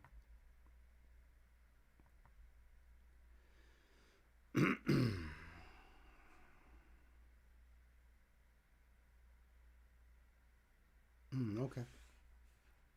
Hey, there you go, Gina. Yeah, there you go. An awesome human? No doubt about it. The best. The very best. We are a close family, We are the guardians of the frickin' galaxy. My sister Gina. My sister Deb at Vocal Citizen. Ray. Vibe Reacts.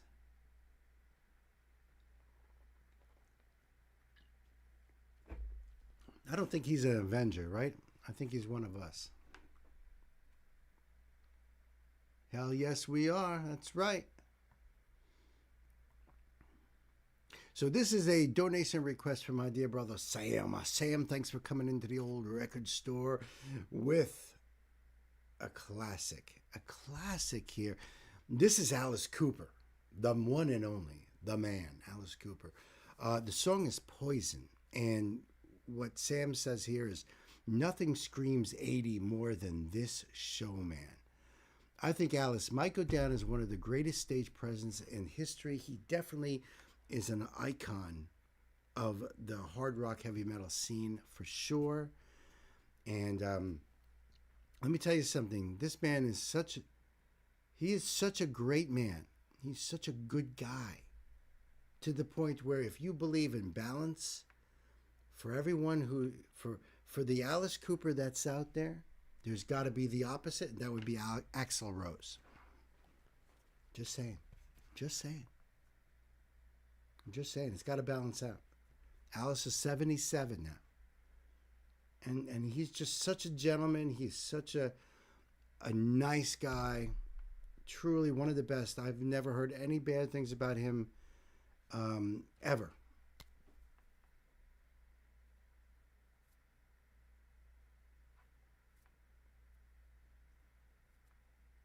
He spends a lot of time here in my desert. Does he really? I didn't know that. Now, Pan is saying the live button clicked off again. Is that a bad thing? Should I be worried?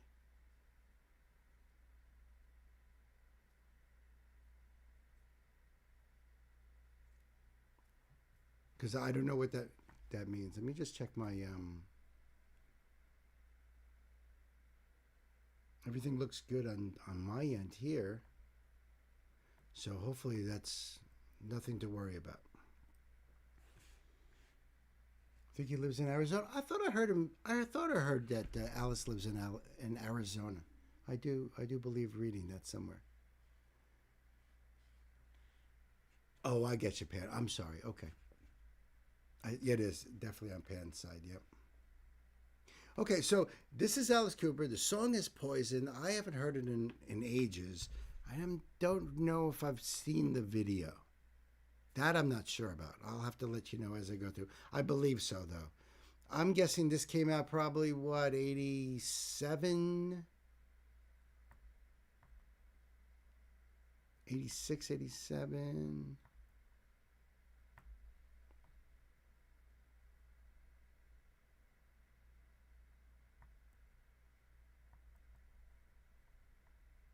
Well, they got a little bit of the lyrics in the description box here, but it's not saying. I mean, that would be my guess. 89 from the album Trash. Is this when he had that guitar player, that big muscle dude? Was his name Frank Zane? Or something like that?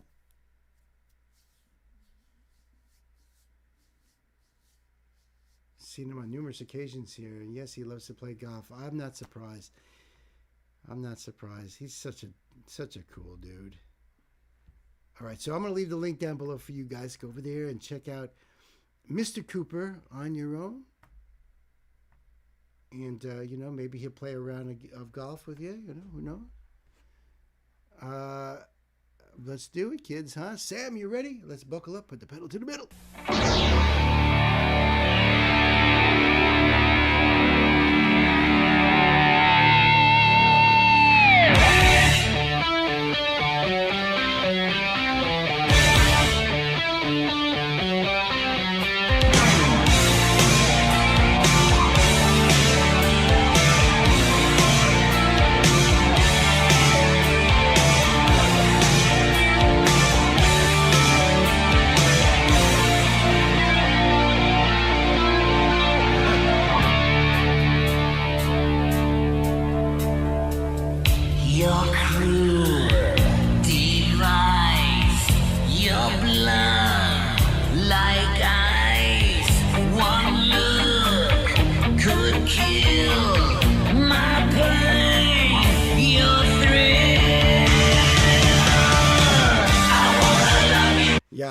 I definitely have seen this video for sure. It's been a long time.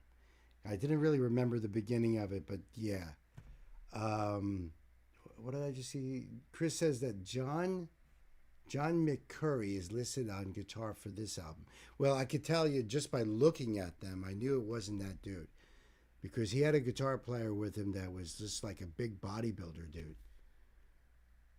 And those look like normal sized dudes. You know what I mean? Hot girl. Yeah, for sure. Yeah. This is, this fit that time period. I mean, Alice has been around for so long. You listen to that early stuff in the early 70s. He had saxophone playing, and it's way more psychedelic. The videos were all like, those little bubbles of like acid everywhere. And everyone's, So very different. I'm 18, or school's out, and very different. Yeah, I know the current guitarist is Nita Strauss. I actually did a video of his recently for a Patreon request.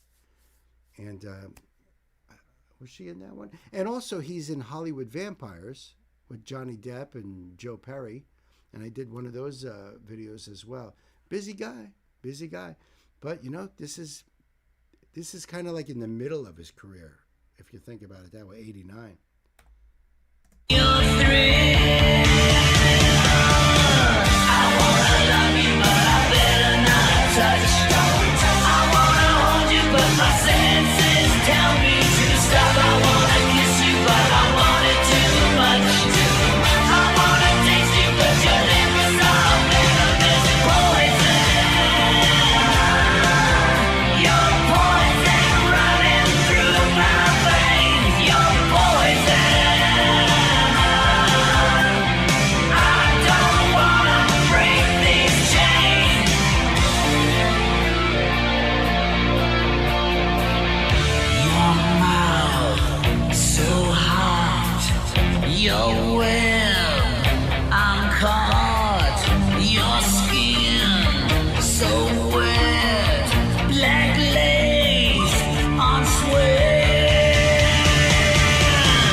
sick line. I want to hurt you just to hear you screaming my name. So Alice Cooper. That's such an Alice Cooper line. Screaming my name, don't wanna touch you, but you're under my skin. I wanna kiss you, but your lips are venomous poison. You're poison running through my veins. You're poison. I don't wanna break these chains. Poison.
That's awesome. Copyright 1989. Thank you, Sam. Thank you for bringing that back, for putting it on the channel here. Feed My Frankenstein is on the next album after this. Ah, yes. That's a good tune, too. Do we want to break? That's a good question. Alice freaking Cooper. Yeah, the link will be below for you guys. Go and say hi to Alice. You know, what up, buddy?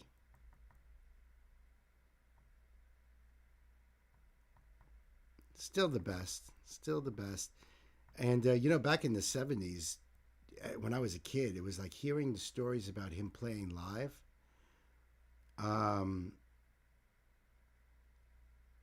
He would do like all kinds of crazy stuff. He would have his head chopped off in a guillotine, or be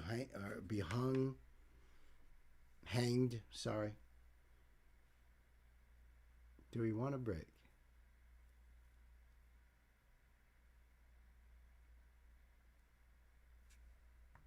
Yeah, he is still rocking. I think he is definitely, you know, one of those Ozzy, Lemmy, Alice, and Rob Halford from the 70s, as far as like those monsters, icons. And we've lost one of them, two of them. Is putting on the Ritz and 80s song. Yes, it was actually in my intro montage.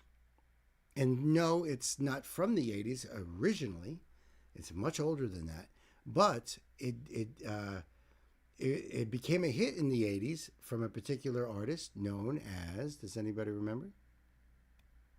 I had it in my intro montage there. In fact, do I have my little book?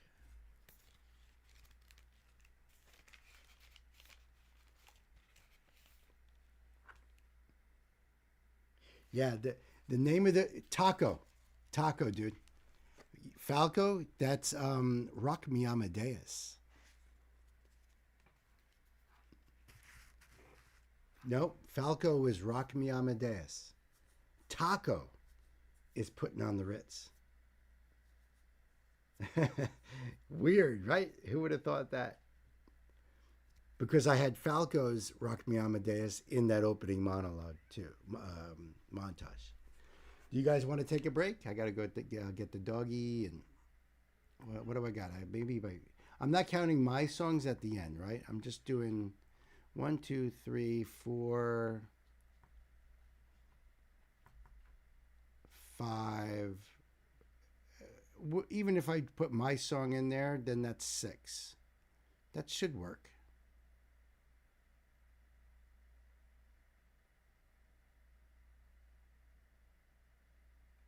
That should work. You guys all right with that?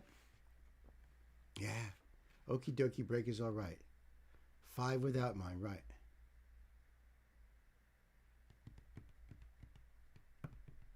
They both end in a co, right? Taco, Falco. Yeah, let's take a break then, and I will get this up for you guys here. Hold on a second.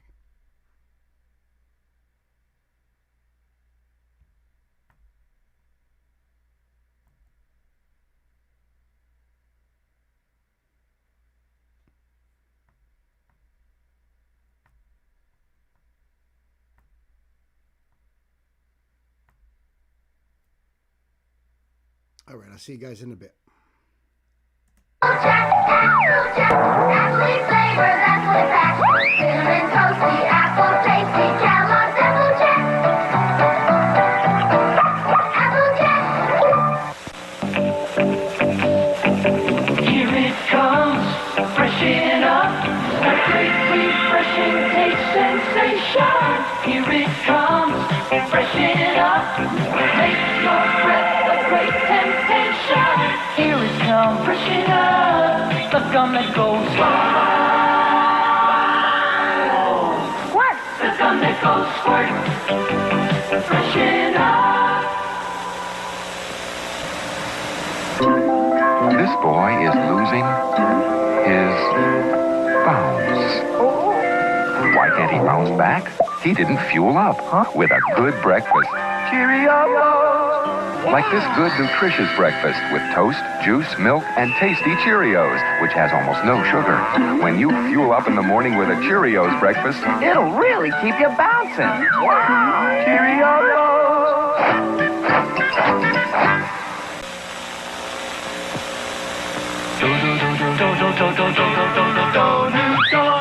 A powdered donut cereal? They look like powdered donuts too, taste like powdered donuts too. New donuts. Little powdered donuts. Powdered donuts, crisp and light, with a crunch in every bite. New donuts. They're delicious. Part of this breakfast that's nutritious donut cereal. Delicious. New donuts. The cereal that tastes like powdered donuts. New donuts. Delicious. Introducing the Big G Showtime Instant Winner Game. You won't need a rabbit's foot with more than 8,000 winning game cards from Trick, Lucky Charms, Cocoa Puffs, and the Monsters. With 40 grand prize winners. You can win a Magnavox home video system. 8,000 others win. A Viewmaster projector and reel. All winners get a personalized director's chair. Yeah! 1 in 3,700 will win. Game cards and specially marked boxes of Big G cereals. Or get one free by writing General Mills, Box 5102, Minneapolis, Minnesota. TV. Check. Cosmic Arc cartridge. Check. Power. Yeah, power. Cosmic Arc is a game cartridge for the Atari video system. Meteor! I got it! The Cosmic Arc searches out strange creatures on distant planets. Beam them up! But the deeper the arc travels in space, the tougher it gets. We may never get back to Earth! Boys, clean your room. We're back. Cosmic Arc by Magic. The video system must be bought separately and connected to the TV by your parents. Kellogg's Talking Krispies present Barney. Why so blue, Barney? Kids don't want colorful balloons on a rainy day. He looks so deflated. One of our crispy cereals might help. Let's see. Marshmallow Krispies. Perfect. Hey, bright-colored marshmallows. It's time to put nice frosted cocoa Marshmallow. into your morning. Part of this complete breakfast. With Barney around, who needs rainbows? Long ago, in a galaxy far, far away, the Star Wars saga began, and Kenner continues the excitement. Chewbacca's. It's C-3PO that you can take apart, and other action figures each sold separately. Take me to Han Solo and Princess Leia. What happened? Han, Leia, sneak attack. I'm all in pieces. What a mess. Put him down, Chewie. How's that, C-3PO? Wonderful. Han Solo, C-3PO with backpack and other action figures each sold separately from Kenner Star Wars Return of the Jedi collection. Strawberry shortcake and each two are sweet. Their pretend kisses make kissing a treat. Each sold separately. Baby strawberry shortcake, give your mommy a kiss. I love you, baby orange blossom. When you squeeze their tummies, they blow sweet-scented make-believe kisses. Delicious baby angel cake. Time to get ready for your nap. Don't you just love them to pieces? Baby strawberry shortcake and baby orange blossom and baby angel cake each sold separately. From Kenner. Here's the Enchanted Evenings costume pack for Barbie dolls. Barbie on the label. Barbie clothes. Barbie loves chocolate. Clothes from the genuine Barbie Fashions collection. Fashion hangers, fashion jeans, Barbie, and Ken each sold separately. Cool blue. Fancy pants. Hot pink. Blue Barbie on the label. She'll take them all. Enchanted Evenings costume pack includes 3 outfits from the Barbie Fashions collection. Dolls and hangers sold separately from Mattel. Who are you? I'm Many Faces with the power to change from man to robot to monster. Oh, no. He-Man, He-Man. He-Man sold separately. Hi, old friend. Hi. He-Man, he's your friend? Friend and ally. He's just kind of weird sometimes. Oh, in specially marked packages, Manny Faces comes with 5 extra weapons. He-Man and Manny Faces each sold separately. Part of the Masters of the Universe collection. From Mattel. Come on, let's check out Barbie's Hot Wheels. Checking out the news about Hot Wheels. An 80s Firebird. It's a Hot Wheels Hot One. Hot Ones, what's that? That's new. Gold colored mags. Check out those racing axles. Goes really fast. Check it out. Hot Wheels are checking out. Yeah! Hot Wheels Hot Ones 80s Firebird. Some cars not for use with some sets. New from Hot Wheels by Mattel. Donald didn't back in time. What was the world like before hamburgers? Let's find out. We'll go back in time through my revolving time door. Ooh, wow. He's trying to invent lunch. Rubble, rubble, gobble, gobble. Let's take him to McDonald's. Here we are. Hamburgers, fries, and milk for everybody. There's so much fun for you today at McDonald's. Let's it out now. Who, me? Let's it out. Oh. Catch this. Want a bite of my donut? Kim, please, you know I'm on a diet. Bet you don't know why delicious donuts have holes. Get that out of here. They have holes so the inside part will cook as fast as the outside. Without the holes, they'd be soft and mushy around the middle. Instead of crisp and delicious, I said a bite of my donut. I left you the hole. Let's it out now. Who, me? Let's it out. Oh. Catch this. Could I have a... Bet you don't know how a sneeze works. Could I... You see, when you sneeze, your lungs fill with air. Your throat closes. Your muscles squeeze the air in your lungs real tight until the air rushes through your nostrils. Your body has blown its own nose. Could I have a balloon? No, it's tissue.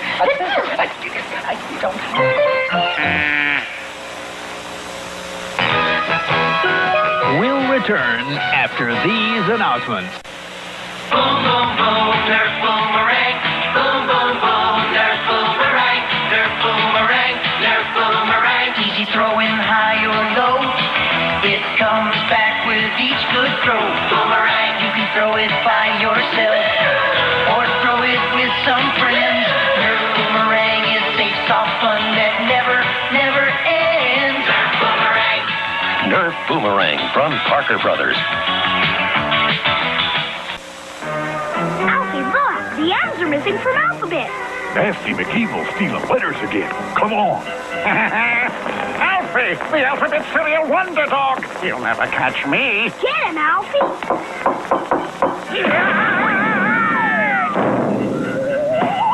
Rufus.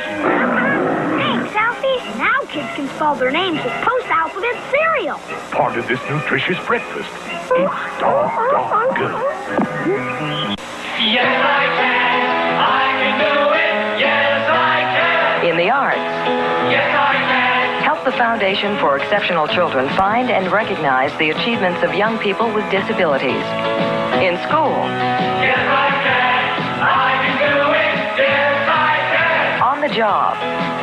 If you would like to identify a disabled young person for an achievement certificate, write Yes, I can. Foundation for Exceptional Children, Reston, Virginia. Know what we like best about your kingdom of half? Has to be the half-day school. This is even better. Then it's Halvesies, my crunchy, sweet new corn and rice cereal. But half the sugar of most sugar-coated cereal. How does it taste so sweet? That's my secret. It's Legree. Now what? Half a car. I'm halfway there. Half a bridge. What? Nice work, kids. New Halvesies are a crunchy, sweet part of this balanced breakfast. Ha! Get along, little blueberry critters. Get along. Aren't they supposed to be doggies, Bill? Not anymore. I gotta round up all these blueberry-flavored critters to make my blueberry-flavored waffle-os. Since folks tasted them, I did all the blueberry-flavored critters I can find. They sure taste good. Yep, they're like crunchy little blueberry-flavored waffles. And a good part of this nutritious breakfast. Waffle-O cereal, maple flavor and blueberry flavor. Gotcha. Ready? Go. Peanut butter. Chocolate. Here it comes. You missed. Faster. Get out of the way. Uh-oh. Oh, wow. Your peanut butter hit my chocolate. Your chocolate hit my peanut butter. Reese's Peanut Butter Cups. Real milk chocolate, delicious peanut butter. Two great tastes that taste great together. Reese? Yeah. Reese's Peanut Butter Cups. Rough Riders, Omni-Force, you can try some of The new Rough Riders 4x4 Omni-Force vehicles, each sold separately, batteries not included. Sturdy four-wheel drive takes them over rough terrain, through tough obstacles. The twin-gunner attack truck, NX missile launcher, Invader command jeep, N70 assault tank. Powerful, and they even do wheelies. The Omni-Force vehicles, you can try it and stop them. Rough Riders 4x4 Omni-Force vehicles, truck, missile launcher, jeep, and tank, each sold separately from LJN.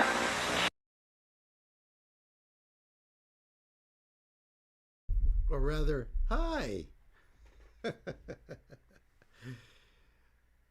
I don't know. I think these commercials probably get everybody either hungry or grossed out. I don't know. Waffle-Os. What the hell were they thinking? What the hell were they thinking back in them days?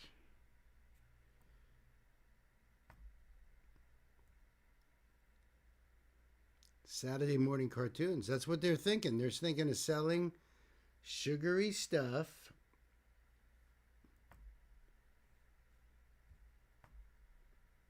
to all you, all the kids out there, you know, get them all hyped up on sugar, and you know how it goes. We're conjunction junction, what's your function? That was probably more 70s, I would think. That's how I learned all my shit, was Schoolhouse Rock. Thank you, Gwen, for that there link. Saturday morning cartoons, though. The Justice League, Speed Buggy.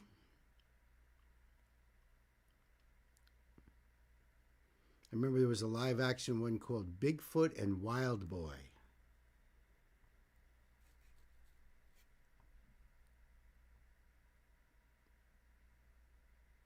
But that's what you did. You ate your cereal on the floor, on the shag carpet, in front of the TV, which was a huge piece of furniture that actually was on the floor.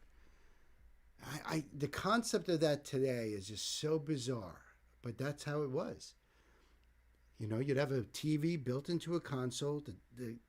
It's on the floor, so basically you're looking down at the TV. It's great when you're a kid because, yeah, Scooby-Doo, no doubt. In fact, all of them. I write it down. In fact, that's so funny. I didn't even realize. Yeah, perfect.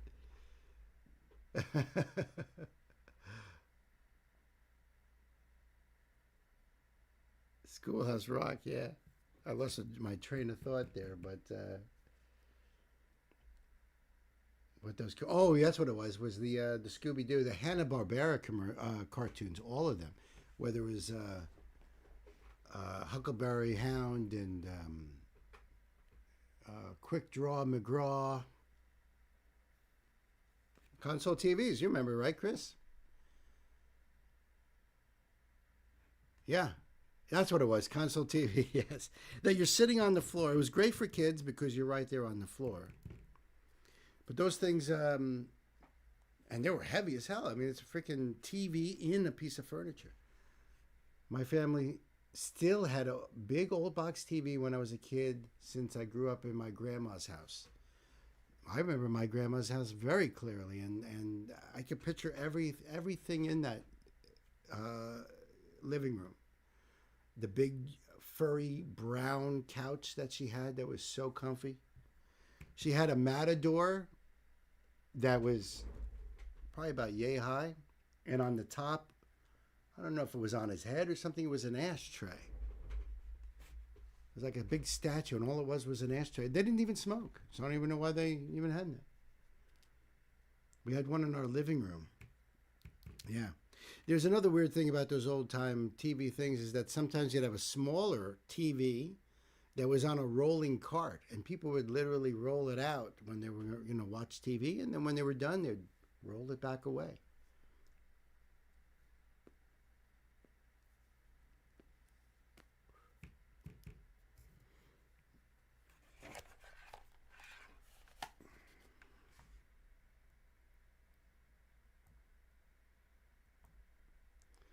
Let me grab this one here. Where am I?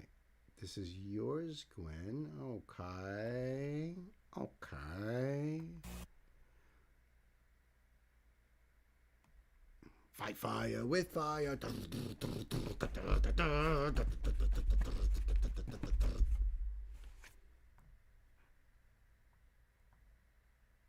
But I doubt it's that song.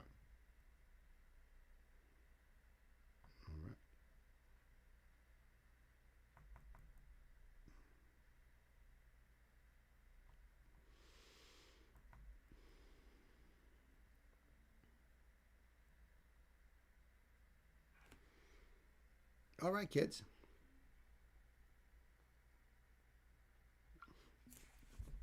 Yeah, I'm glad you correct yourself.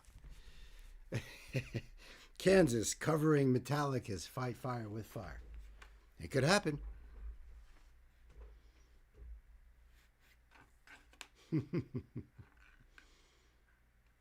Yes, the concert stream is tomorrow. Yep. 3 o'clock start time. It's going to be fun. It's going to be fun.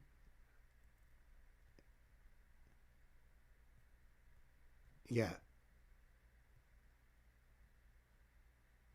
Right.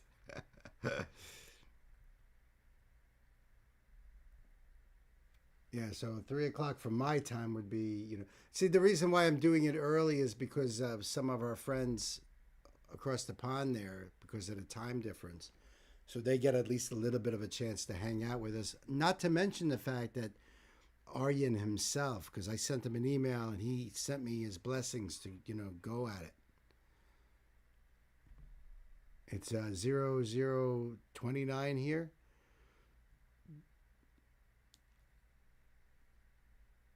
That would be awesome, dude. It would be so awesome when you come in. I'm assuming the stream might go about 3 hours. Oh, it's 21:29 here. All the way out there, anyway.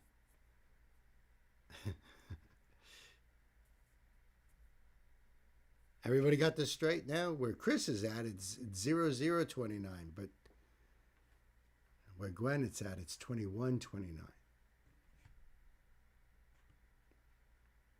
Concert runtime is 2 hours 15 minutes. So that's like, if we went all the way through, not.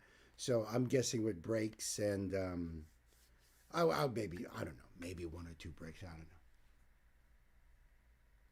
Scott says Gwar covers Carry On Wayward Son. That's gotta be hilarious. Oh my God. Zero Dark 30. There you go, right, Chris? I didn't know Guar did that song. That's nuts. Kids, this is a donation request from my dear sister Gwen, the triple M&M. That's right, the green M&M. That's who she is. That's what she is. And she wanted me to check out this song by Kansas. This is an 80s theme live stream. So I'm only familiar with 2 songs by Kansas. Carry On My Wayward Son, of course, and Dust in the Wind. So this song is called Fight Fire with Fire, and being an old thrash head myself, an old Metallica head, right away I'm thinking Metallica's Fight Fire with Fire. And I thought, well, that's just crazy. That's just crazy. So I doubt it's that. But Gwen, we'll soon see, right? Let me get that link up for you guys. Look at that. Subscribe to Kansas for the first time on this channel. I'm digging it. The link will be down below for you. I don't know, does anybody have any information on this song as to when it came out? I have never heard of it. I have never heard of this.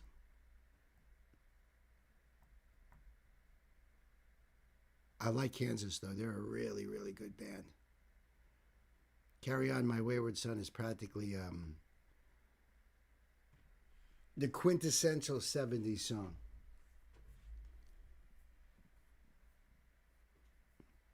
And Beer 30 and Puff 30. 420.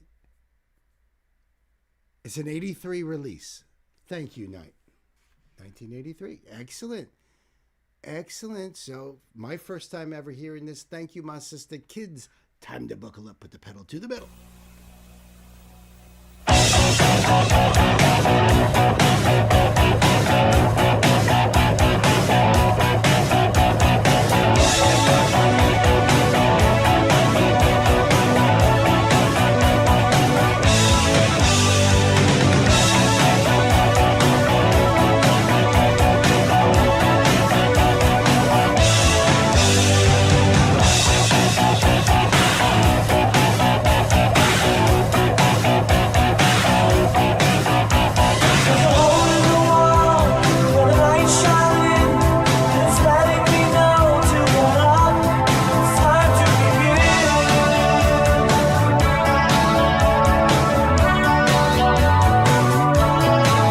I like how the closed caption says charming music.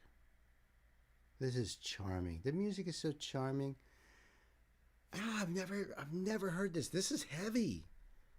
This is not like that 70s Kansas stuff. This is very different, and I'm blown away. I mean, I'm not saying that the charming music part is, but that riff in the beginning, that was pretty heavy for Kansas. They have great guitar players, and everyone in the band is super talented. I don't know if this is the same lineup as from, like, Carry On days. I don't know about that. But this is cool. I'm liking the beat on this and everything, and the vocals. I can't believe this is 83.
love that guitar riff. That's such a cool guitar riff.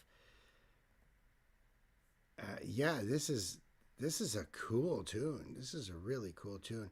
And it's surprising for the time frame that I don't recall. I might have seen it. You know how it is? Like, you know, how do you remember from something like over 40 years ago? Whether it's past your periphery or not, I know.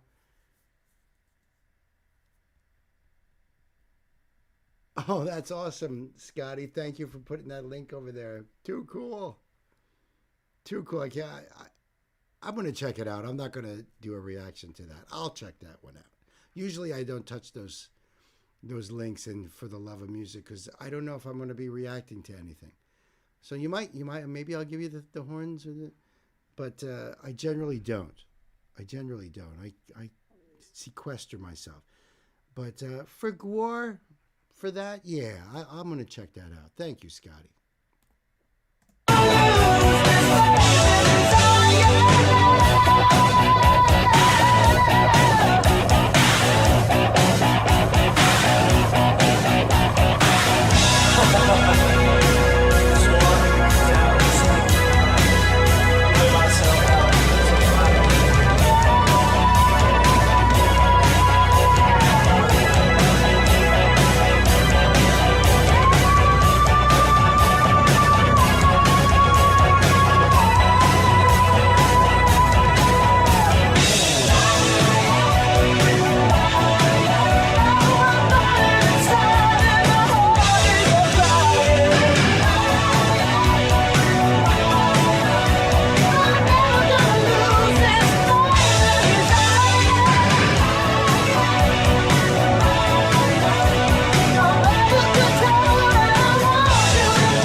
See, now that I know I can do this trick here. And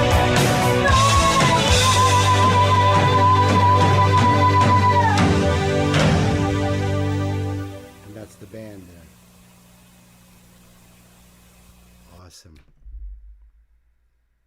Oh, absolutely. A lot of symbolism, metaphor in that. Absolutely.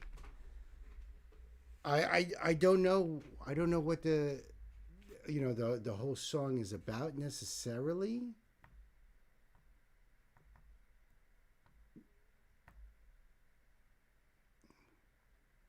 They do have lyrics down here. Although it's really not much. That's why I fight fire with fire. Oh, I'm burning inside and my heart is a crying. Fire with fire. I don't want to lose this flame and desire. It doesn't really tell you much about anything else. But yeah, a lot of that in there. I don't know. But I do like the song a lot. So thank you so much, Gwen. That was cool. Amazing. Amazing that... I have those couple of Kansas albums. But after that, I just lost track. So that was very typical 80s rock song. I agree. Awesome choice. Awesome find. I appreciate it. The link will be down below, so you guys go over there and check it out yourself. And support the artist. Support Kansas. Great guitar players, great vocalists.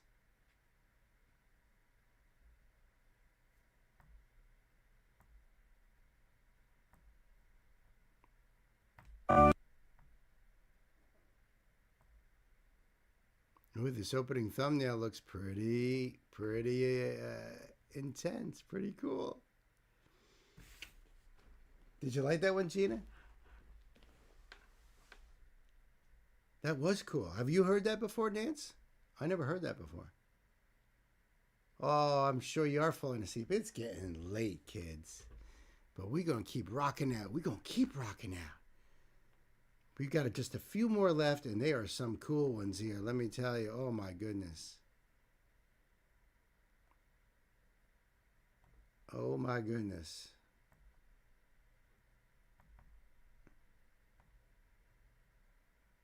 All right. so I got the link up here. I've got the note up. Thank you very much, Gwen. This is a donation request from my brother, Night Spearhead. Thank you very much. This is Rats and Star. Runaway Street Corner Twilight is the name of the song. And when there's a knight, there's a kenote. So, Rat and Star is an 80s doo-wop quartet led by male pop star Masayuki Suzuki. The group sadly disbanded in '96. This was their debut song when they were first starting and originally went by the band name The Channels. But this recording was done a bit later when they changed to the name Rat and Star. The lead singer, Suzuki, is still doing solo music and is one of the most popular modern hits I showed you yesterday with Emily's cover of Daddy Daddy Do. Oh, right. Okay. And that is, where did I just see that there? Masayuki Suzuki. Masayuki Suzuki. All right, so cool. I saw the thumbnail and I was like, oh, this is going to be fun. Look at this. Let me get that up here so you can see what I'm talking about. Okay, look at that. And we're going to do the thing. If it stops bouncing around. And, of course, the link will be down below so you guys can go and check it out on your own. You know, do the whole thing. Support the artist is what it's all about. Okay. All right, I think we are ready to go. And, you know, it's interesting. I remember back in the 80s, American 50s style rock and roll was big in Japan. There was a big scene in Japan where they were really into all of that, the greaser look, the fashion, and the style and stuff. That was like a, you know, I don't know if it was like a small niche in Japan, but that was definitely something that was big at the time. Because you know, me growing up at the time, I thought that was kind of strange, but cool. And it's not like we didn't have our own revival here too, because like the Stray Cats came out, and in the late 70s and into the 80s, we're putting out rockabilly type of songs. Then rockabilly got another wave toward the end of the 90s, where a lot of punk bands turned into big bands and doing like swing and rockabilly stuff. So, but this is a doo-wop group from the 1980s in Japan. Kids, time to buckle up. Let's put the pedal to the metal. Run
The structure of this song reminds me of a 60s song, I believe it was a 60s song, called Summer Wine. And it's a great song because it's a story song, you know. And it's a two-part song with a female vocal part, a male vocal part, but it's a story back and forth. But it's a great song. You can look it up. Summer Wine, it's called. And it has that same feel as this song. That song is not a doo-wop at all. It's just a two-part. But I'm loving this night.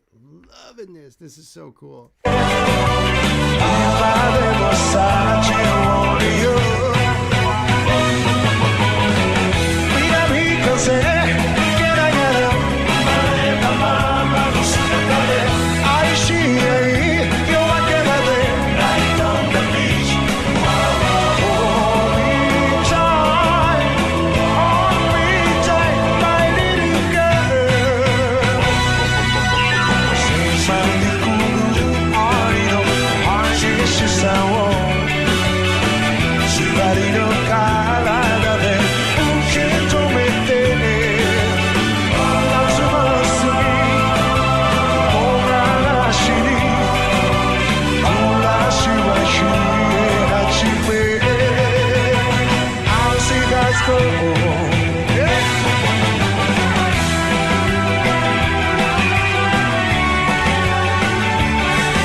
That was awesome. That was so cool.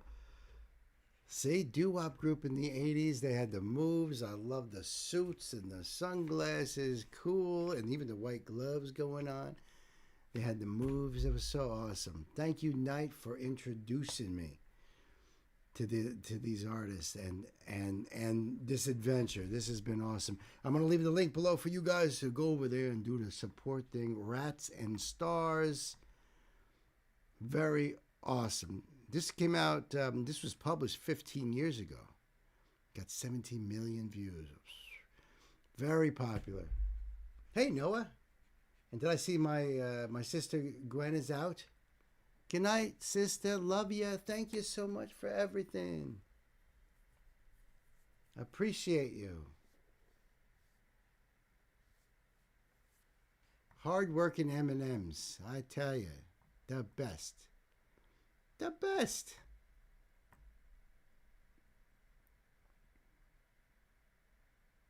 Ah.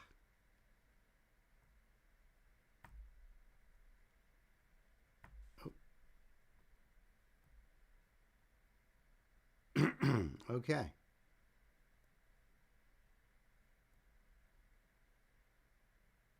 Okay.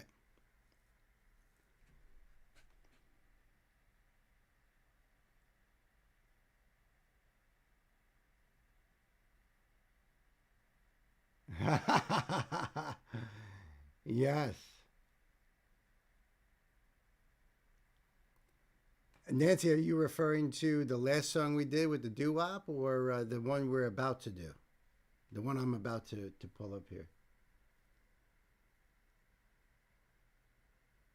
About dancing all night. Could, would, and will dance together with this one. Oh, it was Nights. Okay, yeah, I gotcha. Repost what you said before night. Gotcha, yes. Yeah, very cool.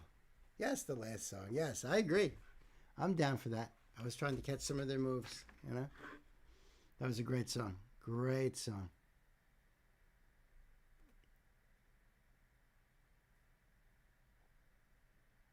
See, It blows me away, dude. See, that's kind of like these themes for these live streams. It's nothing mandatory. No one's getting kicked out if you wanted to do a modern song or whatever. That's not the idea is to have fun with it, do some deep diving, and see what you can find. And I think, Knight, you have proven that you never know what you're going to find. And look how you're into this. Because you said, I only found this one looking into Masayuki background for the stream, and I'm addicted. This is one I commented on Tuesday, and I thought you would like when I found it. Absolutely 100% freaking great find. I don't blame you. I want to do more of this stuff too. This is cool. Oh no. Oh, I'm so sorry, Noah. My condolences to you and the family. My prayers. That is very bad news.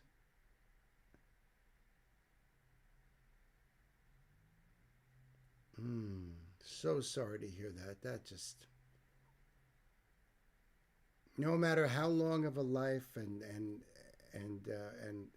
what the quality of, no matter what, it's never easy. It's so horrible. I'm so sorry. So deeply sorry. Yes. Oh, man.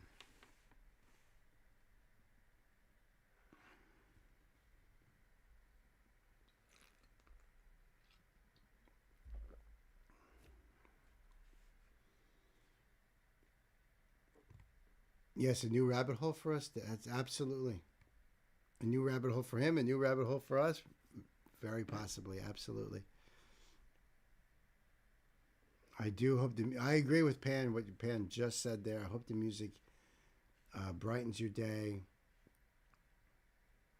And just be in a safe place with chill people. Yeah. Yeah, sometimes that's what you need, That's when Nancy's mom passed away in May, and, it took her a little while, but, she went right to music. Your dad just gave you the news today. Were you close with her? I mean, I have some aunts that I'm very close with and some that I'm not, unfortunately. Only because of distance and too much time in between. But either way, it's still a horrible news to get when you hear about a loved one.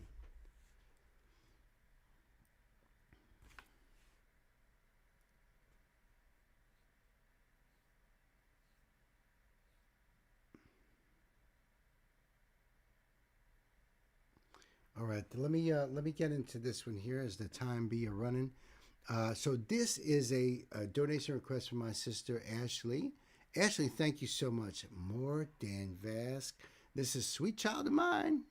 That's right, a cover of Guns N' Roses' seminal tune off of Appetite for Destruction. Everybody remembers Welcome to the Jungle, Sweet Child of Mine.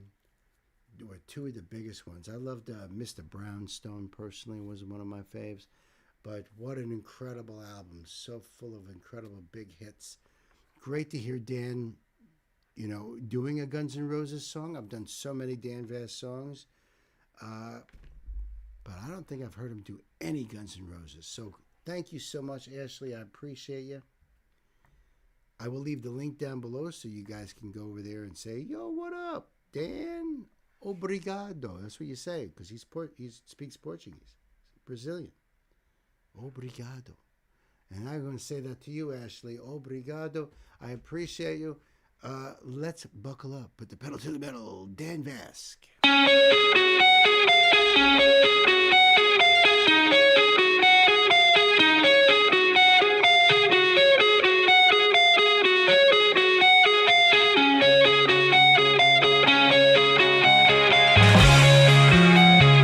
Actually, before I go too further, because I always want to know if Dan is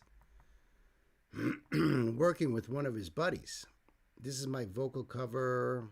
Hope you enjoy. This came out in 2017. So he didn't have the kind of, this is relatively new in his approach to doing cover songs, which is really, really cool. I'm not sure how far back I've gone with Dan Vaz, but all right, cool. Good to know.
We're so used to seeing him with that red highlighted kind of retro looking microphone, and he's got this one here. So this is like really early in his career, also hairier. He's a hairier guy in this one.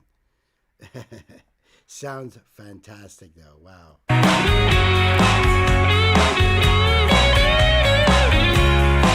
I just read your comment, and just as I read it, that's when he did it.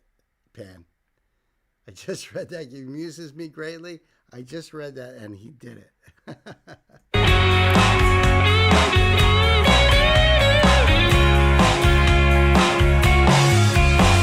She's got eyes of the bluest skies, as if they thought of rain. I hate to look into those eyes and see an ounce of pain. Her hand reminds me of a warm, sweet places as a child. Oh, hi.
Hello. Hey my friends, thank you so much for watching this video, and I have to thank you for all the good comments and all the support that I see throughout all my videos. It's amazing. I try my best to read and respond to as many of you as I can, especially on the first few hours that a video is released. That's one more reason to hit that notification bell. I will see you again next week, and until then you can watch one more video or two. Thank you very much. Have yourself an epic day.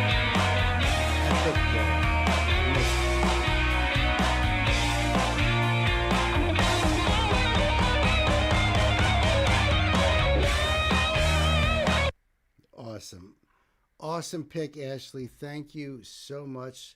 Young Dan Vass, epic day. I love that. I missed that. That might have been the oldest Dan Vass video that I've done. That very well could. And I've done a lot. I think I'm over 40 videos or something like that. So thank you so much. I appreciate it. The link will be below for you guys. Go over there and give Dan your love. Tell him Uncle Bill sent you. He'll know what to do. Trust me.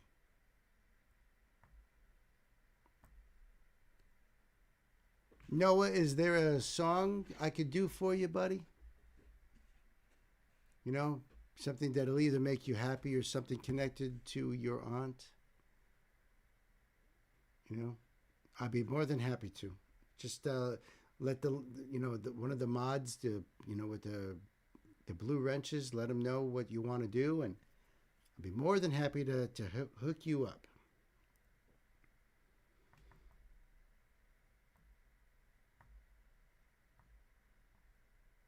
Yep. A dedication to your aunt, a dedication to you. You both. Be more than happy. And believe me, there's a lot more I wish I can do for you, but you know. Thank you, Chris, for that.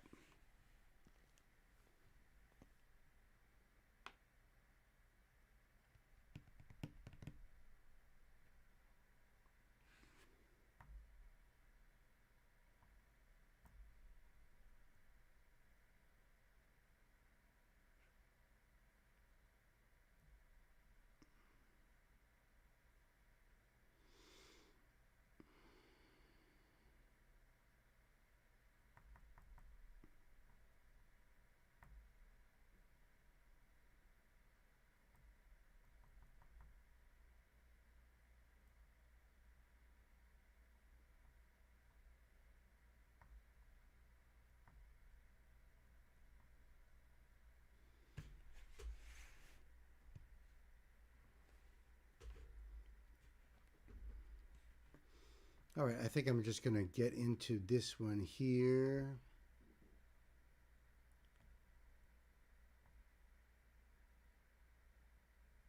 All right, kids, we have got a donation request from my brother, Sam. Sam, thank you so much for popping in the old record store here and bringing me an oldie but a goodie here, man. I can't believe I'm even saying that in reference to LA Guns.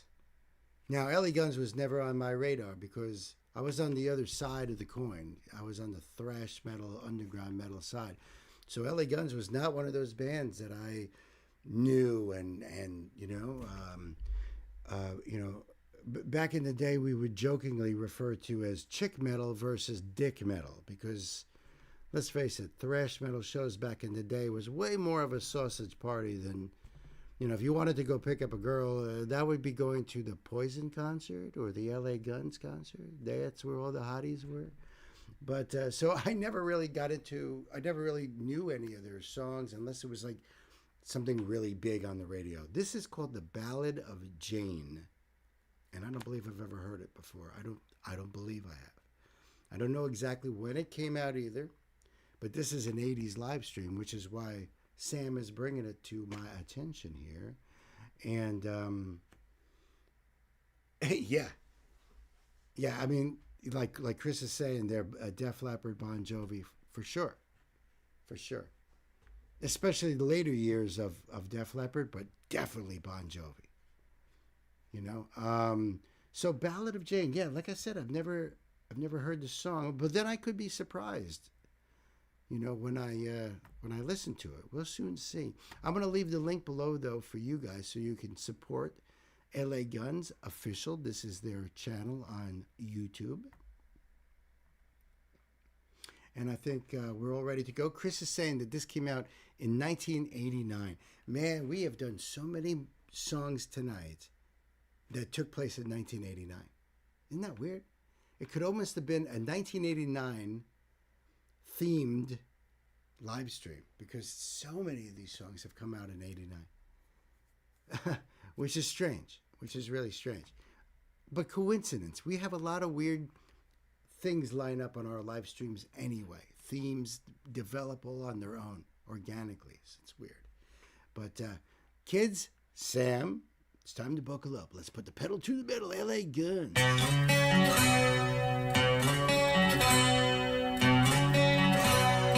She was always something special.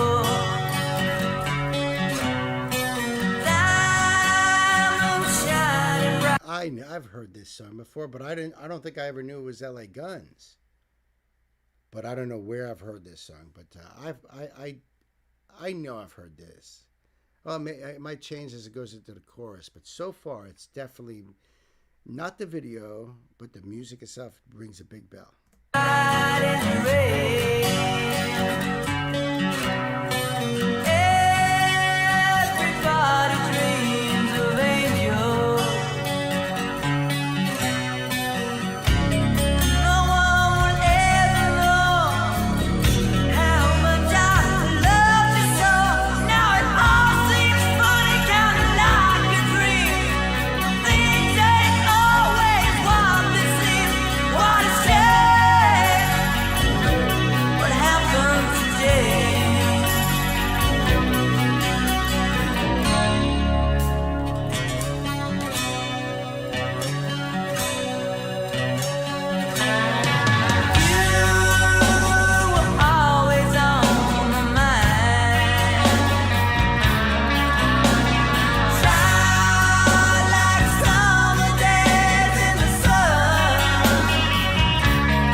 This is a heavy song. This is way heavier.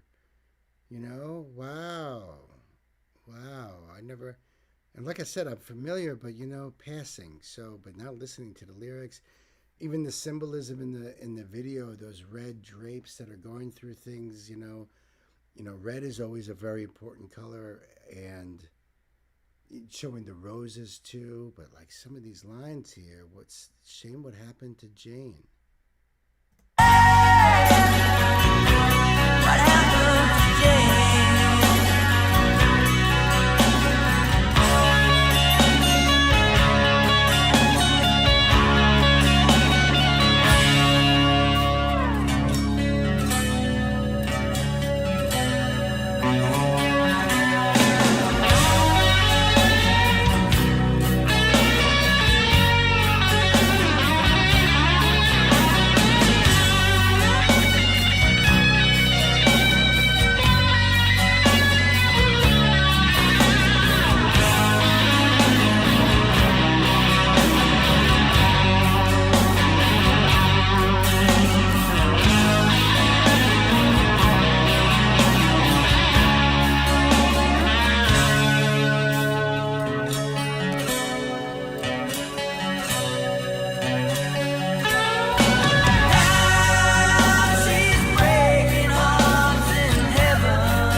Never tells you really what happens to Jane.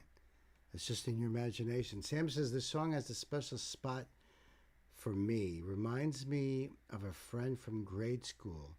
She was someone who was going through more than she would speak of. I became a friend to her, and one summer I got a call. Dude, I hear you. Man, I tell you, that reading that just made me think of a girl I was friends with, my very first job, and you know, just being a kid and stuff, and this girl had everything and was friendly to me, was nice to me where nobody else was. And then to find out why she wasn't there at work one day. And I was so freaking upset, man. That just brought me right back. What? And now, you know, not tied in with this song, but definitely with your sentiment there. My heart goes out to you, buddy. My heart goes out to you. Those memories never go away. Not completely. They always stay with us. But I love this. Thank you.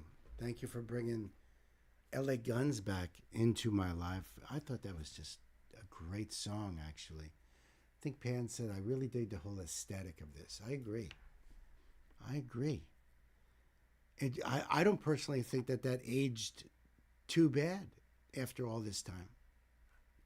You know, sometimes you hear a song, you see the video, and you're like, damn, that did not age too well. But that one, I gotta say, it was good. She was in a mental hospital for an attempt on herself and a horrible family member who had been mistreating her. She explained that even the doctors told me her friendship had saved her. Wow. Wow. Wow. See, it was very similar with me, although the girl was older than me, not grade school, but she was a girl whose family was very well off. They lived in a mansion. She was dating I think the quarterback in high school. She was gorgeous. And like I said, very friendly and down to earth, and apparently, great grades in school, but suffered from depression. And it was honestly almost this time of the year. It was just before. It was sometime in September or so. I remember that. Yeah, man, you never forget that stuff.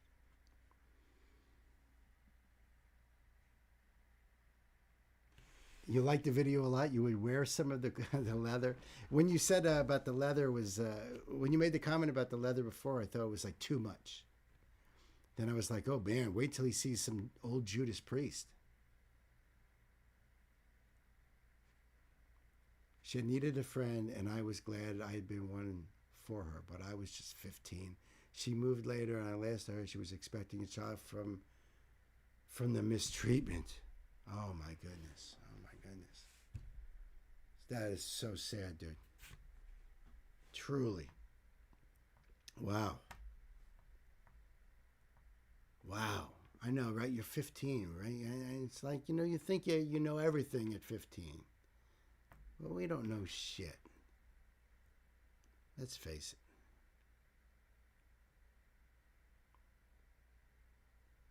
Hold on a second. Let me just get the link here.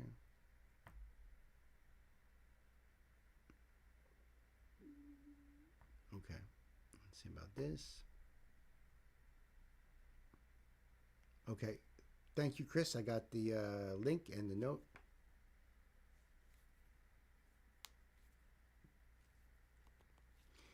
At least, yeah, hopefully, things worked out for your friend, for Jennifer, Sam. That at least ends on a possible good note.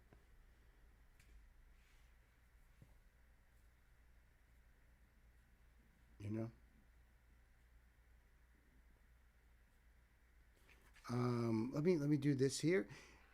Kids, we got ourselves a donation request from my brother Night Spearhead. This is Henri. This is a spotlight for me. Name of the artist is Henri. I Can't Stop the Loneliness is the name of the song. It's live with English subtitles. And when there's a knight, there's always a connote. So Henri debuted in the city pop music scene in '78. This is one of her most popular songs, released in 1984, the same year as the live performance. Henri still makes music, but currently lives in LA. The song is another one of those songs I like that are an upbeat side with the tempo, but have sadder lyrics, subtitles on the screen. Yeah, sometimes the music and the words don't feel right. So in music, there are certain keys that you want to use to convey certain emotions, you know? So if you want to have that sadness, melancholy, longing, you're gonna use very specific key signatures to invoke that feeling. It's very unusual to say, well, I like this beat, but yet the lyrics betray that. Or maybe the music is betraying the lyrics. I don't know.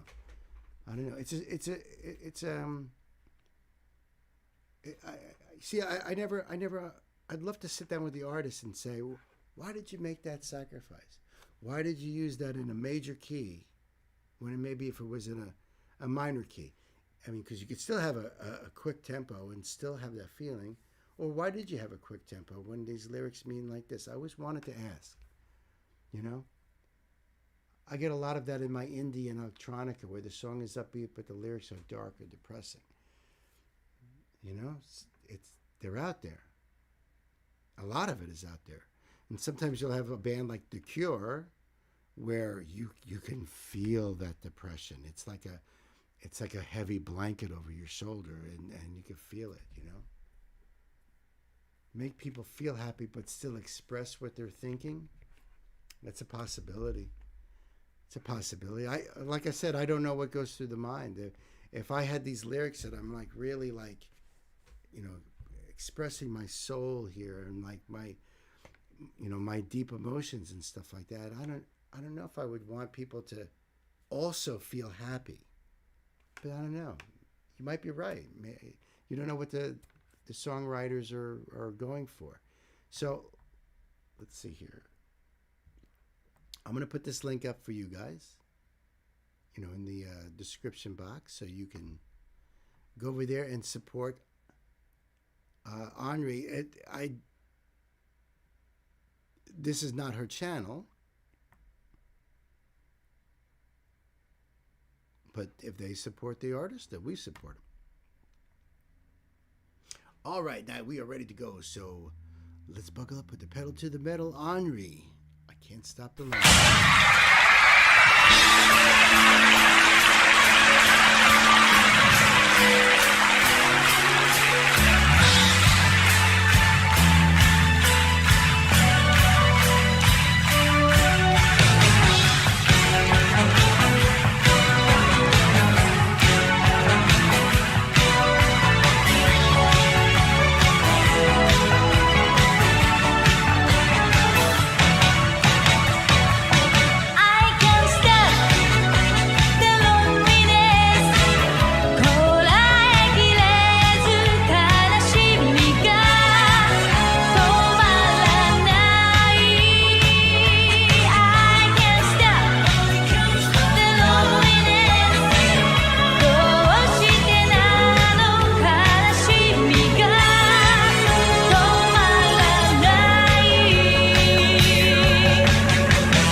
Talk about upbeat. This is really upbeat. It definitely feels like 1984 for sure. And she sounds great. If I didn't know, I would have just been like bopping along to this. If I didn't know what the lyrics were, if I wasn't really following. There's a lot of stuff like that. Like when Ronnie Radke took Papa Roach's Last Resort and put it to piano, put the emotion into the lyrics, that became a totally different song. When I first heard the original song, I really didn't care for it. It didn't really strike me in any way. I didn't know what the lyrics was about. But then I heard his version reimagined, and it's like, holy shit!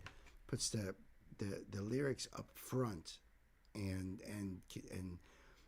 puts that emotional side up front. So take the music, change the music, put it to a piano, and very, totally different song.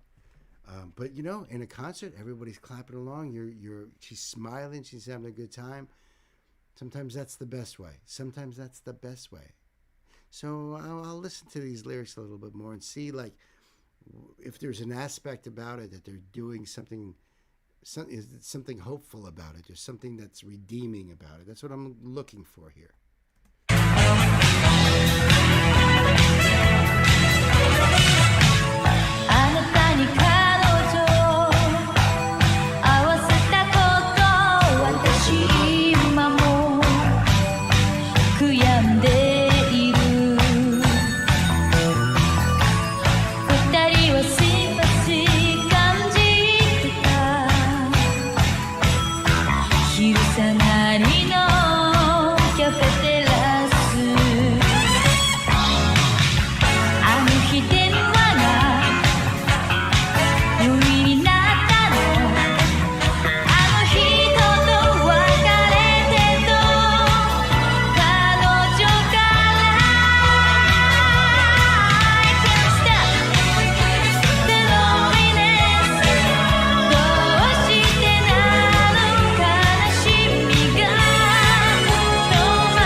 Was awesome night. She's adorable. I mean, and you're playing a concert and you're into it, and you're just dancing around.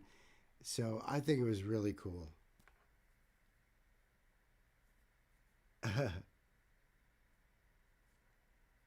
missing is part of the conversation. But you know, sometimes too, I would not be one bit surprised at all. I've heard of this before anyway, so it's not like it's never happened. But you know, the label wants an upbeat dancing type of song, and they commission you know, the musicians to write it. Maybe they use the song written for some other reason. They combine the two. They have Henri sing it. You know, things like that happen. Things like that happen. It's like the record company wants those.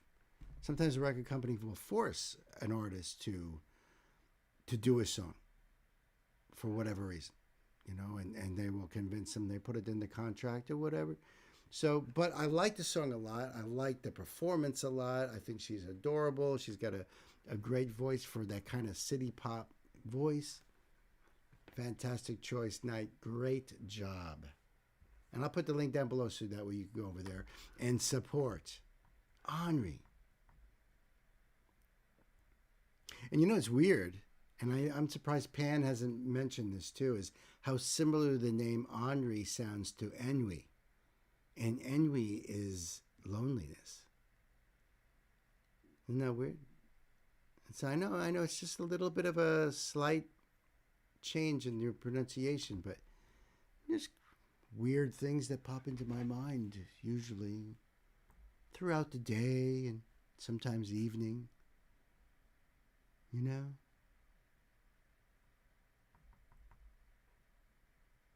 So it looks like I'm going to do my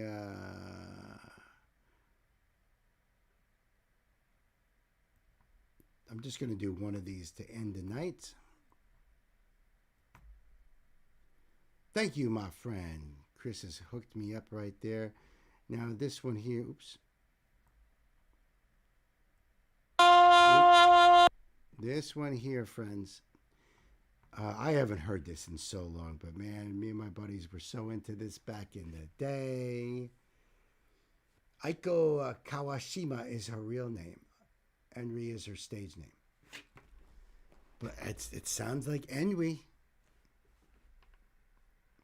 Loneliness. Extreme loneliness. Oh, you forgot to include that in the keynote? I'll forgive you. I'll forgive you this time. Yeah, I'll forgive you this time. I'm all right like that. This, my friends, this is my song to you guys as we end our 80s live stream right here. A song that me and my buddies dug back in the day. I haven't heard this maybe since that time. You know, I've mentioned it a bunch of times, but I actually haven't heard it. I definitely haven't seen the video in the same frame of mind. This is LL Cool J. You guys might know him as an actor on various TV shows. But before that, he was a kick-ass rapper. And this is going back to Cali, my favorite of his. So I'm going to leave the link below for you guys to enjoy this song. And let's hit it. You guys ready? LL Cool J. Kids, buckle up. Pedal to the metal.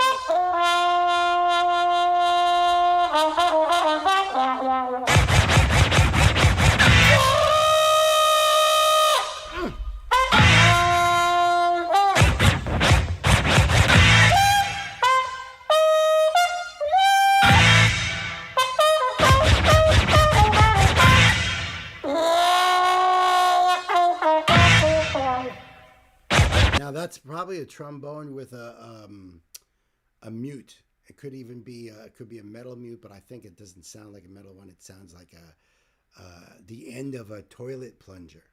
You unscrew the handle and then you just use that end to get that wow. I freaking love the beginning of this. It's so cool.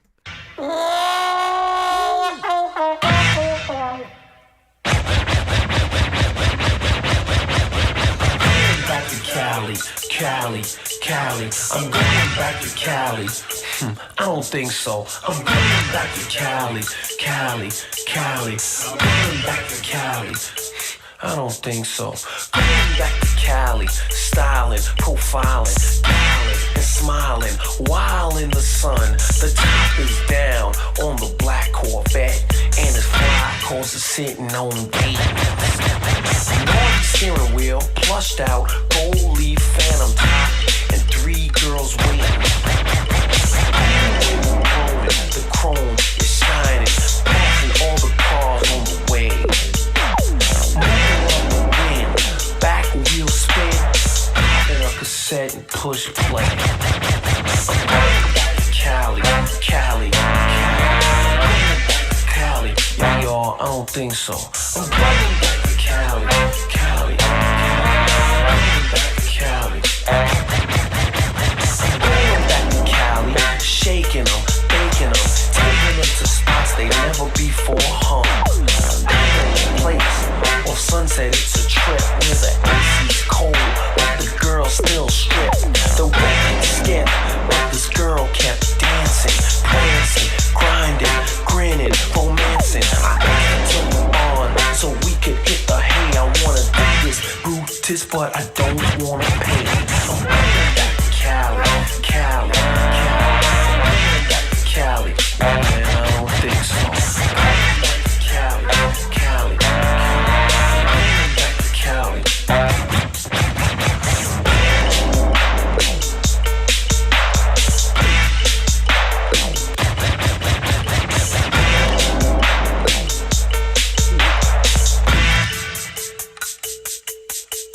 I'm going back to Cali, rising, surprising, advising, realizing she's sizing me up. Her bikini small, heels tall. She said she liked the ocean. She showed me a beach, gave me a peach, and pulled out the suntan lotion. Now, that is fast, but this girl was faster. She was looking for a real good time. I said, close your eyes, I got a surprise, and I ran away with a bottle of wine. I'm going back to Cali, Cali, Cali, Cali. I don't think so. I'm going back to Cali, Cali, back to Cali. Excuse me. I don't think so. Yo, Chris, or anybody out there, what year did this come out? I don't know if it actually says it here, does it?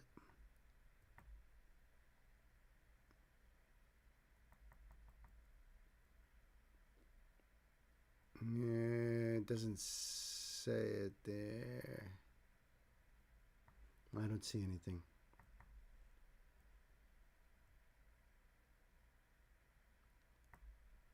I mean, if I were to guess, I'd say somewhere between, it says 88. I was going to guess 87. Thank you, Pan. Thank you. It would have just been weird if it was another 89 song, you know? But me and my buddies used to quote lines off of this all the freaking time. She said she liked the ocean. Cali, I don't think so. Cali, Cali, Cali, excuse me. I don't think so.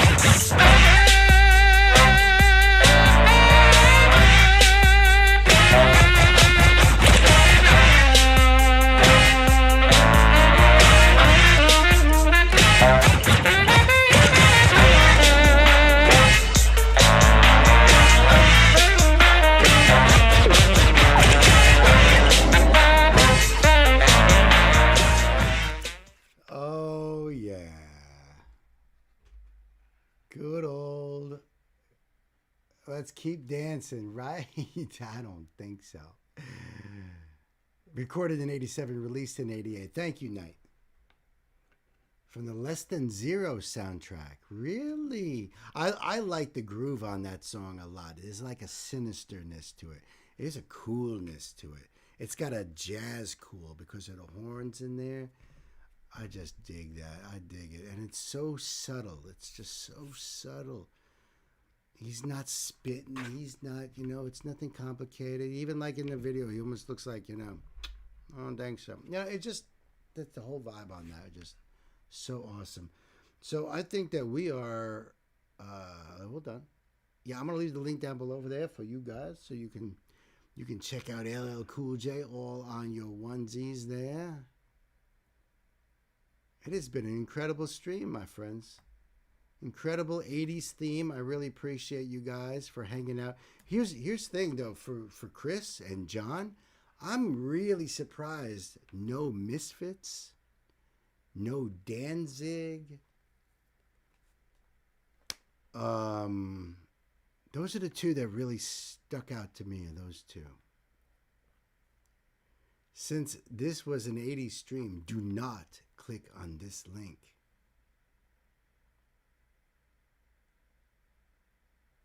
Why? What's that link?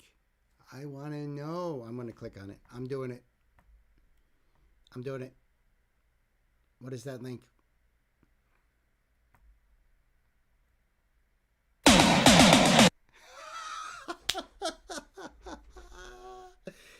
Totally got rickrolled.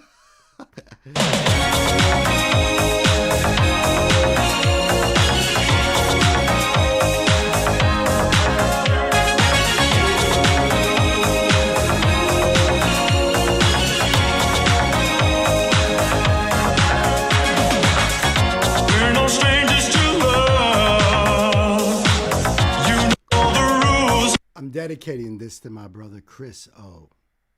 Chris, I'm dedicating this to you, man. Why? Because now you've been rickrolled. That's right, on camera right here. Dedicated to Chris. Big fan of the Rickster. Yeah, baby. No strangers to love. You know the rules, and so do I. I feel commitments while I'm thinking of. You wouldn't get this from any other guy. I just want to tell you how I'm feeling. Gotta make you understand. Never gonna give you up. Never gonna let you down. Never gonna run around and desert you. Never gonna make you cry. Never gonna say goodbye. Never gonna tell a lie and hurt you. We've known each other for so long. Your heart's been aching, but you're too shy to say it. Inside we both know what's been going on. We know the game and we're gonna play it. And if you ask me how I'm feeling, don't tell me you're too blind to see. Never gonna give you up. Never gonna let you down. Never gonna run around and desert you. Never gonna make you cry. Never gonna say goodbye. Never gonna tell a lie and hurt you. Never gonna give you up. Never gonna let you down. Never gonna run around and desert you.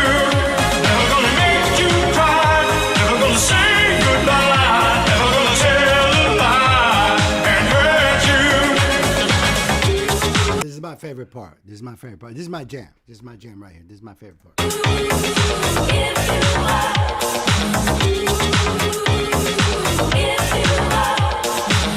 Never gonna give, never gonna give. Never gonna give, never gonna give. We've known each other for so long. Your heart's been aching, but you're too shy to say it. Inside we both know what's been going on. We know the game and we're gonna play it. I just wanna tell you how I'm feeling. Gotta make you understand. Never gonna give you up. Never gonna let you down. Never gonna run around and desert you. So it was shocked the hell out of me when one of my youngest son's buddies, a guy who used to live next door until his parents sold the house, is hanging out with us. We're smoking up and stuff, and he starts singing like the whole song, and it's like, how do you know this song? And he was just cracking us up. I mean, he was doing the whole bit and everything. I was freaking laughing my ass off too. Never gonna run around and desert you. Never gonna make you cry. Never gonna say goodbye. Never gonna tell a lie and hurt you. Never gonna give you up. Never gonna let you down. Never gonna run around and desert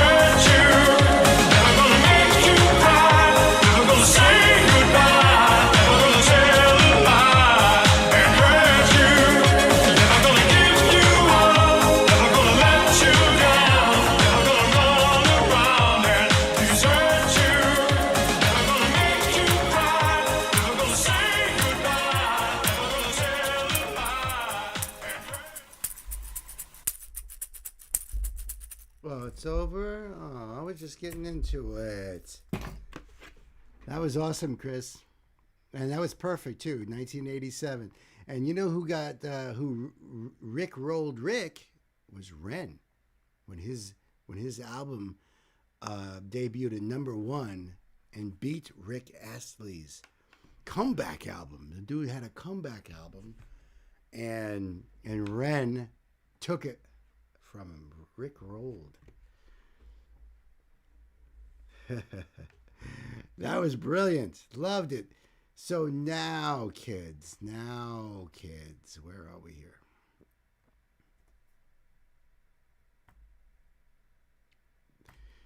Good night, sweetheart. Well, it's time to go. Good night, sweetheart. Well, it's time to go. I hate to leave you, but I really must say, oh, good night, sweetheart. Good night. Good night, sweetheart. Well, it's time to go. Good night, sweetheart. Well, it's time to go. I hate to leave you, I really must say, oh, good night, sweetheart. Good night. Well, it's 3 o'clock in the morning. It's close. At 3 o'clock in the morning. What time for the Arian concert? Yep, 3 p.m. 3 p.m. And by the way, this here is a Mark Twain cigar. This big bastard over here. A Mark Twain memoir. Thanks for a great night at the record store, everybody. You guys are freaking awesome. What a great 80s theme stream these last 2 days, Thursday and Friday, has been just freaking epic. So thank you so much for all the fun.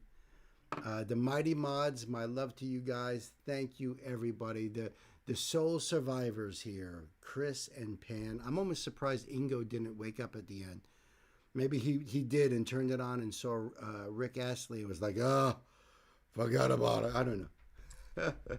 Good night, everybody. I appreciate you. I hope you have a wonderful night. And I hope I see a lot of you guys tomorrow for Ariane. That's going to be so cool.